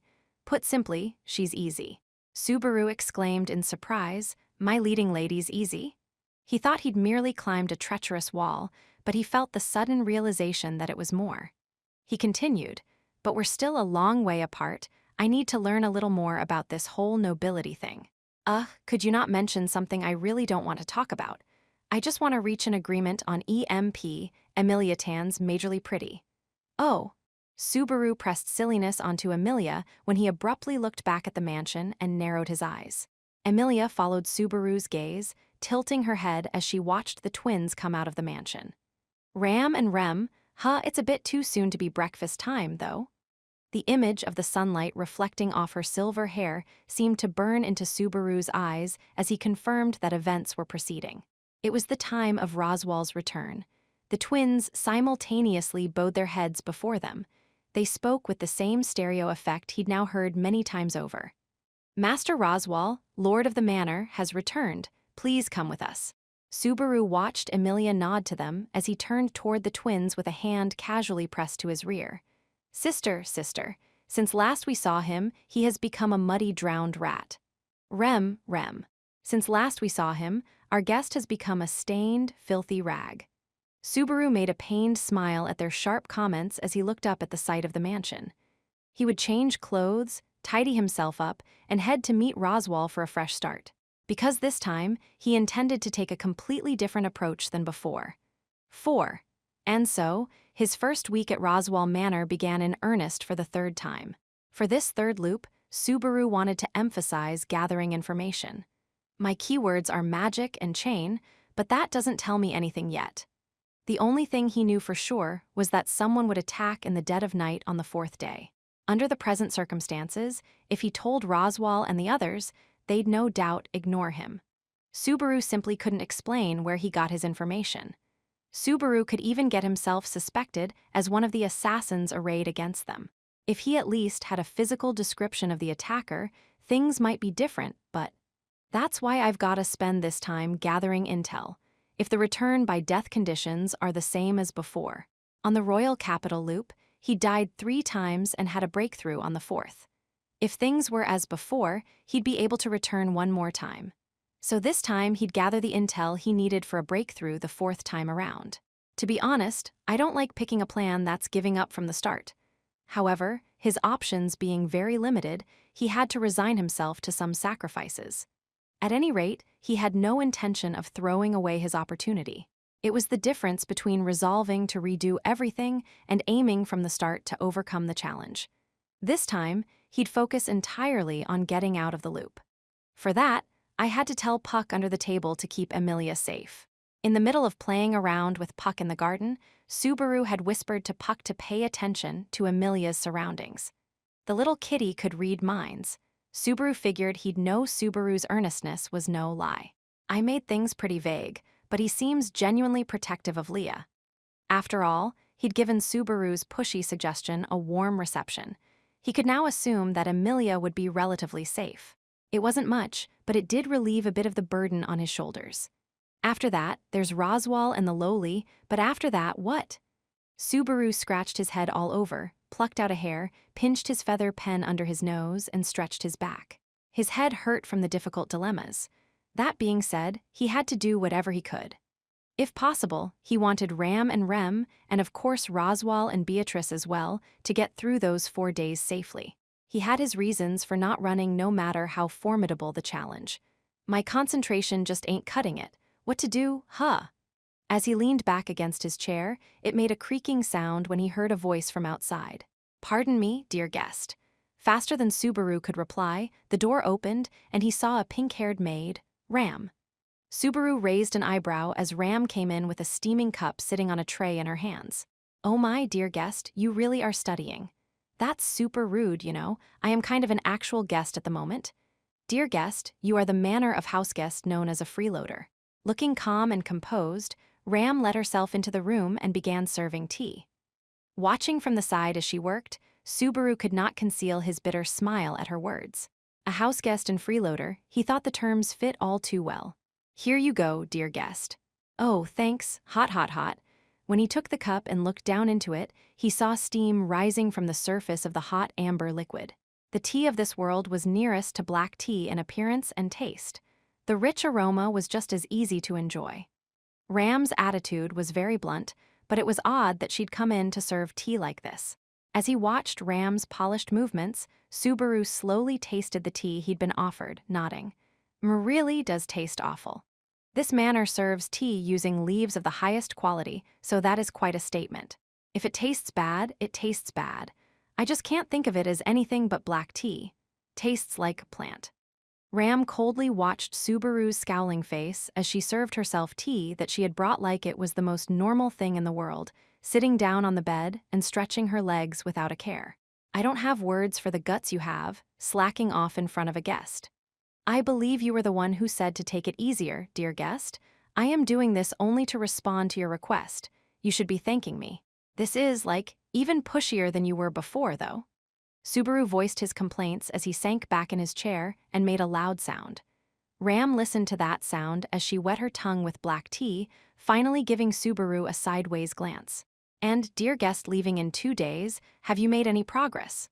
Subaru broke out in a small, bitter smile as he listened to her exceptionally dry delivery. It was already the second night since he had begun the 3rd loop. For this 3rd time around, Subaru had been treated at the mansion like a guest, a sharp difference from before. That was because Subaru had requested as much at that first breakfast. Now that he was being treated as a guest, Subaru had his own room and Ram took turns serving him as he continued the language study he'd begun the last time. All of it was to justify his leaving the mansion temporarily without creating a stir. He was forming plans in his head while his fingers continued copying iScript almost automatically. His movements were robotic enough to make one's stomach twist, but nothing was really getting into his head. "Are you always this bad, or is your foolish head unable to concentrate? Got some nerve saying that to a literary enthusiast like me. Aren't you inspired from watching me give this desk my all back there?" An uncouth statement to match such sloppy writing. "I am aghast you call yourself a literary enthusiast, dear guest. This is the first time I've seen a maid talk to her guests like you do." Ram politely ignored Subaru's resentful statement and browsed with apparent interest the pages filled with characters. Even with the distance so close, he glared as he watched the side of her face, unable to stop the feeling that his insides were being wrung. Unlike the previous occasions when Subaru had been treated as a servant, he'd had little contact with Ram this time around. Beyond his time spent in pursuit of Amelia, he'd mainly stayed in his room writing characters like this. Though once in a while, he spared some time to go tease Beatrice a little. So the distance between Ram and Rem and himself felt far greater than when he was treated as a servant. In spite of that, here was Ram visiting Subaru in his room, spending time with him and speaking to him like a very blunt friend. He couldn't help but find it strange. "If you do not stop staring at me like that, I shall slap you, dear guest. Hey, the only one making the inside of my head go pink is Amelia? Oh, that's right." Trying to deflect his unease as he averted his eyes, he set aside the tea and picked up a book with its back cover facing up. This was the picture book he was using as learning material. He was finally able to understand the characters in it. In other words, I want to make all this studying feel like it got me somewhere. It contains only common stories you should be ashamed not to know. You need to master basic iScript before calling yourself a literary enthusiast. Does calling myself that tick you off that much? Ram made no reply to Subaru's question as she poured the remaining contents of her cup down her throat. She then reached for Subaru's cup. "Wait, you're gonna drink all the tea you brought here. You do not need it if you are making a face like that when you drink it. At least it shall be enjoyed by someone with a properly functioning tongue." "I told you, I just can't get that plant taste out of my Oh, never mind. I'm gonna focus on this book, so you can kill time or head off whatever you want." Subaru made a brusque wave before leaning forward in his chair and opening the picture book. First came the author's preface and the table of contents. After that came the body, written in the characters he'd now grown accustomed to. Let's see, a long, long time ago. So fairy tales start the same way in every world, he accepted with strange ease as he continued reading the story. The fact that it was in a picture book meant the story was exceptionally concise with a clearly defined introduction, body, and conclusion.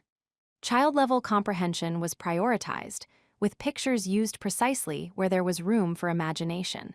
Incidentally, if one asked Subaru which fairy tale he liked best, he would reply, "The Crying Red Demon." If one asked Subaru which fairy tale he hated most, he would reply, "The Crying Red Demon." It's like a happy ending and a bitter ending slamming into you at once. Why can't it all be happily ever after? Sorry to intrude on your deep thoughts, but are you finished reading? I'm finished reading.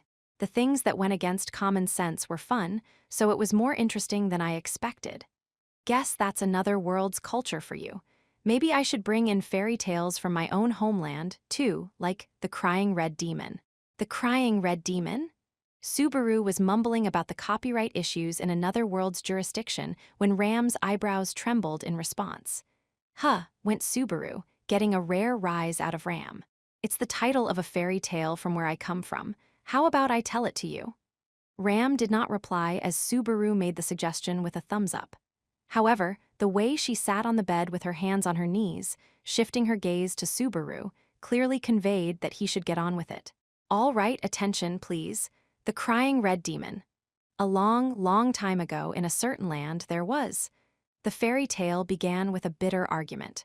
The Crying Red Demon was a tale of friendship between the Red Demon, which wanted to become friends with humans, and his best friend, the Blue Demon, and what came between them.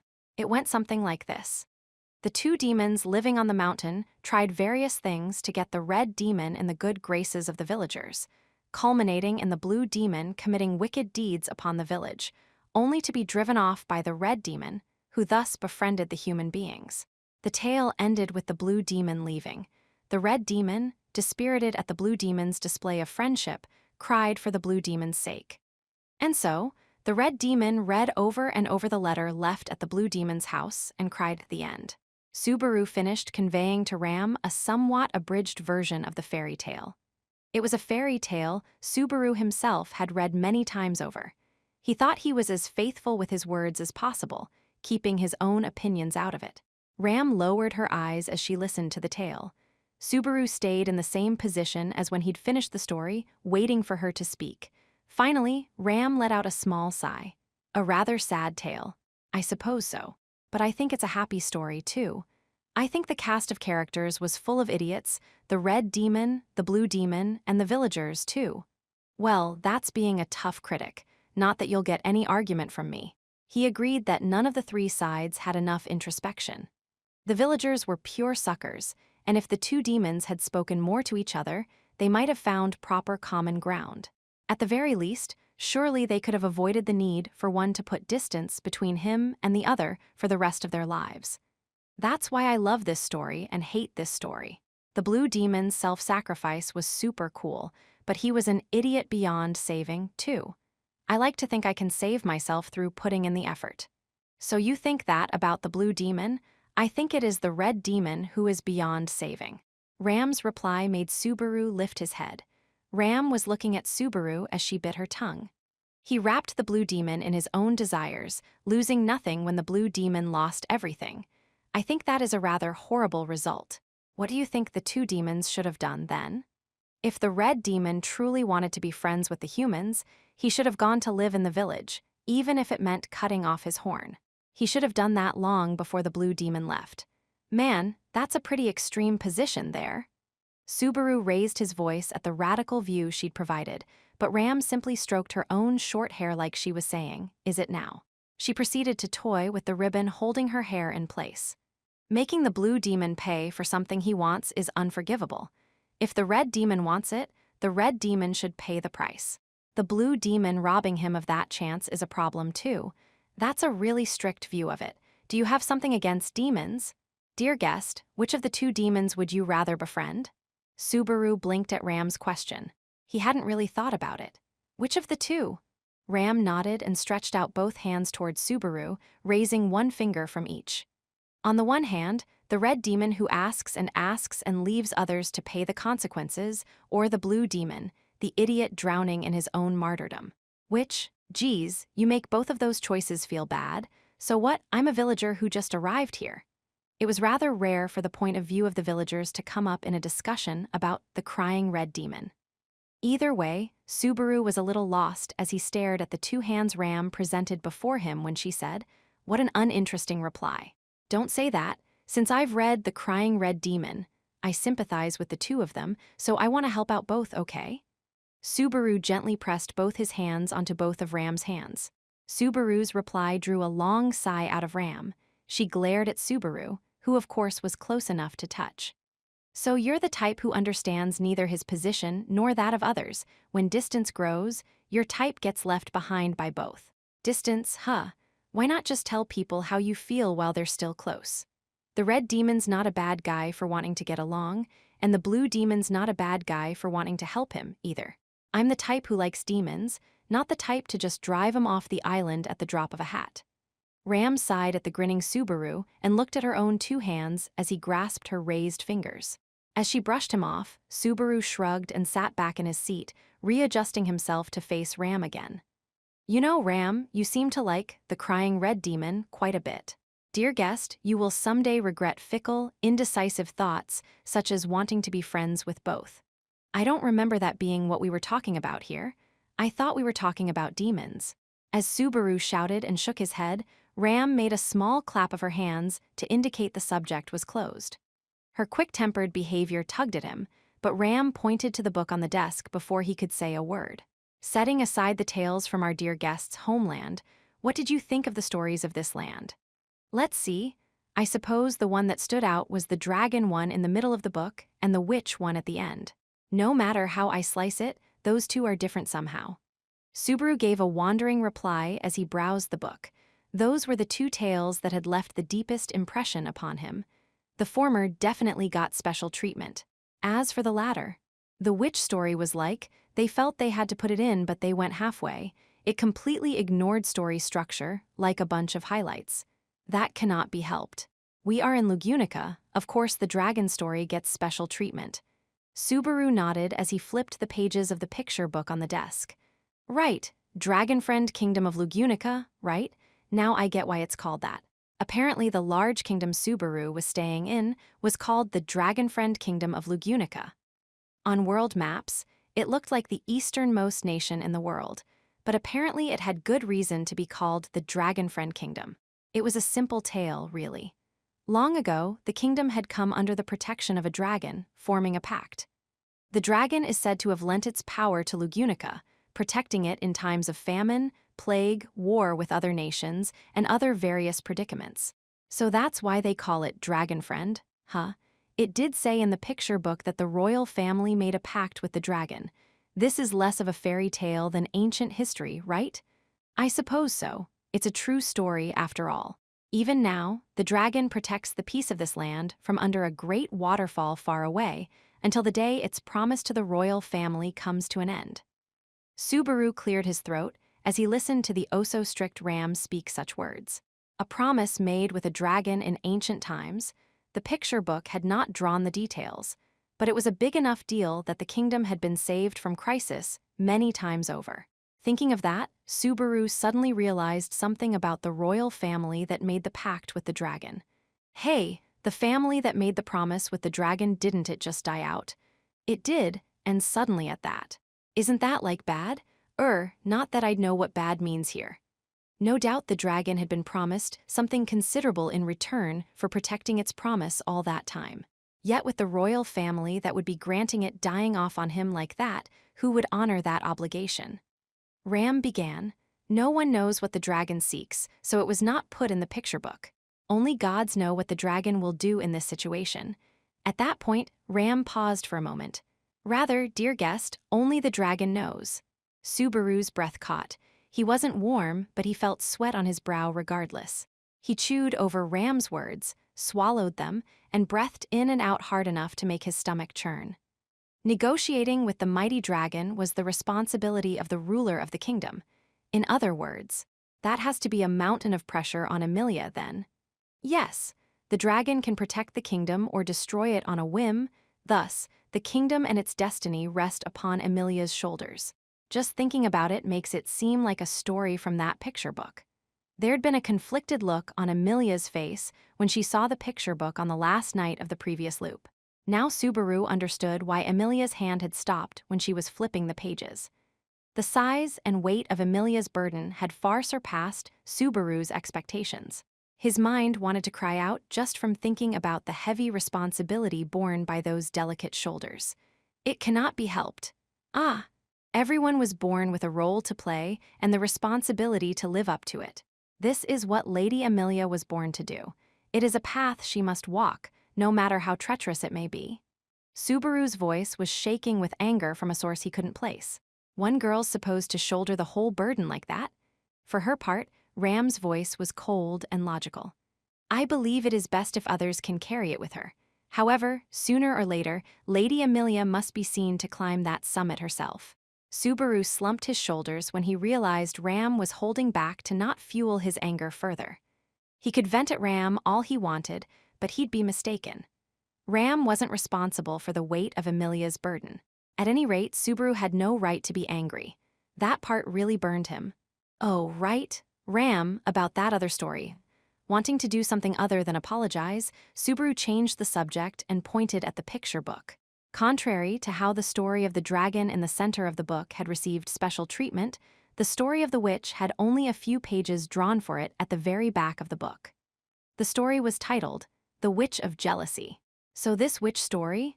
I do not wish to speak of it.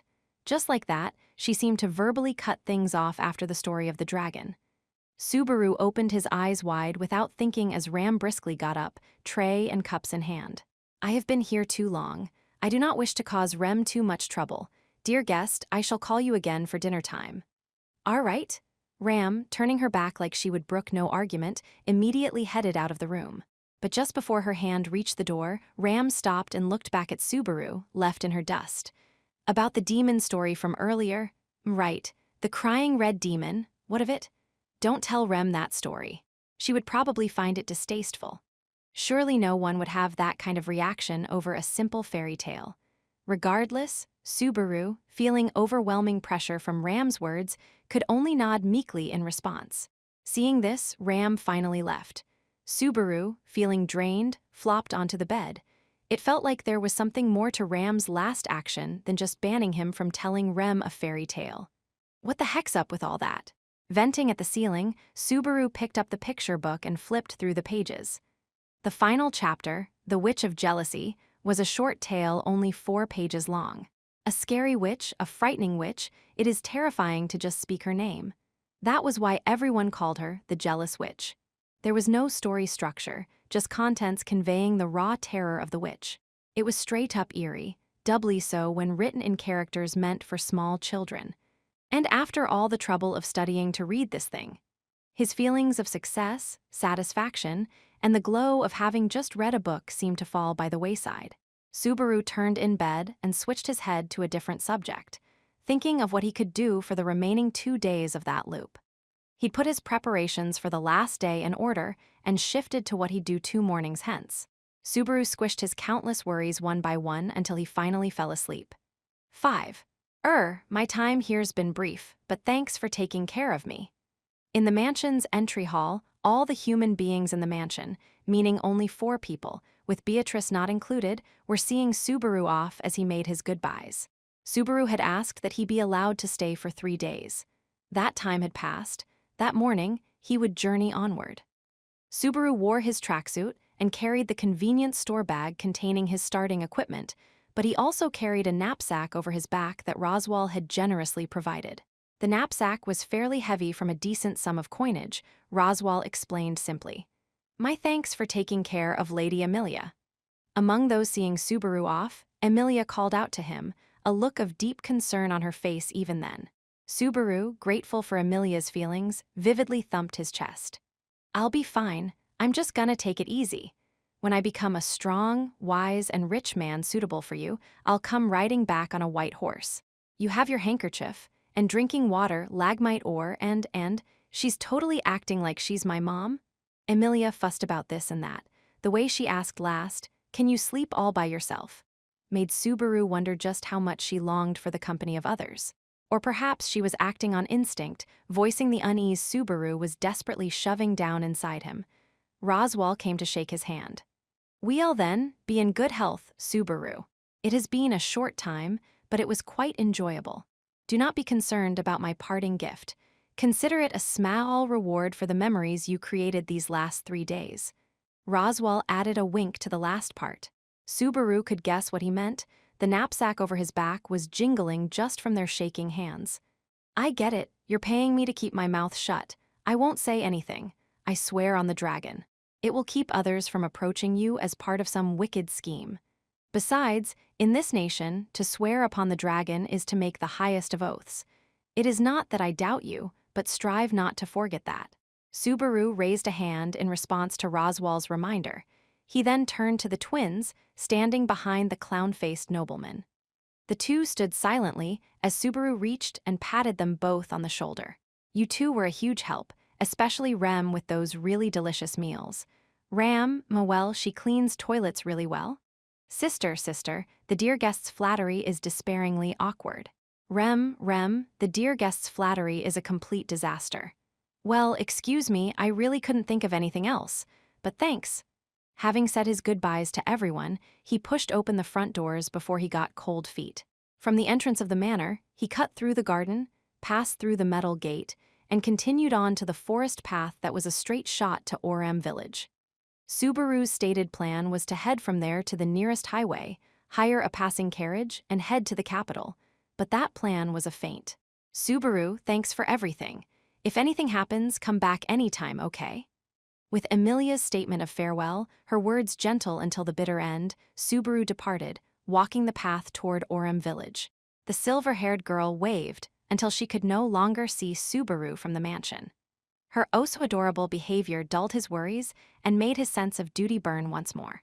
After heading down the path to the village for a while, Subaru stopped and cautiously looked around the area. When he was sure no one was around to watch him, he left the path and dove into the woods. He did so regardless of Ram's and the others' admonitions that this was dangerous due to the many wild animals within.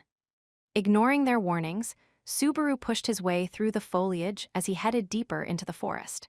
At some point, he ascended a slope, not slowing his pace when branches and briar patches scratched him. He proceeded up the mountain like that for about 15 minutes. Okay, I'll do it here. Subaru left the greenery, the soaring sky greeting his vision. Subaru had cleared the forested slopes, arriving at a foothill nestled among the mountains.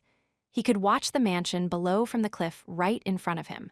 From there, he could observe the familiar, luxurious sights of Roswell Manor. He'd circled around from the forest path and cut through forest and mountain to arrive at the perfect observation point. It has an especially good view of Amelia's room. I'll see anything weird happening right away. He could make out the window to Amelia's room even at a distance.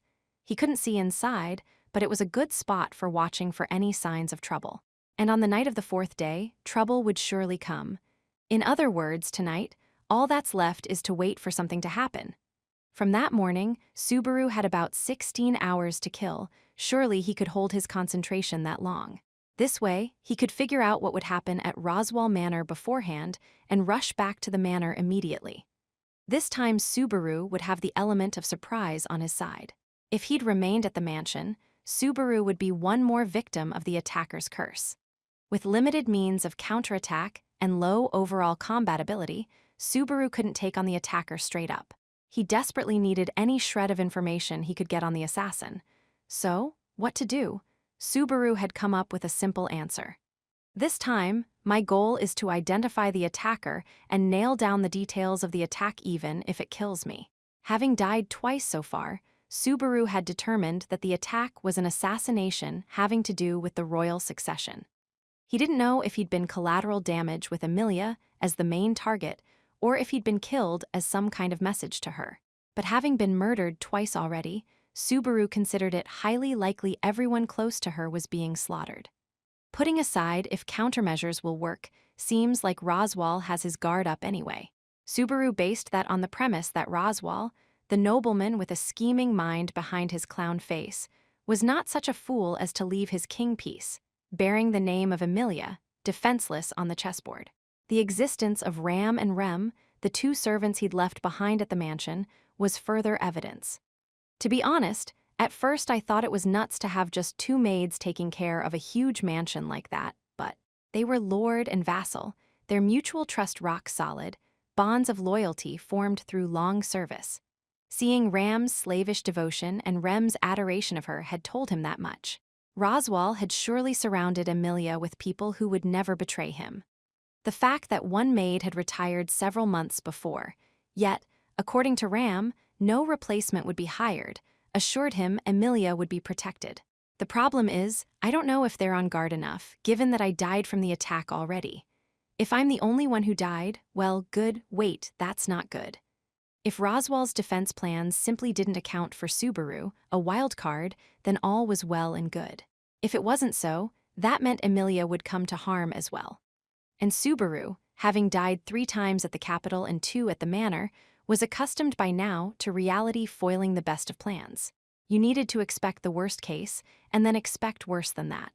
Here, the worst case is that Roswell's guard is down and Amelia gets assassinated.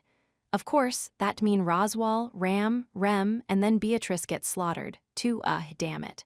Just picturing the worst-case scenario filled him with disgust.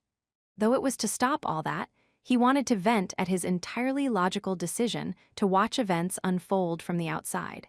Of course, Subaru, who wore his heart on his sleeve, planned to stay on guard the whole time, ready to instantly rush back to the manor if anything happened, running around and warning of the enemy attack. But, well, it'd be nice if the guy's super cautious and runs off just from my yelling at him, right? Subaru voiced the optimistic view as he pulled a rope out of his knapsack. It was a rather long rope he'd borrowed from the manor's warehouse. Subaru firmly tied one end around the trunk of a nearby tree and the other around his own waist. He used complex knots along the way as if his life depended on it, which it kind of did. And last, the knife to cut the rope. She'd probably be ticked off if she knew I was using it like this. As he spoke, he took out the knife that he'd lovingly dubbed Shooting Star. In the present loop, he'd been in a position to lay his hands on it for the first time only that day. I used it a whole bunch during the 4 days of the other loops, though. During his time doing odd jobs as a servant, Subaru's kitchen duties mainly involved peeling vegetables and washing tableware. Shooting Star was the beloved blade that Subaru had used to cut potato-like veggies, apples, and, from time to time, his own hand. When, this time, he'd come up with a plan that required a knife, He grabbed that one without a second thought. Hopefully just for cutting the rope, but if worse comes to worst. The knife was not only to facilitate his escape, but to wound himself if the time came, for surely stimulation from the pain of self-harm would make him able to resist the gnawing sleepiness of the curse. If worse came to worst, he might have to turn that blade upon the enemy, and if it was worse than that. For suicide, geez, can I do that? Something that scary. Subaru looked at himself reflected in the blade's edge as a laugh at his own expense came over him. As he looked at the blade in his hand, memories of Ram and Rem rose in the back of his mind. Ram had insulted Subaru for his clumsy knife work. Rem had shot him shocked sideways glances when he'd cut his own hand with the knife. They angrily shouted things like, "Do not cut what you are not supposed to." They'd be angry with me for misusing it like this, too, wouldn't they? He could totally picture in his mind both girls angry with him, with Ram glaring down at him and Rem looking aghast. That scene was just. They'd be totally pissed. I hope they would be. The longing words leaked out from his lips. One way or another, he truly wanted to bury himself in that day-to-day life again. I don't want to die. I don't want to let them die. Subaru said it for his own benefit as he remembered the faces of the people he'd only just said goodbye to. Subaru had cast away Amelia and the others to prepare for the next loop. Yet this time, just like the last times, he'd formed definite bonds with the girls. He suppressed his throbbing chest. This was his punishment, the natural price to pay for what he had done. It was a cross to bear that Subaru, having formed a plan premised on losing something, could not shirk. He had to carry both the sweet and the bitter thoughts with him. Subaru had spent those thrown away 4 days prying open that raw wound, enduring pain like that of having his flesh gouged and his bones broken, all so that he would remember it. You said it yourself, Subaru Natsuki. Even if everyone else forgets, you'll remember. That was why he couldn't think of this time as something he could forget. Subaru had to continue to crave a happy ending until the last possible moment. No one had the right to decide that Amelia and the others were no more than bubbles on the edge of the time stream. Subaru kept hidden among the trees as he observed Roswell Manor. The resolve permeating his presumably stressed body quieted his breathing and lowered his heart rate. He felt like his body was acting in accordance to his will in a way it never had before. Trusting his body to that hard-earned feeling, Subaru stayed put and waited for time to pass. 6. As evening drew near, the setting sun bathed the hill Subaru was on in an orange light. Squinting from the sun's rays, Subaru moved his tense body around, shaking out the cobwebs. He'd already been watching the manor for something like 8 hours. During that time, there had been no sign of anything unusual. The mansion remained entirely peaceful, so things really were fine there until night fell. Come to think of it, Rem didn't go shopping this time. There had been no sign of the day 4 event of Rem going shopping. Perhaps she simply didn't need to because Subaru's departure meant one less mouth to feed. It was an odd discrepancy. When Subaru realized he was smiling at the memories, his sense of tension lifting, he pinched his own cheek. This wasn't the place or time to let up on his concentration. Like I can do something stupid like that with 8 hours to go. Concentra. He stopped mid-word. For better or worse, it was at the very moment Subaru switched gears that the attack came. The instant his eardrums detected a faint sound, Subaru dove to the side without hesitation. He devoted his 5 senses to determining when to do the evasive maneuver he'd settled on beforehand. The next moment, he heard something exceptionally heavy make a smashing sound, snapping trees in two. The trees all around him, plus their leaves and branches, came down with a wild cacophony of snapping sounds. Amid all that, Subaru rushed straight for the cliff and leapt straight down. Even clenching his teeth, he couldn't stop himself from letting out a faint cry, his insides turning over from the weightless feeling of falling. But his lifeline cut that short after 2 long seconds. He let out an anguished cry from the pain of the ropes biting in. Emergency escape. Cutting the rope with his knife, he resumed his descent, the bottoms of his shoes digging into a slanted rock face. Sliding and hitting his shoulder, Subaru landed on the ground roughly, somehow keeping his footing, and ran without pausing for breath. He tossed away the knapsack to lighten the load, breathing raggedly as he ran without a care for proper form. I saw it, I totally saw it. The object that had attacked Subaru by surprise and mowed down various trees was a spiked iron ball as large as a man's skull. It was basically a killer bowling ball on a really, really long chain, the weapon known as a morning star. Subaru had hit the dirt when his eardrums picked up the faint metallic sound of that horrible weapon's chain. Having witnessed its fiendish power for himself, Subaru still wasn't biting with his teeth lined upright. The way that thing had flown at him, his body probably would have been splattered if it had connected. Now Subaru could understand how half his body had been sent flying. But he came here, huh? He stomped on branches, leapt across a gulch, and raced across areas with poor footing. Subaru had anticipated that he might be attacked. Having distanced himself from the manor, he determined that an attack on him was just as possible as a raid on the mansion itself. If the objective was to kill anyone involved, Subaru was still on that list. But that's based on knowing I was at the mansion since days ago. That would mean the assailant had been observing the mansion for several days, drawing up plans in secret. Out of breath, he'd lost his way, focusing on not tripping as he headed down a game trail. Subaru, breathing roughly, clicked his tongue at the scene unfolding before him. So, I've been totally dancing on the other guy's palm. Dismayed, Subaru stood before a cliff that hemmed him in.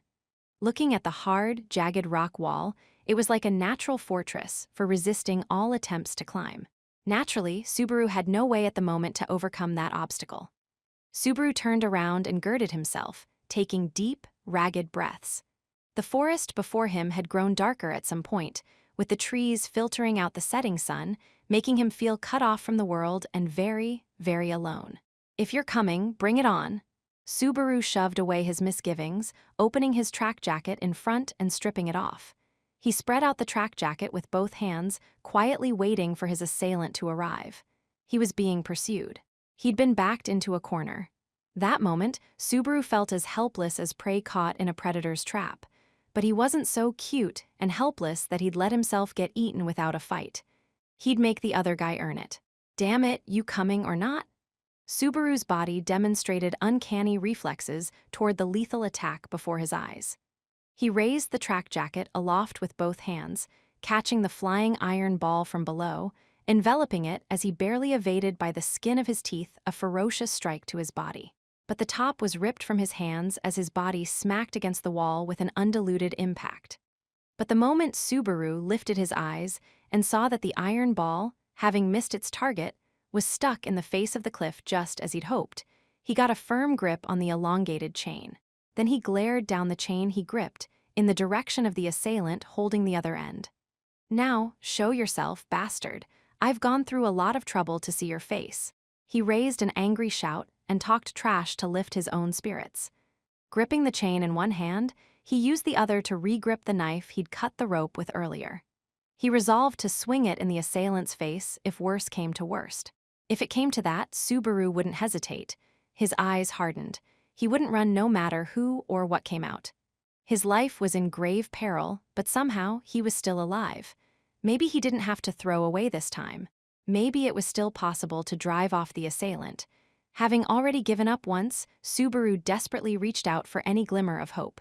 Perhaps that glimmer was Amelia. Perhaps it was the Maid twins. Perhaps it was that cheeky little girl or maybe Roswell. Without intending to, Subaru forgot his situation, remembering the collection of memories he thought he'd shoved aside. He'd made promises he had to keep. But then, "You leave me no choice," she said. The chain made a sound. He felt slack in the chain as its wielder drew closer.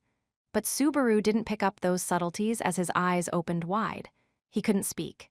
His lips quivered as a whimper came out of his throat. Unintentionally, his fingers grasping the chain let go as he made a small, listless shake of his head, as if rejecting the reality before him. Walking on the grass, stepping over branches, a young girl emerged from the darkness. She was wearing a black, rather short apron dress. She wore a white lace hairpiece. She gripped a handle chained to the iron ball thoroughly unsuited to her small stature.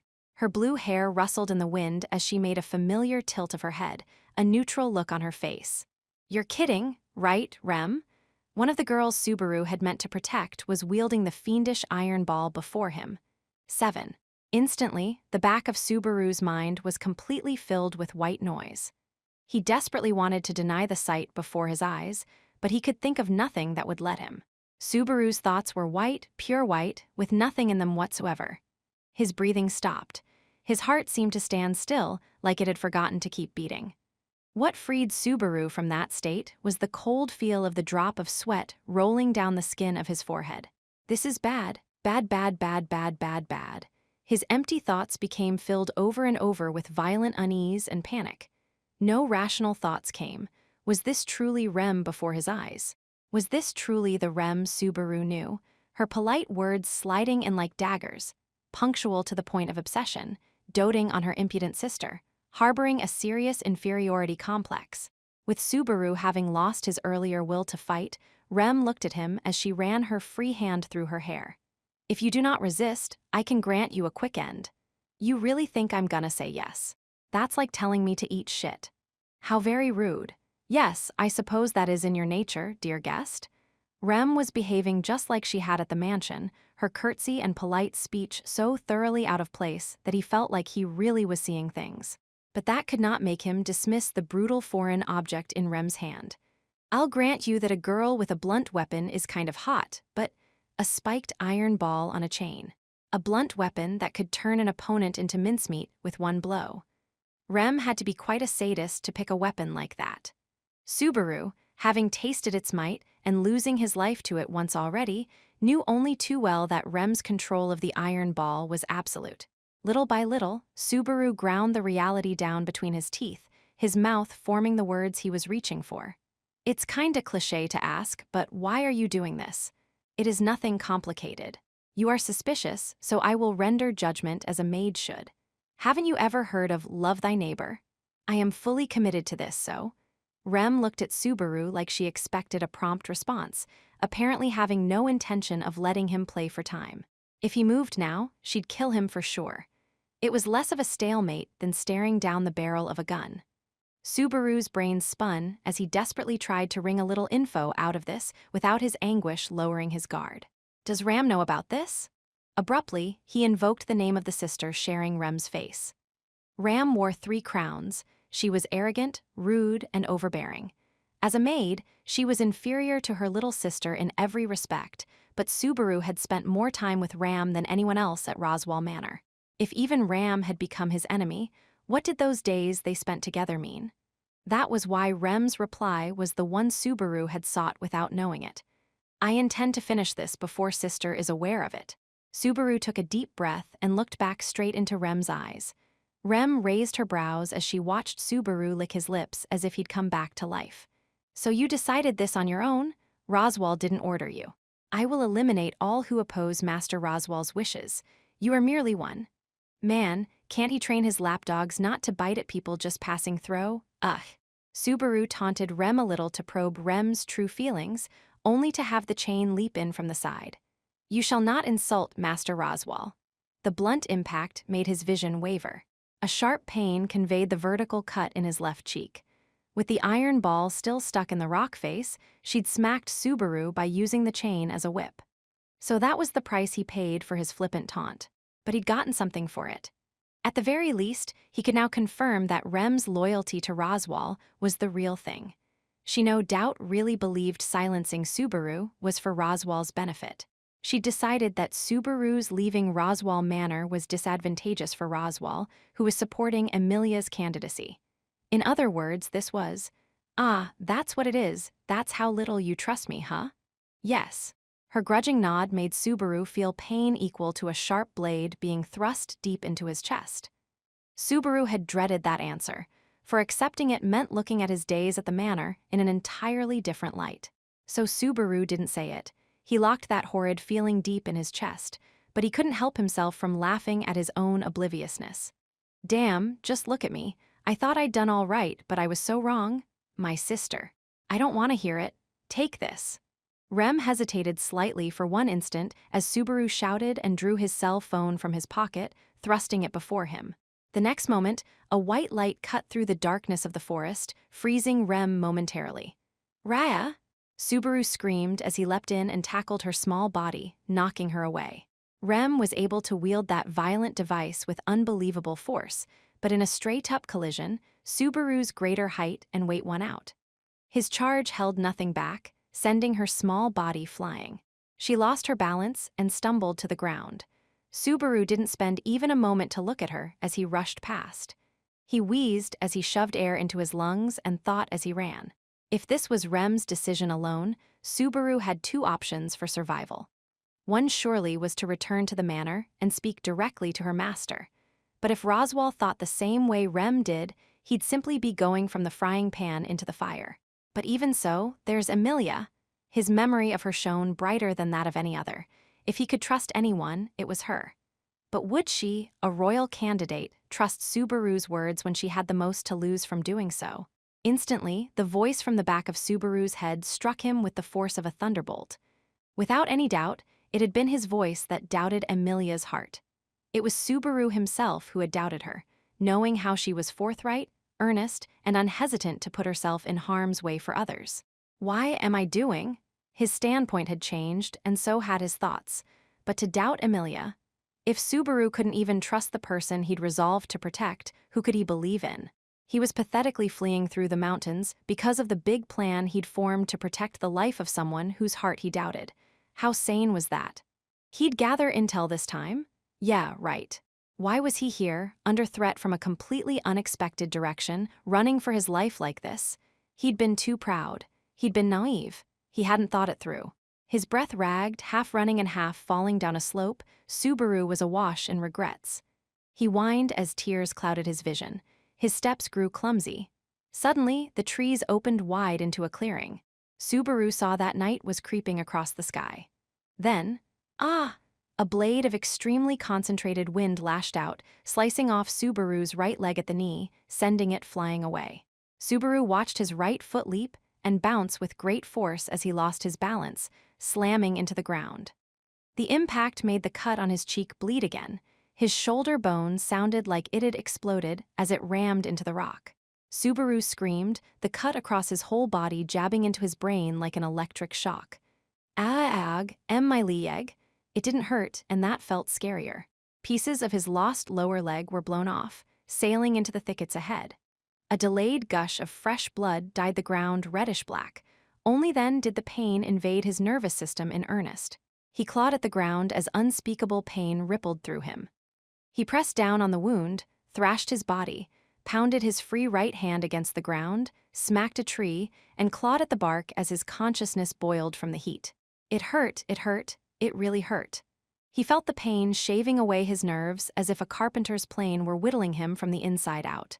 Having lost so much blood so quickly, it gradually dawned on him that he was dying. Monarch of Water, grant thy healing. A soft palm abruptly pressed down on Subaru's thrashing body. Unable to move, Subaru shifted his bloodshot eyes and noticed the girl in the maid outfit at his side. It was the blue-haired Rem. Rem, who had tried to kill Subaru just now, enveloped her palm in a pale light, pouring warm magical energy onto Subaru's amputated right leg. He felt the itch of healing magic. The pain didn't vanish completely, but shock seized Subaru at the surreal scene. Subaru didn't know why Rem was healing him at a time like this.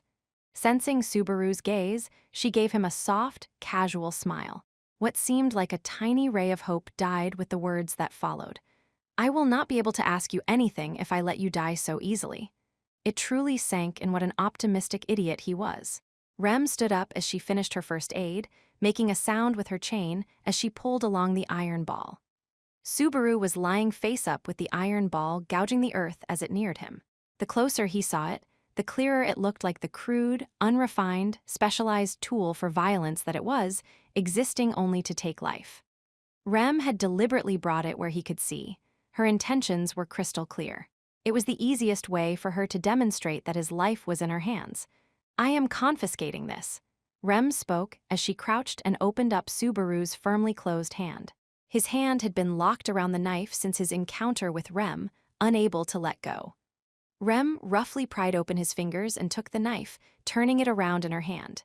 Had you stabbed me with this earlier, you would have been able to flee a little farther. Rem knitted her brows, speaking like she couldn't comprehend Subaru's illogical act. But Subaru, suppressing his breathing amid the throbbing pain, shook his head. There was no way he could have stabbed Rem with that knife. That knife had been the implement in his hands when he'd spent such busy and gentle times with Rem's back to him as Ram taught him how to peel vegetables. He couldn't stab Rem with that. Subaru's heart lacked the strength for that. As Subaru continued shaking his head without a word, Rem sighed and discarded the knife into the forest thicket.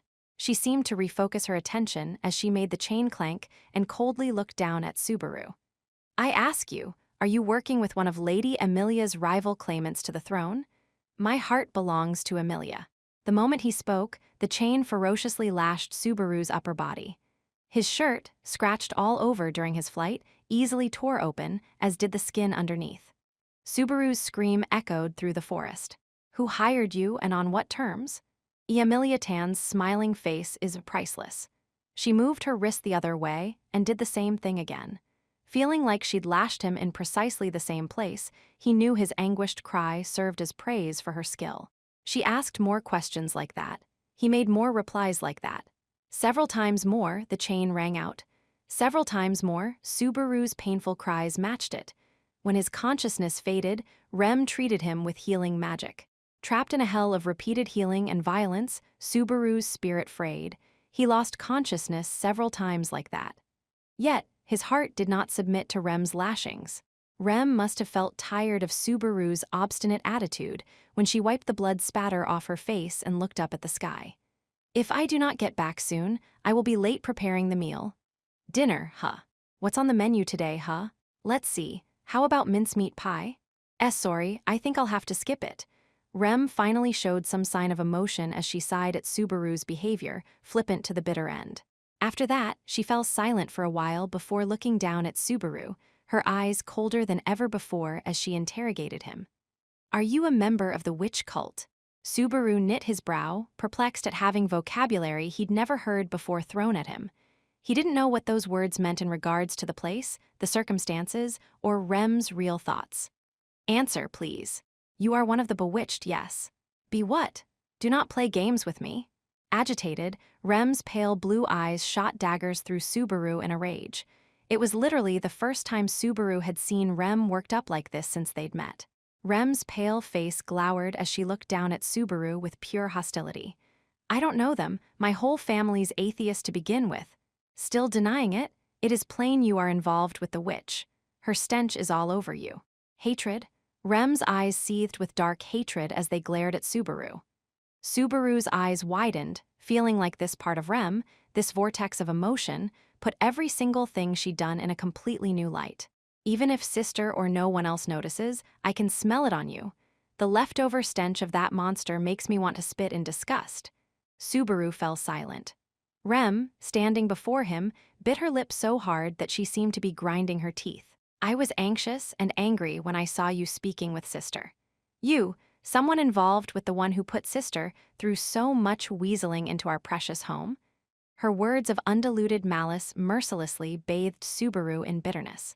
I have been watching you since Master Roswell welcomed you, but the entire time, it hurt to watch you. I could not bear it.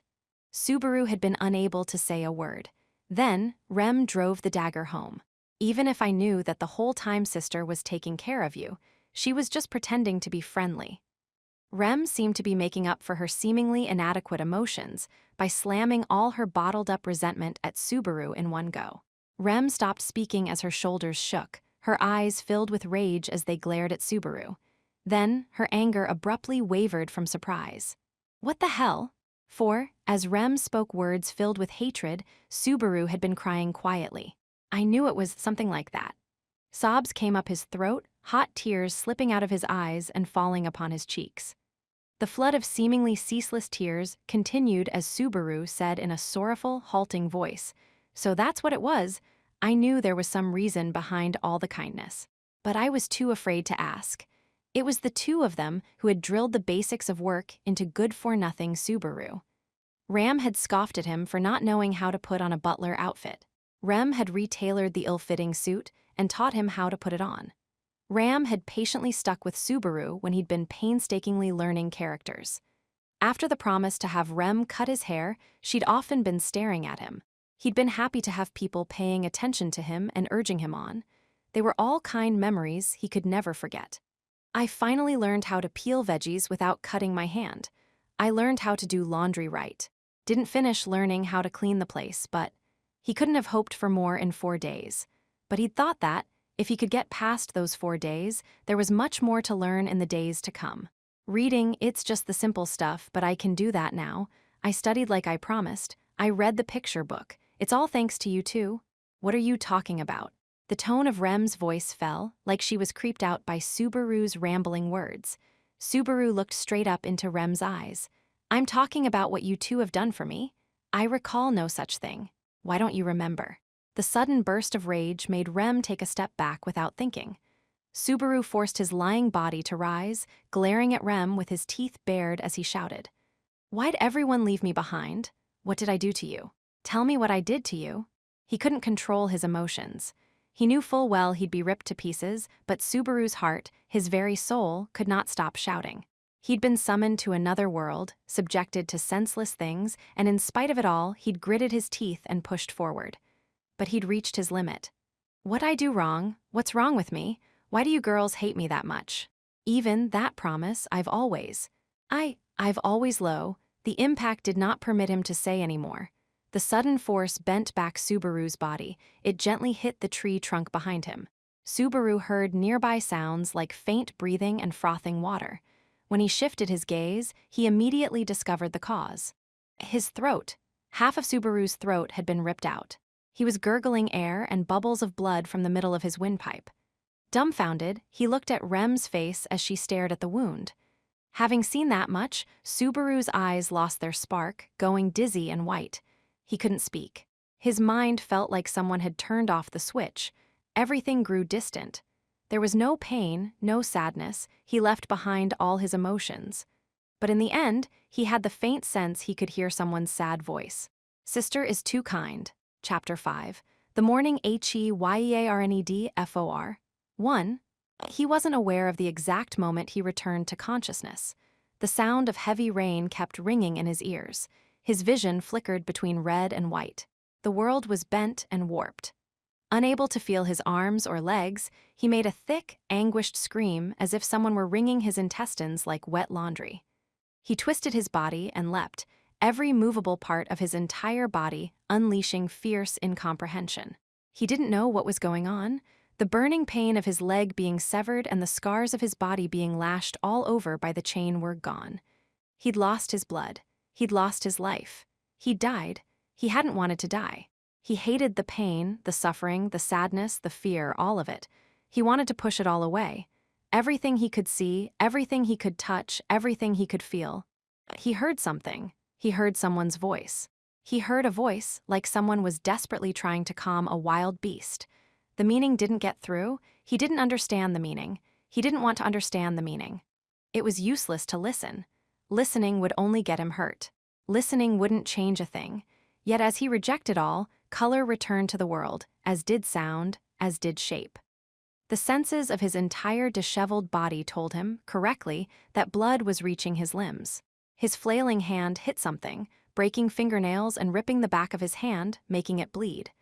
The sharp pain jabbed into his brain, somewhat lessening the force of his scream. Then he realized it. Someone had grabbed and wrapped up his hurting arms. He felt something similar on his legs. Something was covering him, making him unable to move either leg. Right above him, his returning vision saw the familiar white ceiling he'd seen several times over now. He realized he was lying face up on the soft bed. He finally breathed out, strength draining from his stiffened body when, dear guest, have you finally calmed down? Dear guest, have you finally stopped flailing? The instant his ears heard the two familiar voices, Subaru remembered to scream. 2. Subaru's first day at Roswell Manor had begun in the worst way possible. Subaru lived with the shame of having already died 6 times since arriving in that world. They were most certainly not peaceful deaths. Each death came with its own commensurate sense of loss. You didn't get used to the pain and suffering of it. Though he picked himself up each time, no one could understand the loneliness, the desolation, the anguish he felt. He'd resolved that no matter what pickle he might find himself in, his heart, at least, would not falter. But that resolve had been shattered by his latest return by death. His sense of loss, of despair, of loneliness gouged Subaru just as deeply as the bonds formed over the days before. There was no way he could recover. He didn't have the strength to recover. Emilia, sitting on the bed beside Subaru, smiled at him as she patted his injured right hand. "All right, Dunn. I think it's nicely patched up, but you mustn't thrash around like that, okay?" At that moment, Subaru and Emilia were the only two people in the room. The two maids who had been present when Subaru awoke retreated in the face of Subaru's disgraceful behavior right after waking, leaving things to Emilia. "Ram and Rem were really so worried about you." Subaru reflexively raised his face at the mention of two names he didn't want to hear. Subaru's reaction put a bit of surprise on Emilia's face, but she instantly brushed it off with a small shake of her head. "They're feeling unusually down, thinking they may have offended you somehow. How about you say something to them next time you see them?" "Offended, huh? No, they didn't do anything. There's nothing between those people and me." Emilia's feminine eyebrows softly grimaced at the insensitive tone of his voice. Her reaction was in the corner of Subaru's vision, but no apology or excuse came from his lips. Instead, what came out was a question without the slightest hint of sarcasm. "Hey, Emilia, do you think I'm a bother?" Emilia raised a finger and seemed to speak rapid fire to hold Subaru in check. "How could I think you're a bother? You saved my life, Subaru. What are you supposed to do if someone you owe a debt to just gets up and leaves? It'd really put me in a bind." Subaru listened in silence, belatedly realizing that he was staring intently at every detail of Emilia's face and actions. Whoa, I was seriously. He was disheartened that it was he who'd given Emilia such a look of distrust. Emilia had unexpectedly hit the nail on the head, had she not? To stop thinking of your benefactor as your benefactor was the lowest thing you could do. Emilia was the only oasis Subaru had in an uncertain world. Subaru, having lost everything else he'd set his heart upon, had nowhere else to turn. He suddenly had a small thought. Perhaps it was to Emilia that he should reveal the truth of the return by death. That's right. Now that he thought about it, Subaru had tried to change his dead-end reality completely on his own so far. But all he'd achieved was a dead-end fate, with both the future and the past blocked off. Breaking through that stalemate required fundamental change. Maybe the answer was to form a bond of trust with a third party, someone he could rely on. "Emilia, there's something I want to tell you." The clouds seemed to lift as Subaru's feelings of hesitation and unease parted inside him. Hearing the tone of Subaru's voice fall like that, Emilia sat back down in a chair, looking at Subaru with a face tense with concern. Watching himself reflected in her violet eyes, Subaru thought of how he should begin this. How should he talk about return by death? Perhaps Subaru ought to first find out if it was something that happened to other people of that world, too. It was a pretty funny story, really. The chances were high she'd think it was a big joke, but Emilia would listen to Subaru tell it, wouldn't she? Then and there, that was the hope that kept Subaru going. He talked to her about return by death, and that he hoped she would lend him her strength.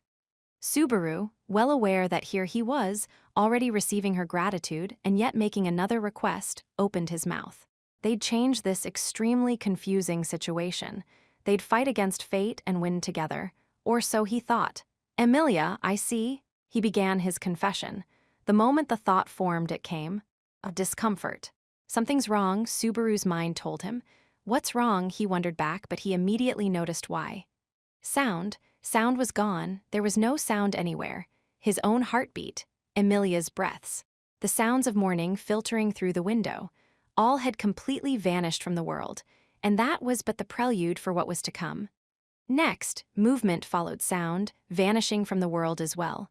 The passing of time lengthened. A single moment extended to eternity. The next second simply never arrived. Emilia's serious expression remained before his eyes, unmoving. She was like an ice statue, her next motion an eternity away. Subaru was the same. He couldn't move. His mouth, his eyes, nothing for eternity. Sound had vanished, time had stopped, and Subaru's hand could not even reach out to beg. For some reason, only Subaru's mind continued on during the phenomenon beyond his understanding. And then, suddenly, it came. A black cloud. Subaru, unable to blink, suddenly saw it fill his vision. In a world where nothing could move, only the cloud was still in motion. The cloud wriggled and changed shape. Its mass was such that it could be held in the palms of one's hands. Bit by bit, the contours of the cloud took form, and it finished changing shape. Subaru saw something like a black palm. It had 5 fingers. It didn't reach to an elbow, but he could definitely make out a forearm. The black fingers shifted. The gentle movements of what clearly had the shape of a hand swam through the air. Subaru's mind gasped when he saw where it was headed. The black fingers slowly reached to Subaru's chest and seemed to go right in. Subaru felt the feeling straight to his soul. The feeling of the fingers brushing against his internal organs, stroking his rib cage. Discomfort and unease gripped Subaru. The black cloud wouldn't stop moving. It was as if it hadn't found what it was looking for and had to look deeper, deeper into Subaru's chest. "Hey, hold on here." His voice wouldn't come out. His body couldn't resist. Subaru's mind let out a terrified yelp. This isn't funny. Subaru was shaken beyond what he could call his innards to the very core of his being. Could anyone put into words why having your internal organs damaged hurt? The question is pointless. No one needs to think about it. In that instant, Subaru felt no need to put into words what that excruciating pain felt like. It was really simple. Having his heart mercilessly squeezed felt like his very soul was being crushed. He couldn't scream.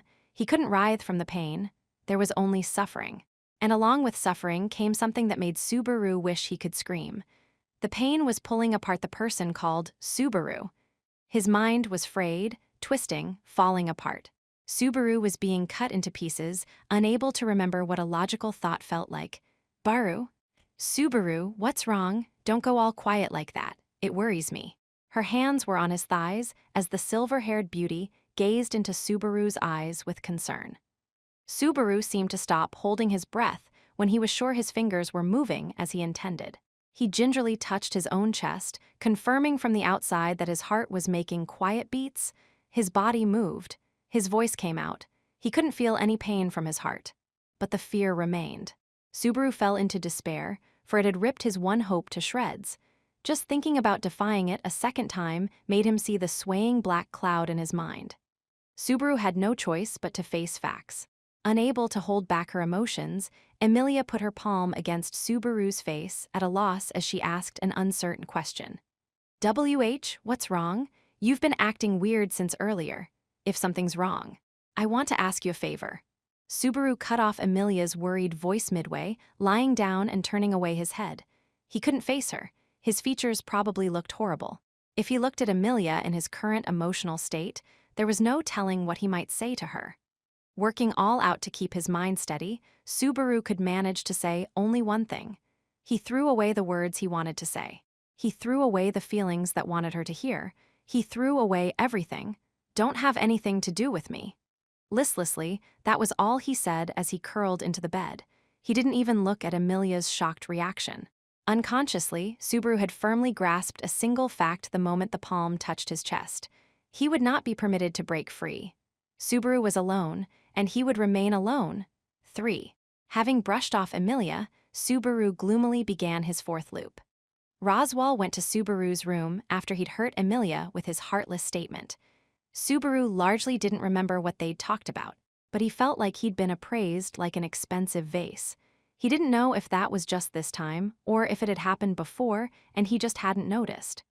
"I shall treat you as a guest for as long as you prefer." Subaru felt like he'd said something convenient like that. He also felt like the details didn't matter anymore. If he left the mansion, they'd shut him up for good. That was certain. But even if he was dead weight in the mansion, he couldn't avoid getting ground into mincemeat in the near future.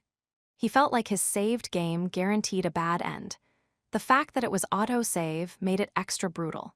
Subaru was on top of the bed and not moving much, but his breaths were quick and ragged. Fearful of falling asleep, Subaru had used the feathered pen in his hand to cut the back of his other hand several times. Every time his eyelids seemed to droop, he forced his consciousness awake through pain. If he slept, he didn't know what he'd wake up to. He'd already died 3 times. In the royal capital loop, he hadn't experienced more than 3 deaths. To Subaru, plunged into that first day for the 4th time around, dying a 4th death was unknown territory. Maybe, if he died here, he'd never come back. He couldn't find a way to avoid death. But still, he didn't want to die. He distrusted all and struggled against all in his desperate fight to live. He forgot the passage of time, the churning of his empty stomach. Subaru became eager to simply exist. The pain of his wound felt like affirmation of his existence. The spaces between the holes in his hand vanished. Pain, joy, pain, joy, pain, pain, pain. Suddenly, his face shot up when he abruptly heard a little girl's voice. "You certainly have a cowardly look about you." A girl was standing at the entrance, leaning against it, shooting Subaru a look like she was gazing at a beast. Beatrice, whom he had yet to meet even once during this loop, had come to visit. Subaru's vigilance ratcheted up at the unprecedented change of circumstances. "So it's you this time." He belatedly realized that his voice was low and scratchy. It surprised him. His voice held more hostility in it than he'd imagined. Maybe he was voicing his feeling that the world was cursed. What an incorrigible fool to waste away like this in the span of a day or two. "No one asked you what you come for." Beatrice, having mocked Subaru's disgraceful sight and received his sullen retort in turn, narrowed her eyes slightly. "Pucky and that little girl asked me to pay you a visit." "Puck and Emilia. You were acting oddly since you awoke, I suppose, so they suspected that I had done something to you when you first woke up. A rather rude suggestion, if I may say so." It was true, and Beatrice was innocent, but those things didn't register with Subaru. Surely Subaru's heartless words had hurt Emilia, yet she was concerned for Subaru all the same, enough to speak directly to Beatrice, even if her suspicions were misplaced. As a result, Beatrice, with a weakness for Puck to begin with, had Puck begging her to help them, so here she was, reluctantly showing herself in Subaru's room. Emilia's concern for him brought just a tiny bit of warmth to Subaru's heart, even if it was meaningless as far as breaking the stalemate was concerned. "Got it. I'm all right now. You came to apologize, and that's enough." Beatrice's lips twisted as Subaru tried to brush her away. "Why must I apologize to you, I wonder? Before anything else, I will not be leaving until that misunderstanding is cleared up." Instead of leaving the room, she marched over to the bed. Subaru was about to pile on more complaints when, Subaru watched as she crinkled her nose and tilted her head. If she just stayed quiet, she'd look pretty adorable, but Beatrice looked displeased at being stared at and covered her face, glaring at Subaru. "'Tis not just your dull face, I suppose. That is rotten. It is quite thick all around you." "Huh. Perhaps I speak of the scent tickling my nose. It would be wise to avoid meeting the twins for a while." Beatrice pinched her nose and waved with her free hand as if driving off an unpleasant scent.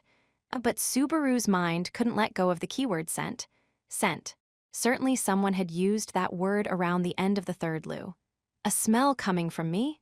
The scent of the witch. Perhaps your nose is broken." He remembered that word. He'd come across that piece of vocabulary only recently.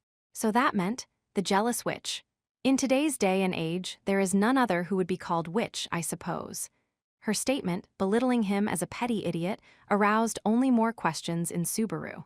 Why is that scent coming from me? Who is to say? Perhaps the witch took a liking to you, or perhaps she hates the very sight of you. Either way, the witch giving you special treatment makes you attract trouble. Beatrice slumped her shoulders, her gloomy behavior indicating any further talk about it was unwelcome. Witch, a being shunned throughout the world to the point that the fairy tale, the Witch of Jealousy, would not record her name. But Subaru had no connection to the witch or the story. He'd read about it only in a book. Naturally, without any memory of having met the witch, he had no memory of how he might carry a lingering scent from her touch. Rem had also said he stank of the witch, hadn't she? He felt that the overwhelming hostility was related in part to the scent of the witch. If that was so, he'd earned her hatred through something he had no memory of. With one slander piled on another, she felt she had no choice but to silence him. Subaru, having grasped something that was wholly outside his control, sighed at length. As Subaru remained silent, Beatrice looked at him as she reached toward the doorknob. "If nothing's wrong with you, I'm leaving. I should tell Pucky that we had a chat and what we talked about, I suppose." She seemed ready to vanish into the passage when he called out to stop her. "Wait a sec." Beatrice looked distinctly displeased as she looked back at him. Subaru stubbornly arrived at the words and tossed them out. "You feel bad about what you did to me, don't you?" He didn't know if it meant anything or not, but he thought it was worth a shot.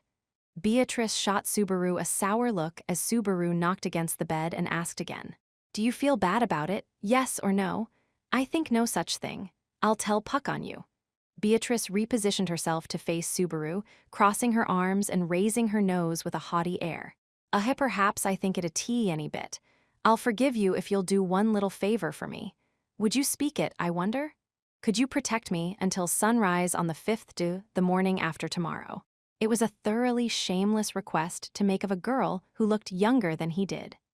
Beatrice was silent for a while in the face of Subaru's heartfelt request. That is a rather vague statement. Perhaps there is a reason someone is after you. The question Beatrice countered with was quite natural and sensible. Beatrice kept Subaru in her sights as she paced around the room. In the first place, I do not want to bring discord to this manor. This manor is a place that, to me, I must not lose, I suppose. I don't want to cause any trouble. I just want to put out any sparks that fly.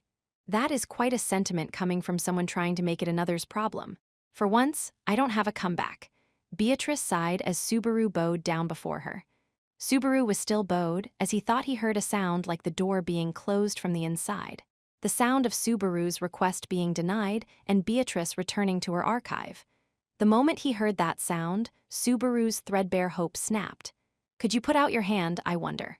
With Subaru filled with resignation, Beatrice walked to the side of the bed and offered her tiny hand. Beatrice's irritation sent Subaru, in complete shock, rushing to take her hand.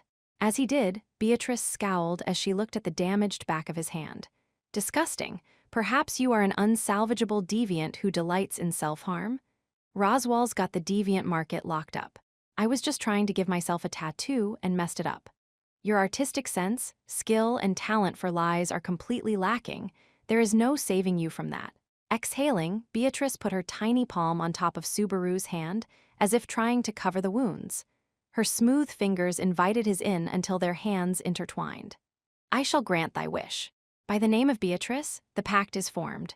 Beatrice's solemn statement left Subaru completely at a loss for words. Suddenly, the girl before his eyes looked completely different than before. As her fingers gripped his, the warmth they conveyed made his mind see the aura of mystique surrounding her. Makeshift or not, a pact is a pact. Perhaps I have been moved by your irrational request. Beatrice released his fingers and crossed her arms once again.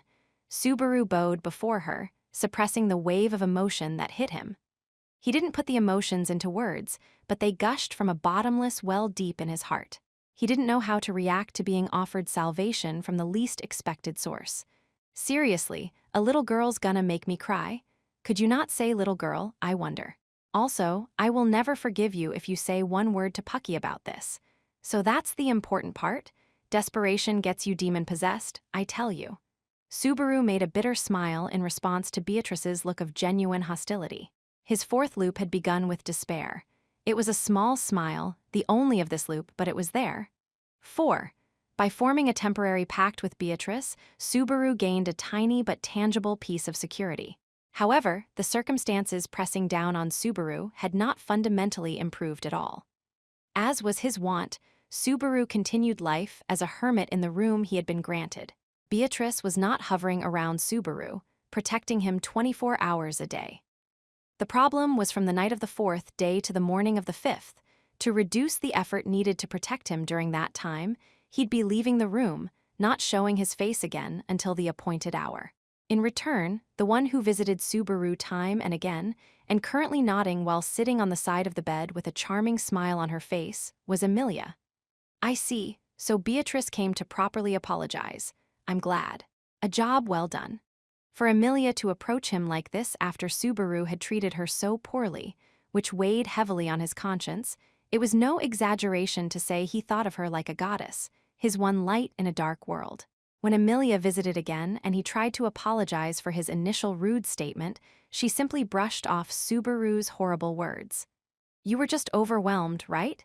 It can happen to anyone. It can't be helped.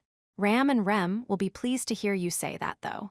Subaru gave no proper reply to the gentle request she'd slipped in at the end. Their loyalty was so great that they'd kill someone merely for knowing an inconvenient truth. Subaru had experienced that firsthand, but he couldn't hate them for it even so. He closed his eyes and thought back on his days at the manor. Back then, during those memories, were there not moments when Subaru and the sisters drew closer together? Maybe he just wanted to believe it was so. Emilia looked at the tray left on the side of the bed and the untouched meal, slowly going cold, resting upon it as she murmured in a sullen tone. "So you really didn't eat breakfast, did you?" "Sorry." After snapping at Emilia, Subaru had become more quiet and withdrawn. Though Subaru acted like that, Ram and Rem diligently went about their duties as servants, even when they knew he would never touch the food nor thank them for it. One was rude, while the other was polite only on the surface, but both were very formal and professional at heart. Subaru knew that. Despite knowing that, he could not accept the food. For all he knew, it might be poisoned. That was the thought that passed through his mind when he looked at it. He hated himself for doubting the two of them. However, Subaru knew a future existed where the sisters waved around horrid weapons to kill him. He knew they had many virtues, but they'd try to kill him anyway. It was when Subaru had accepted that fact that his despair had truly begun. Maybe it's tough, but it's bad for you if you don't eat at least a little bit. My stomach won't take it. Well, maybe if Emiliatan went, say, for me I could eat, but... Subaru cursed what an incurable joker he was, sending such a flippant remark Emilia's way when she was genuinely worried about him. However, here then, say I said say Emilia had set the food tray on her lap, lifting a spoon and looking at Subaru. She used the spoon to scoop up some soup, which was still somewhat warm, and gently brought it towards Subaru's mouth. Subaru immediately shook his head, unable to understand what Emilia was trying to do. No, wait, hold up, Emiliatan, what are you doing? What do you mean, what? You said you'd eat if I did this, didn't you? So eat, I'm saying say and everything. This is like a ritual that girls don't actually do. Their faces just go bright red, and that's as far as it goes, I thought. If you're going to speak like a child, you can't be embarrassed at being fed like one. That would be silly. As Subaru dragged his feet, Emilia went, say again with a powerful, compelling stare. Subaru finally buckled under the pressure, feeling like he'd gone red to the tips of his ears as he opened his mouth. There, swallow, here's the next one. Here. That's too fast. Was that just to get my guard down? The way Emilia carried soup to his lips, automatically with no wasted motion whatsoever, made him wonder if she'd been in a fast-feeding competition or something. Subaru tried to keep up with one spoonful after another before roughly waving his hand midway. Timeout. Can we stop? It's going down my throat the wrong ways. Goodness, and it was going so well too, Subaru. Cough, really, my throat feels all weird. Subaru averted his face from Emilia, faking coughs to try to make the action seem more natural. He didn't want Emilia to see his face just then. Something hot was welling from deep in Subaru's eyes. He opened his eyes to give his tears somewhere to run and desperately tried to stop them from flowing. She continued to be kind to him in a world where he could see no hope. He wondered if he was truly worthy of such treatment. For Subaru Natsuki was in despair precisely because he rejected that he was. Hey, Subaru. As she called out to him in concern, Subaru lightly cleared his throat and tested his voice as he got back in order. Okay. Yeah, I'm all right now, I think I'm all right. He made the richest expression as he turned toward Emilia, and met her extremely gentle eyes looking right at him. Let's continue. The way you put that makes this feel really naughty somehow. Emilia, tilting her head, apparently hadn't noticed the risque, bewitching nature of her statement. Or maybe it had all been in his head to begin with. And so he finished eating, with Emilia offering a say and him opening his mouth, cheeks red from shyness and complicated sentiments. With the meal finished, Emilia clapped once in satisfaction. Good, now what do we say when we're done eating? That was great. That's bad manners, once more and say it right. Thank you for the food. You're very welcome. Faced with Emilia's broad smile, Subaru patted his belly, which strangely felt nice and full. His stomach felt no discomfort at having been stuffed after 2 days of going empty. Ram said, he hasn't eaten properly in a while, so we must be gentle on his stomach, and that's how Rem made it. They're such good girls, aren't they? Emilia's words, as if boasting on behalf of the sisters, stabbed Subaru's doubts like a dagger. If that was the truth, he'd be happy enough to cry at such a show of concern. but Subaru knew better. The very pain of the delusion made him want to cry. If only their gentleness and kind treatment didn't have that lurking behind it. Well, now that you've eaten too, you must be tired, so I'll head back and let you rest. You could always sleep here beside me. Good, good, seems you're already your usual self. Now, I do have things I need to be doing too. Don't tell anyone I was slacking off, okay? Emilia winked and stuck out her tongue. Subaru, remembering what Emilia would normally be doing at a time like this, felt deeply ashamed. Emilia had a kingdom resting on her shoulders. She didn't have 1 second to waste, as she spent each day striving for a better future. She shouldn't have been wasting a single second of that precious time on someone worthless like Subaru. Emilia, keep your door locked at night and don't let anyone in, okay? Perhaps he said it because Emilia's kindness had rekindled the tiniest spark of the will to defy fate. Emilia brushed back her silver hair and inclined her head ever so slightly at Subaru's sudden admonition. Or you'll sneak in. Right, no. Hey, that was Puck, not Emilia just now, wasn't it? Wow, got it in one. Puck popped his head out of Emilia's hair and grinned at her and Subaru. He swished his tail as Subaru glared at him, no doubt having been listening in that hiding place from the very beginning. I didn't want to intrude on such a lovely scene, but your emotions suddenly turned serious, huh? That got my attention. I just have a bad feeling, okay? You take good care of Emilia now. With the black cloud lurking, Subaru had to be evasive when speaking about the future. Even so, Puck, able to read emotions, accepted his words without question. I'll have you know, I really don't like feeling left behind in this conversation, Emilia complained. It's just saying a cute girl like you should always be careful about night visits and to watch out for cars and men. Right, Dad? That's right, Leah. Daddy forbids you from seeing men, bad-looking, dark-haired men in particular. Brutus? Puck laughed out loud as Subaru invoked the name of the famous betrayer. Emilia pinched the laughing Puck and shoved him back into her hair, this time rising to her feet. Subaru saw both of them off and, now alone in the room, flopped onto the bed. He'd gotten them to watch out more, but it was a small comfort. To begin with, the current crisis had little to do with either of them, so he figured they'd be all right. Ah, no. The instant Subaru's mind felt a smidgen of relief, his consciousness dove into a deep sleep. The pangs of sleep that he'd kept at bay with pain for so long suddenly rushed back, robbing Subaru of his will. And his stomach was full, too. His consciousness felt like it was sinking downward, unable to resist. 5. Subaru's consciousness felt like a floating cloud, trapped between dream and reality. He'd heard somewhere that dreams had the side effect of organizing the waking brain's information.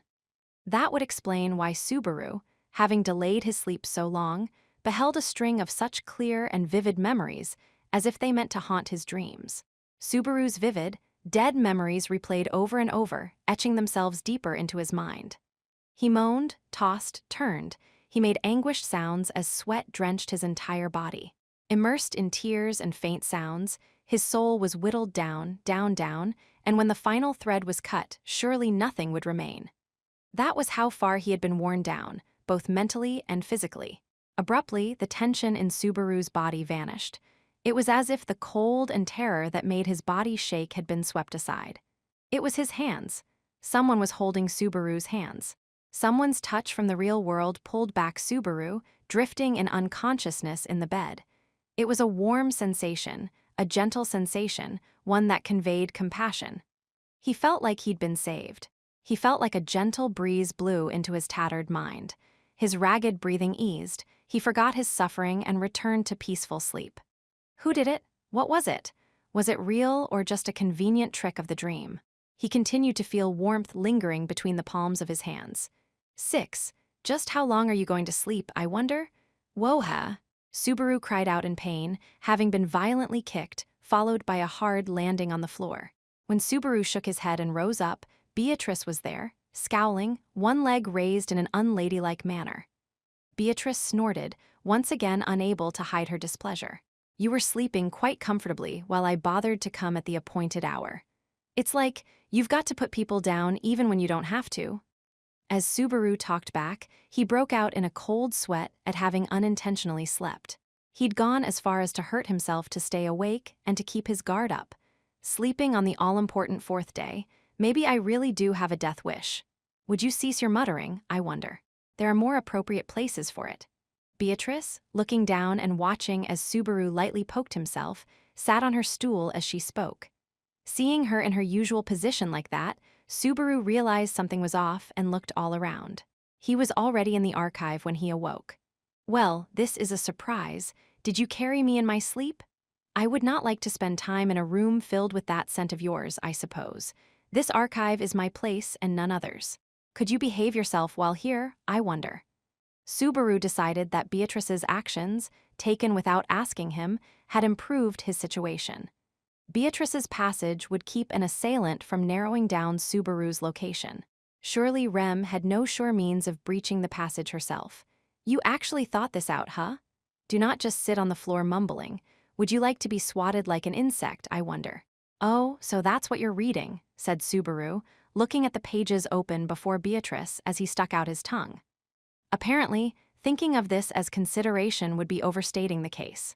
Subaru rose from the floor, abruptly staring at his own two hands. An odd sensation remained. Someone had held his hand as he slept, hadn't? Hey, Beatrice, don't tell me you held my hand while I was asleep. I won't be telling you such a thing, I suppose. I would not, even if Pucky asked me to. What a thing to say, but hey, at least we can die together. No, absolutely not. Beatrice, rather sour, tapered her lips as Subaru looked around the room once more. The archive, filled with books as usual, lacked any convenient place to sit. How am I supposed to kill time in here? With the time limit so close, his anxiety and stress were heightened. It was an open question as to how long he could keep his cool, if he could just immerse his head into something and forget the passage of time. Oh, right. Are there any books here written just in iScript? To think that you cannot read but the simplest things. How many humans do you think would cry with joy at just the thought of entering the Mathers family's archive of forbidden books? Well, I do feel bad for them. So what, you're here full time? Subaru had never seen Beatrice walking about except at mealtimes.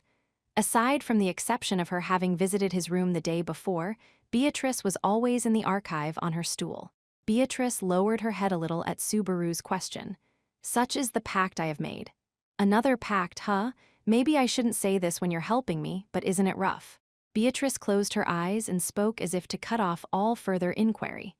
All the pacts, they are things I desire, I suppose. He'd heard the term pact several times since arriving in that world, always with heavy overtones. Beatrice spoke the word with the same weight as Amelia and Puck did for the spiritual pact they had. Subaru appreciated as much, having formed one temporarily with Beatrice himself. Beatrice looked so young, yet here she was, in and upholding a pact. For some reason, Subaru felt something like an unendurable ache deep in his chest when he looked at her. Hey, are you really fine with all woe? Your questions are becoming annoying. You can read something and be quiet, I suppose. She underscored her statement by tossing a book at him. When Subaru caught it, he realized that the book he'd caught was written in iScript, down to the title. When Subaru lifted his face, Beatrice had already lost interest in him, lowering her eyes to the book in her own hands, making a show of declining conversation. She seemed to be strenuously insisting that he leave his half-asked question unfinished. While her demeanor left no room for words of thanks, Subaru was grateful and happy. 7. Time in the archive of forbidden books passed gently and quietly. With neither exchanging words, only the sounds of the pages being softly turned echoed within the archive. That said, Subaru's heart wasn't into reading at the time. All he was doing was turning the same page over and back again, making the same page sound like a prank. Shut in the archive of forbidden books, he had no way to know what was going on outside. Beyond the room not having windows, the very nature of the archive was to be in a separate space, locked off from the outside world. He had no way to tell the time of day or feel the passage of time. He wondered what time it was by then. By simple logic, being in the room for half a day would get him through the problematic night. But he had only a vague sense of just how much time had passed while he'd been in the archive. He couldn't trust his own senses, but he also hesitated to ask Beatrice. It wasn't for any reason as simple as not wanting to stop Beatrice while she focused on her reading. Subaru was afraid that any action he initiated might stir up something. His fingers turning the pages of the book were numb. The tip of his tongue begged for water. His heart was beating like an alarm bell. He was out of breath. How long could he remain strong against such tension, he wondered. If the start had been so brutal, the end might be without any warning whatsoever. A murmur abruptly echoed through the silent archive. Calling. Subaru's face seemed to leap up as Beatrice put down her book and slid her legs onto the floor. Rather than speaking to Subaru, it felt like she was murmuring to herself. A call for me, I suppose. Beatrice waved a finger as she spoke. The next moment, Subaru's whole body felt ill as space bent. Subaru made a small moan as his entire body shuddered from the sensation that most resembled floating. Hearing this, Beatrice looked at Subaru as if only just remembering he was there. Ah, you were there, weren't you? I forgot, I suppose. That's a bad joke, forgetting about a guy right in front of your face. Pucky is calling. It would seem this is an urgent matter. With that as Subaru's only warning, Beatrice strode past him to the door like it was the natural and obvious thing to do. Subaru's voice shook as he called out to stop her. W8, hold on. If you go out now, you can stay shut in here if you like. Perhaps you will be safe here. Beatrice left behind her words of obvious sarcasm as she passed through the door. Subaru, blood rushing to his head from her attitude, seemed to kick away his chair as he leapt up and reached toward the door. He'd hesitated for only a few seconds, but, to hell with it. What's the big deal, right? Spurring himself on with the foul-mouthed statement, he roughly opened the door and stepped outside. The next moment, it hit him. Without thinking, Subaru's voice leaked out of his lips like a complete idiot. His hand shielded his eyes from the piercing sunlight of the morn that greeted him. Deeply moved, he waved his hand in the air as if to confirm it. Subaru's body wobbled forward toward the window just on the opposite side of the corridor that peeked out over the inner garden, beyond which the sun had just begun its rise. It was the morning of the 5th day that he'd yearned for but had never reached. You mean I made it, past the 4th night? Unable to believe the result before his eyes, he pushed open the window, almost pounding it. Holding down his hair as a cool breeze blew in, Subaru took a breath of the fresh morning air. He stumbled, bumped his back against the wall, and slid down, having lost the will to stand. He could do nothing but stare in shock. He'd given up, he'd surrendered to despair, he'd been worn to the bone, and yet Subaru had passed beyond the 4th day and arrived at the 5th. Ha ha ha! Without realizing it, a dry laugh came over him. Once it began, he knew no way to stop it. Heh heh, ha ha ha, what is this? Hey, what is this? This is just, ha ha. He couldn't think of any rational way to show how he felt at that moment. Hugging his knees, Subaru remained squatting in the hallway, laughing like a madman. He thought it was a far-off place that his hand would never reach. He couldn't speak. He couldn't find the words. Finally, Subaru had. Suddenly, a voice like a bell interrupted Subaru's hollow joy. Subaru! Lifting his gaze in annoyance, he saw a silver-haired girl standing deeper in the hall, Amelia. He was able to find her safe and sound here on the morn of the 5th day. Both of them had gotten past the 4th night. That fact made Subaru tremble. He'd hoped for this chance. If the morning of the 5th day greeted both of them, they could rekindle that promise and have it granted. He'd introduce Amelia to the kids in the village. They'd both walk around the blooming flower garden together. They'd form the same memories together. And yet, Amelia, Subaru began feeling a sense of accomplishment that barely seemed real while Amelia watched him in silence. Then, as if Amelia had remembered something, she rushed over to Subaru. Subaru, where did you go? I mean, no, that's fine. It's fine, just come with me. Amelia pulled up Subaru with surprising insistence and ran off with him. She looked like she wasn't going to take no for an answer as a smirk came over his face. Where are we going? Hey, Amelia, listen to me. I've worked really hard to get to this point. Subaru stared at the side of Amelia's face as he tried to find the words to convey his success. Why are you making a face like that? I mean, it all turned out all right, didn't it? I'm safe and sound, and yeah. Let's go to the village together and then... There's lots I want to do with you and talk about with you. A lot's happened. I wanted you to know Subaru. With one brief call of his name, she interrupted him. That was when he noticed the momentary wavering in her eyes, the irritation she could no longer conceal. The look she had was like when they'd been fighting for their lives at the fence's shop. What in the world happened? He tried to ask but couldn't. For before he could put the word on his lips, a different sound slammed into his eardrums. He thought it was a yell. Perhaps it was a wail instead. It was a long, high-pitched sound filled with sadness that scarred the very soul. The morning air of the manor was rent by the unending cry of pain, as if someone were being torn asunder. They passed through the corridor and headed up the stairs. The east wing of the second floor of the manor was for the servants' bedrooms, where Subaru's room on previous loops had been. Emilia led him by hand to the innermost room, and there stood Roswal and... The man with long indigo hair narrowed his eyes as he saw both rushing over. Beside Roswal stood Beatrice, leaning her back against the wall as a gray cat curled up on her shoulder. With the three of them having arrived, Subaru was about to ask about the circumstances when Roswal spoke simply. Inside. Roswal motioned to the open door of a bedroom beside him. When Subaru turned toward Emilia, she nodded to him as well. Emilia's clear violet eyes settled things for him. Holding his breath, Subaru walked in. Here, too, the yell continued unceasingly, filling the whole of the room. Subaru entered, his eyes wide open, frozen from tension, and then he saw. It was an immaculately preserved room. It looked like a girl's room with minimal furnishings employed to maximum effect, a reflection of a steadfast maid's personality. Though Subaru had received an identical room, it felt different. For a moment, such feelings let Subaru forget the sight before his eyes. But the moment passed as the horrible truth crashed upon him, a truth from which he found nowhere to run. It was Ram yelling, tears pouring out, her deep sadness threatening to rip her throat asunder. And there lay Rem, still clinging to her older sister when she had breathed her final breath. 8. How many times had his mind gone blank from what he'd experienced?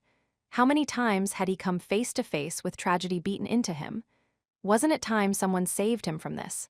The blue-haired girl lay upon the bed, no longer breathing. Her skin was pale, her eyes would never open again. She was dressed in a delicate negligee that somehow seemed perfect on her. Subaru abruptly realized that he hadn't seen Rem out of a maid uniform once. Why did Rem?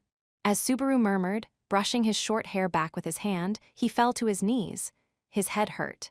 His brain came up with the wonderful suggestion that the sight before him was all in his sleep-deprived imagination. This was his fourth loop at the manor. To Subaru, who'd already died and gone back 3 times, Rem was the person he was most wary of. Then why was Rem killed? Surely it was Rem who killed Subaru, not the other way around. Suddenly, a little devil on Subaru's shoulder whispered, maybe she wasn't really dead. Maybe it was all a trick to make Subaru drop his guard. A joke in exceptionally poor taste was incomparably better than the nightmare before him being real. He approached Rem to check her pulse, but don't touch her. As he reached out to touch Rem, his hand was slapped away, hard. When Subaru yelped and looked up, Ram was glaring angrily at him. The tear-filled rage on her face easily drowned out any words of retort Subaru might have used. Don't touch my little sister. She refused to let anyone come between them. With a tearful voice, Ram repeated herself as she clung to Rem's body, tears flowing quietly down her face. There was no sign that the devoted, pain-filled older sister expected her little sister to ever awaken. That made the truth clear. Rem really was dead. As Subaru wobbled out of the room, Roswal stood by the doorway and voiced his deductions. Apparently, death by debilitation. Her vigor was stolen as she slept, her heartbeat gently slowed, and the fire of her life puttered out, likely the work of a curse rather than magic per se. Subaru's eyes snapped open at the word curse, the word for what the clown believed to be the cause of death. Death by debilitation via a curse. That was the direct cause of Subaru's deaths during the first and second loop. In other words, Rem had died from the same curse that had previously killed Subaru. But I thought the curse came from Rem? The second loop, Subaru had died from debilitation via curse, as well as having his head smashed by an iron ball. Subaru had deduced from that night's circumstances that the witchcraft and the iron ball were linked. But Rem herself being killed by a curse had ripped his hypothesis to shreds. Then the shaman and Rem are separate. Subaru's mind was in chaos as the thought of a new, separate shaman arose. Rem had slain Subaru out of loyalty to Roswal. At the very least, that was the only answer if Rem's words during the third loop were true. He wondered if Rem, who'd killed him by her own hand, and the shaman were connected somehow. But if that was the case, Rem being killed this time around made no sense whatsoever from the shaman's point of view. So maybe Rem and the shaman weren't connected to begin with. The first time, the magic of a shaman had slain Subaru. The second time, the shaman's spell had debilitated Subaru when Rem murdered him for whatever reason. The third loop, Rem had eliminated him with no connection to the shaman whatsoever. The fourth time, I didn't do anything, so Rem was the target instead. It was baseless supposition, but based on the circumstantial evidence, it was the only reasonable conclusion. If Subaru had been the target for reasons related to the royal succession, he could understand it as an indiscriminate preemptive strike against Emilia's side. The victim, be it Subaru or Rem, was random. You appear to be in rather deep, serious thought. The mismatched blue and yellow eyes looked down, reflecting Subaru in them. Subaru's eyes rose as he felt like Roswell's scrutinizing gaze was seeing into his very soul. It pains me to ask such a thing, but do you have any idea about what happened, good guest? Why would you think I? Mai, forgive my rudeness. I am simply somewhat displeased at the moment that one of my pretty retainers has suffered such a fate, you see. Roswell abruptly shifted his gaze from Subaru to the painful sight inside the room. Looking at the side of his face, it truly sank into Subaru just how precarious his situation had become. Subaru had no way to prove his innocence. This time, Subaru had done nothing to earn the slightest smidgen of trust from the others. Emilia tugged on his sleeve, speaking with an anxious voice. Subaru. When he looked, the shimmer in her violet eyes seemed to be pleading with him. If you know anything, please say it.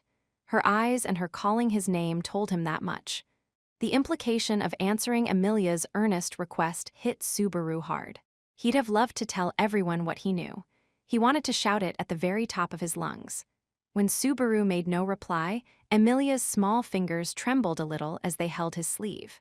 He'd thought that repeating the past would lead to a better future, yet here he was, every silver lining having a dark cloud, with the outcomes worse than he ever imagined possible. Subaru. Confusion clawed at the inside of his head. He'd thought that it would all be swept aside and things would be better someday. No, he thought they'd become better already. And the moment he thought it, this happened. The moment he pictured the black cloud and the world stopping, ceaseless pain gripped his head. His breath caught.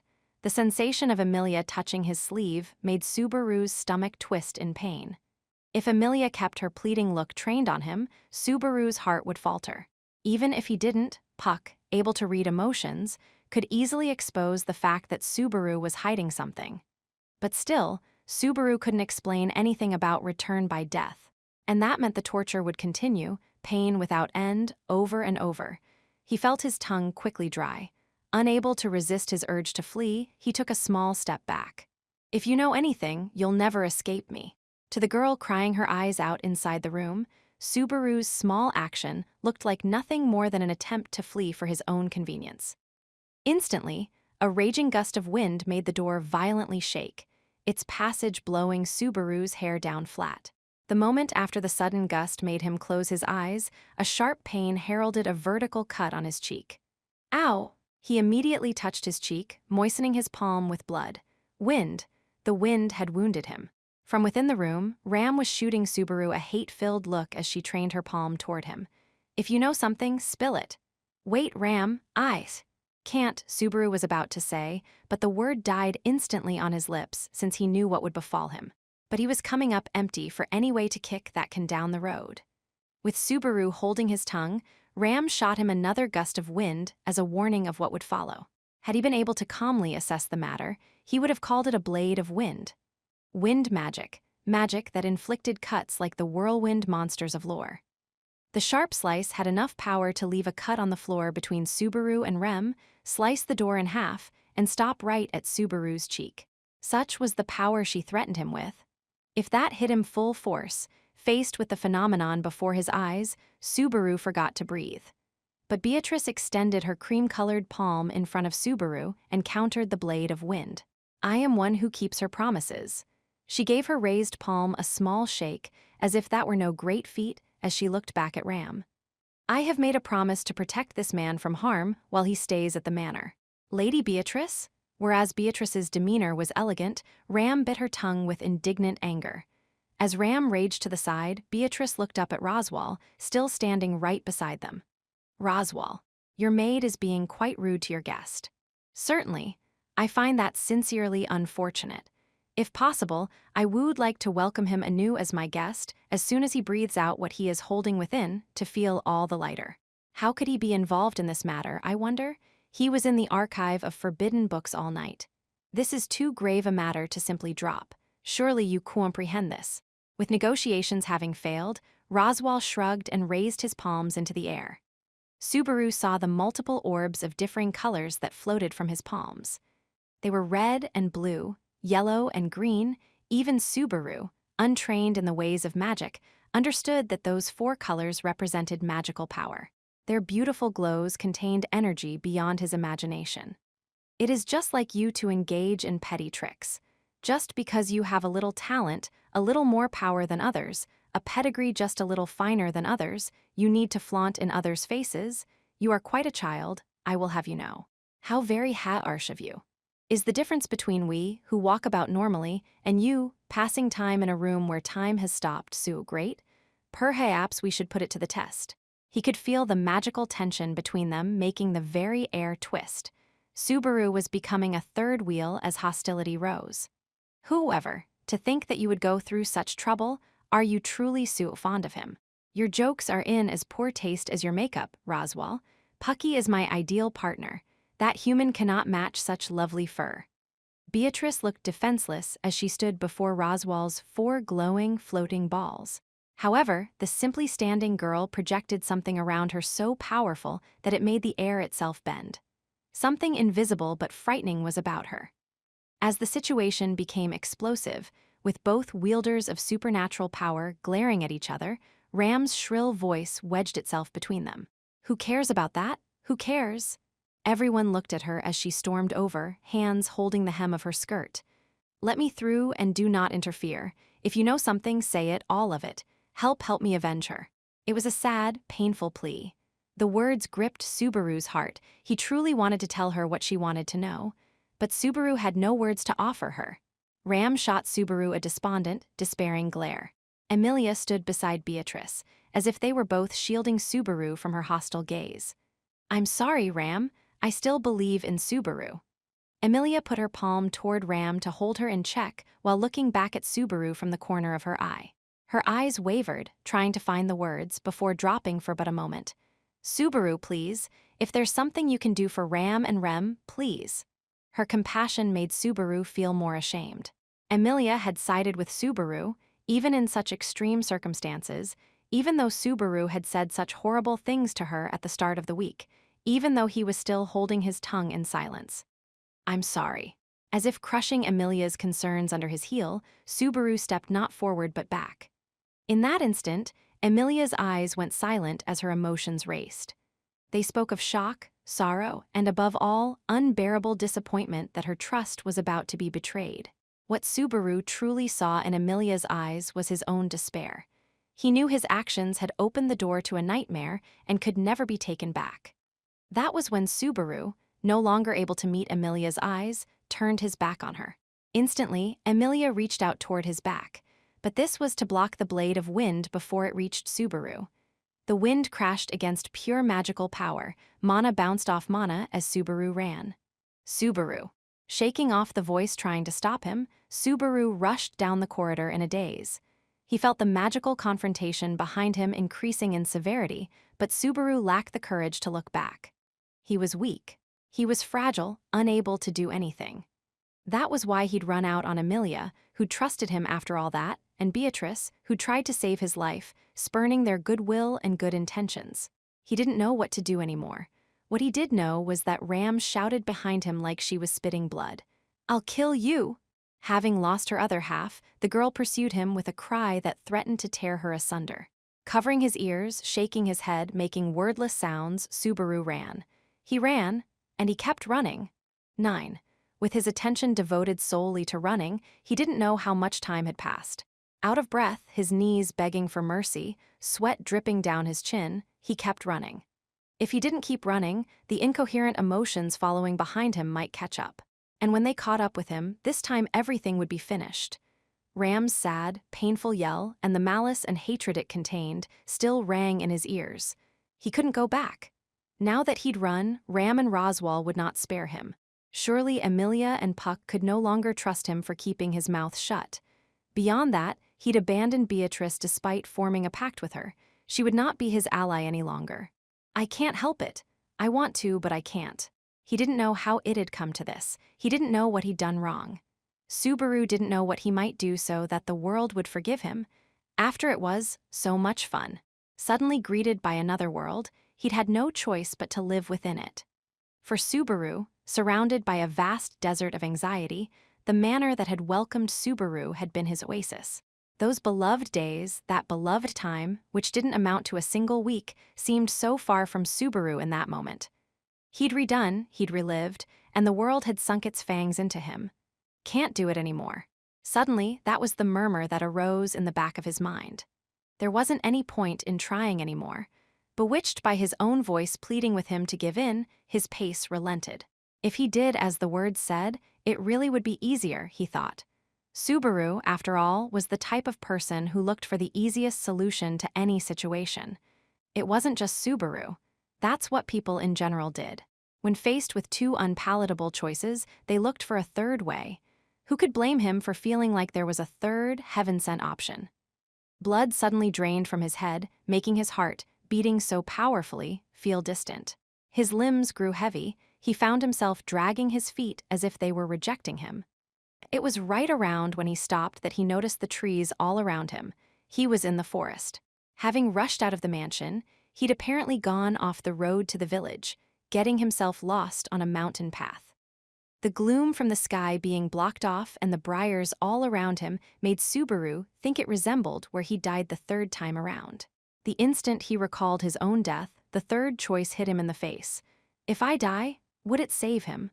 Yeah, that's right. If I die, this'll change. When he said it with his own lips, they formed a smile as if there could be no finer idea. He'd died 3 times. He'd arrived at the 4th world, where he failed at anything and everything. This time he'd valued only his life. This time, his life was the only thing he had left. What was the meaning of continuing to struggle and struggle if this was the result? If you're gonna do it already. It doesn't matter what happens to me anymore. Biting his lip, he aired his bitter hatred of the situation he'd become wrapped in.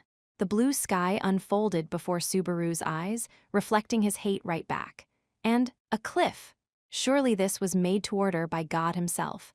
Answering that one prayer surely meant there was a heaven he should be grateful for, so that the foolish and pathetic Subaru Natsuki could find peace. The cliff seemed to invite him as he headed toward it, wobbling and dragging his feet. The wind was strong.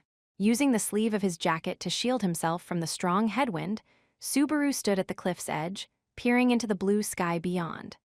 Below him was a precipice with a face lined with sharp rocks, a drop dozens of meters onto a rocky place below.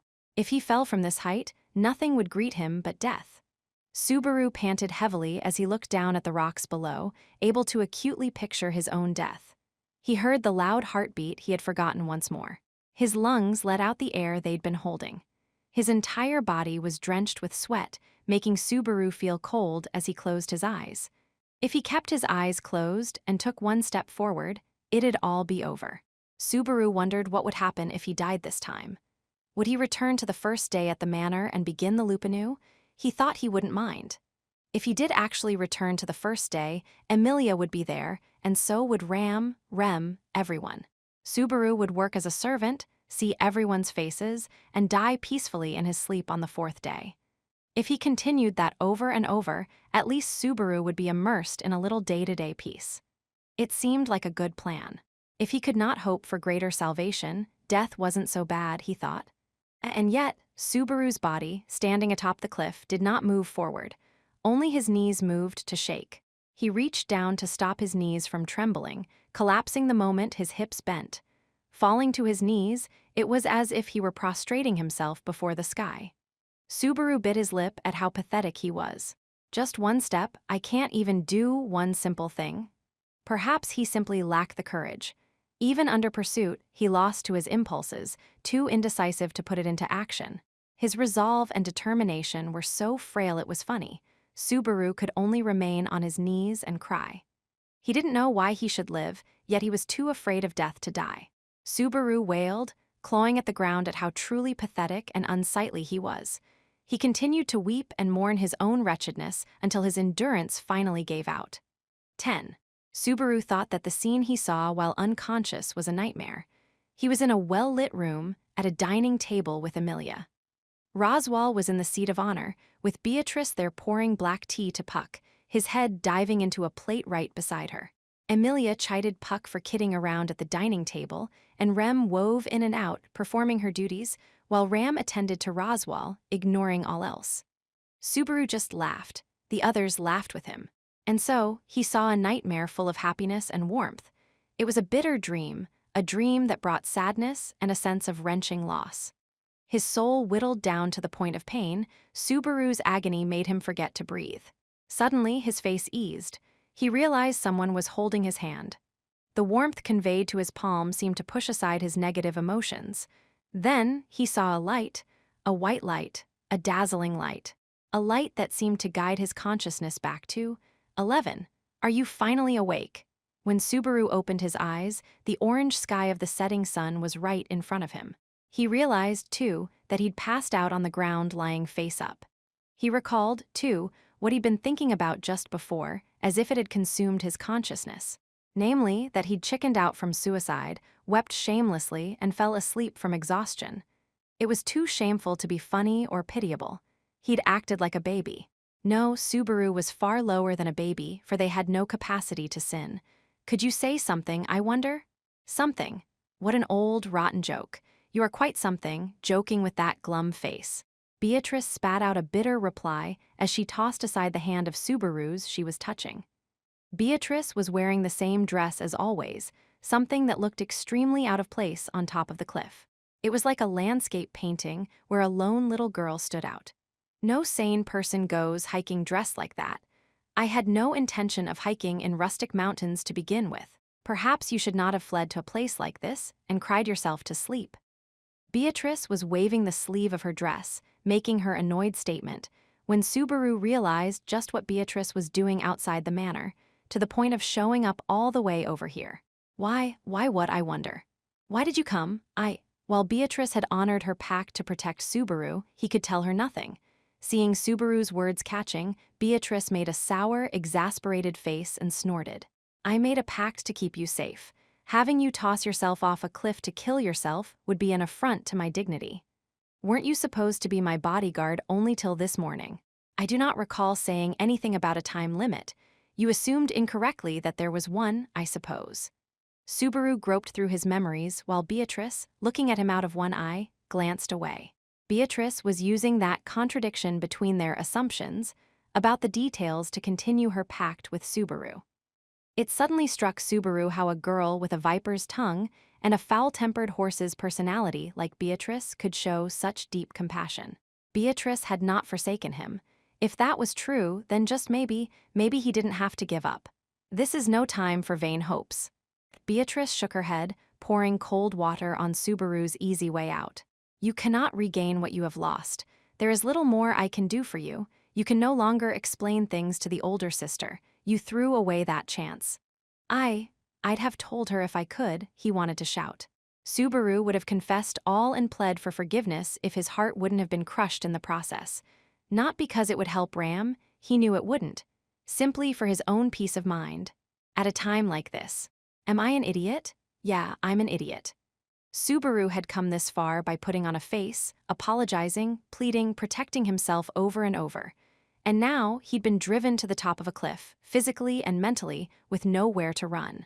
Run, and run some more was exactly how Subaru had arrived at this point. If you know I can't go back, what do you plan on doing for me? At the very least, I will have you die where I cannot see, so as not to disturb my dreams, I suppose. If you wish to flee, I shall take you beyond this domain. Beatrice's kindness, wrapped in severity, cut deeply into his heart. Beatrice's expression was cold, her gaze acidic, as if beholding an annoyance. Even so, the kindness of the intent behind her words struck Subaru like none other. No doubt Beatrice spoke the truth. If he desired to flee, she would agree and aid him.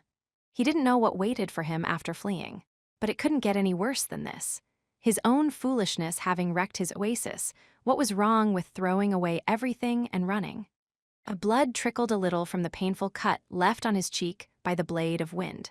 Touching the wound, Subaru realized too late that he'd felt its kind before. Subaru's very soul remembered its sharpness. When he had been fleeing from Rem in the mountains, a blade of wind had severed Subaru's right leg at the knee.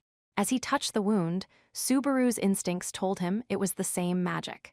The magic that gouged out my neck at the end, too, so they double-teamed me. His late understanding of how he had died deepened the silent despair in his heart. Even now, he could still hear Ram's hate-filled roar, her heart-rending wails from losing Rem. That was the moment. That was the point of no return. Subaru ought to have never fled the manor. Even if he didn't have the resolve to endure the pain, he should have faced Ram and spoken to her. He'd missed his chance, and now their hearts were separated forever. Having let it slip through his hands once, Subaru could never have it back. At least in that world. With a low, gloomy voice, Beatrice interrupted his silent contemplation. The older sister endured for the younger. The younger sister lived for the older. Neither could exist without the other. Beatrice ran her fingers through her own ornate hair, not looking back at Subaru as she continued to speak. Now that one half is lost, the whole can never return. Roswal is unlikely to forgive it either. What do you mean by that? What do you know? He felt like she was avoiding something really important. Subaru urged Beatrice to share her true thoughts, but she moved her fingers from her hair to Subaru's sleeve, tugging and gently pulling him to the ground as she extended her foot. Subaru was in shock at how he seemed to flow right onto the ground. Beatrice tossed back her hair. Does it truly matter to you, I wonder? These last 4 days, you spent most of your time holed up in your room and had little contact with them. Would the older sister let you press her about these matters now? I think not. It has nothing to do with you. It's not like I don't know anything about them, he would have said, but Subaru's words died on his tongue. His repeated loops had given him more than 2 weeks of time with them. Subaru could have responded that he'd forged memories with them during the time that this Beatrice knew nothing about, but he did not, for he suddenly realized something. Subaru realized it was possible he knew nothing of Ram and Rem, not their true faces, their feelings, or the bond between them, just as Beatrice had stated. Subaru wondered what he really had learned about them during those first 3 lives. What was the point of Subaru feeling such loss and despair when he didn't truly know anything about them? Was it all really just a bad dream? What was it that Subaru could draw on to refute Beatrice, who looked sternly down at Subaru at that very moment? Or did Subaru not know anything, not a single thing, about the two of them? Even though he'd thought of them as precious people he wanted to protect. So in the end, I got worked up and pathetic all on my own, not knowing, not understanding anything. It has nothing to do with you. Subaru knew nothing. He'd beaten away all his chances. He had nothing left but the skin on his back. Within the darkness covering his eyes, the memories of the days he'd spent at the manor broke apart, one by one, into dust. Subaru's heart, too, shattered. Lying on his back, Subaru put his palms to his face and wailed at his own powerlessness. Had it all been a utopia beyond his reach from the beginning? Was everything Subaru had seen simply a dream, the time he'd spent there a mere illusion? Subaru looked like he was about to break out in tears when Beatrice called to him. How long are you going to stay like that, I wonder? Stand before she finds you. Impatient from Subaru still not moving, she roughly grabbed the palms covering his face and yanked them up. As his field of vision opened, the lightweight girl used her entire weight to haul Subaru to his feet. The sensation conveyed by her palms took away his thoughts. Ignoring Beatrice's intent in rousing Subaru so insistently, he felt her palms, weighing how they felt.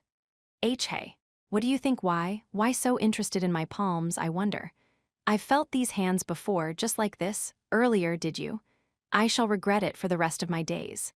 Perhaps you were simply too wretched as you slept like that? Abruptly, Beatrice looked away, giving him only her cheek. Subaru flexed his hands several times, reflecting on the warm, peaceful sensation he'd felt from them while he slept. While Subaru had his nightmare. a dream with an agonizing sense of despair and loss over and over again.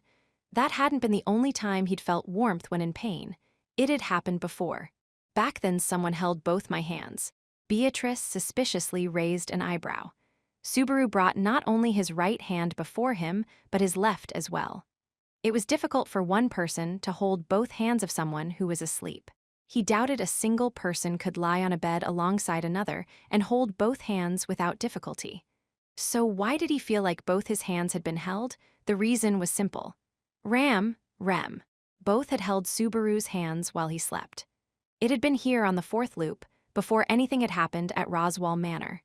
Seeing Subaru suffer as he slept, both of them had taken pity on him and given him some small measure of compassion.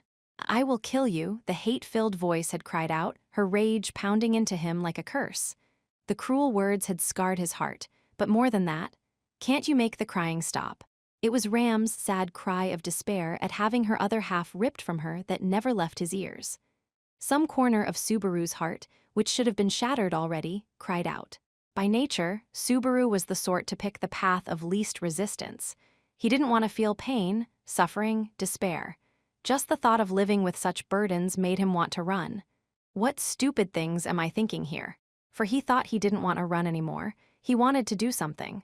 I lived this time and everything. His shameless plea to Beatrice had allowed him to reach the fifth day with ease. It was the thought of what had greeted him that very day that settled Subaru's decision. That's right. My life's mine, that's why. What was wrong with fighting for an easier, more enjoyable life? I'll decide how to use it.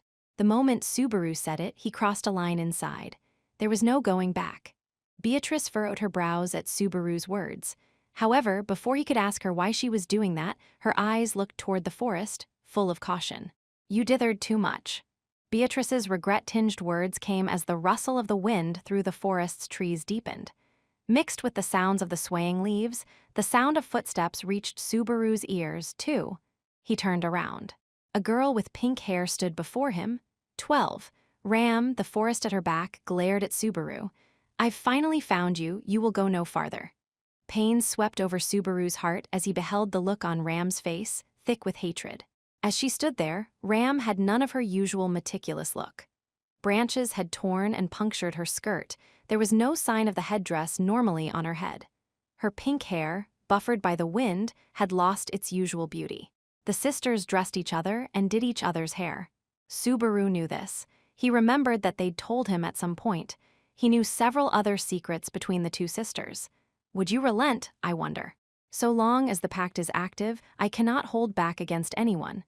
Lady Beatrice, it is you who should stand aside. I cannot hold back against you either.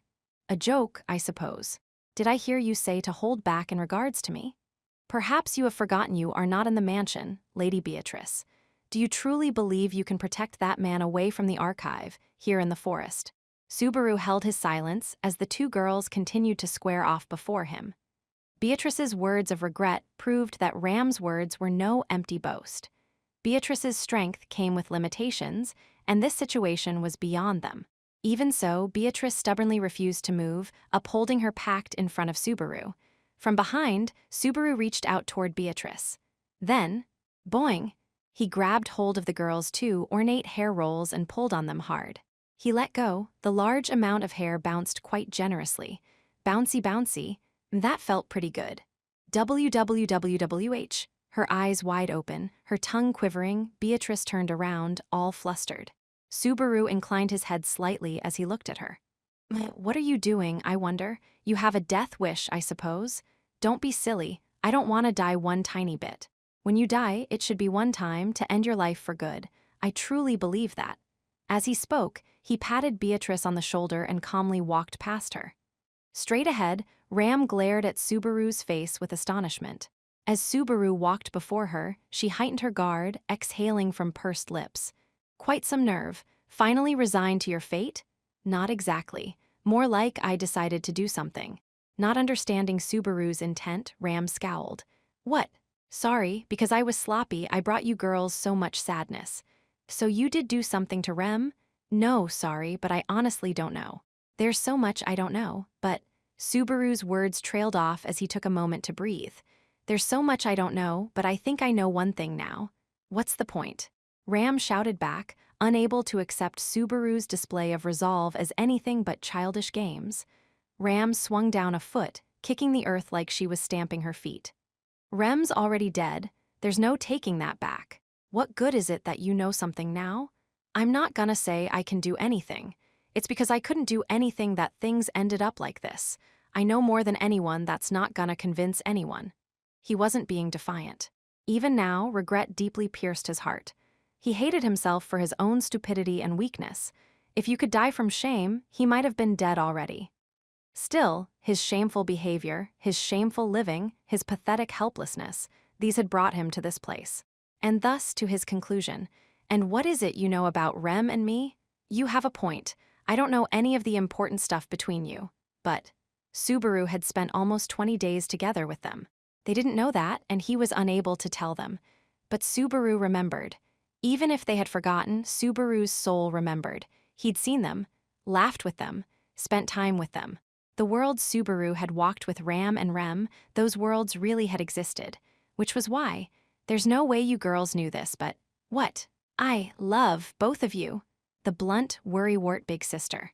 The sarcastic, superficially polite little sister. Subaru thought fondly of the days he had spent with both girls. They were precious memories to him, even though they had killed him more than once.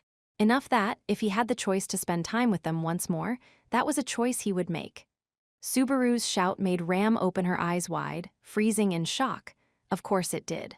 From Ram's point of view, Subaru's declaration was meaningless, empty nonsense. Furthermore, he'd already abandoned them in an instant. Ram's thought process froze for only a moment. In the next instant, her body thawed and leapt into action. But a momentary opening was an opening nonetheless. Subaru's sprint was just a moment faster than Ram's switch to anger-filled attacking. Turning his back to Ram, Subaru rushed past Beatrice, his body moving like the wind, making a beeline toward the cliff. Wait! Behind him, a girl's high-pitched wail reached out. Subaru's mind never caught up to which girl's voice it was. He'd meant to be determined, but now his thought process was in tatters, like someone had clawed it apart. His heart beat hard, but his body creaked all over, as if to betray his mind. His limbs felt like leaden weights. He was running with all his might, but the world seemed to move in slow motion. It was as if Subaru's mind were putting off the results of his change of heart as long as it possibly could. So stupid. He was conflicted even then. He knew why. He'd tenaciously clung to living without shame to that point. Even when he'd wanted to die, he'd chickened out in the end, able only to fall to his knees. But Subaru could do it now. It's rude to Beatrice, huh? With those words, Subaru voiced his final regret and left everything behind. He raced to the cliff, a few steps more. He was too scared to count them. Pathetic. Insane. He had the urge to laugh, but he didn't laugh. He couldn't laugh. All that he was leaving behind was a life of living death. To Subaru, giving up on a future in that place meant he'd already died inside. If he could live as a dead man walking, he could do something with that life. And that decision, to do something instead of doing nothing, was one only Subaru could make. I'm the only one who can do it. His feet left the ground. He clawed at the air. He could touch nothing. He could reach nothing. So fast, the wind was strong. His eyes hurt. His head hurt. The ringing in his ears was distant. He felt like he'd left behind his beating heart. He couldn't hear the ringing. The ringing inside his skull was like a broken record. If it ended with his death, that was that. But if only he could go back then. For she had cried out, "I'll kill you," if he could go back. "I'll save you, I swear." The moment after he voiced his determination, his head smashed into the hard ground. He heard the echo of something spectacularly breaking apart, and then nothing. The hate-filled voice could not chase him any longer. Nothing could, not anymore. 13. All that was there was nothingness. Absent-mindedly, he looked around the nothingness of his mind. Perhaps looked around was not the proper phrase. Eyes did not exist within his mind. Nor did hands, nor feet, nor any pieces of his body. All that remained was his incorporeal, floating mind. Knowing nothing, aware of nothing, he looked about. Darkness. A room with nothing. A room that was a world without a floor or a ceiling, covered in pitch blackness so great that it defied thought. Suddenly, in the world of everlasting darkness, there was meaning. A silhouette abruptly emerged in front of his mind. The contours of the silhouette were slender and as pitch black as the rest, the upper body more of a fog, rejecting his mind's recognition. With the emergence of the human shape, the mind gained its first strong desire. He felt a breach in the cold as the shadow gently moved, as if to convey something to his mind. He didn't understand. He was aware of nothing. But for some reason, his mind could not avert itself from the shadow. "I cannot meet you, not yet." With that faint whisper, the dark world abruptly vanished, and in so doing, the shadow and his mind went with it.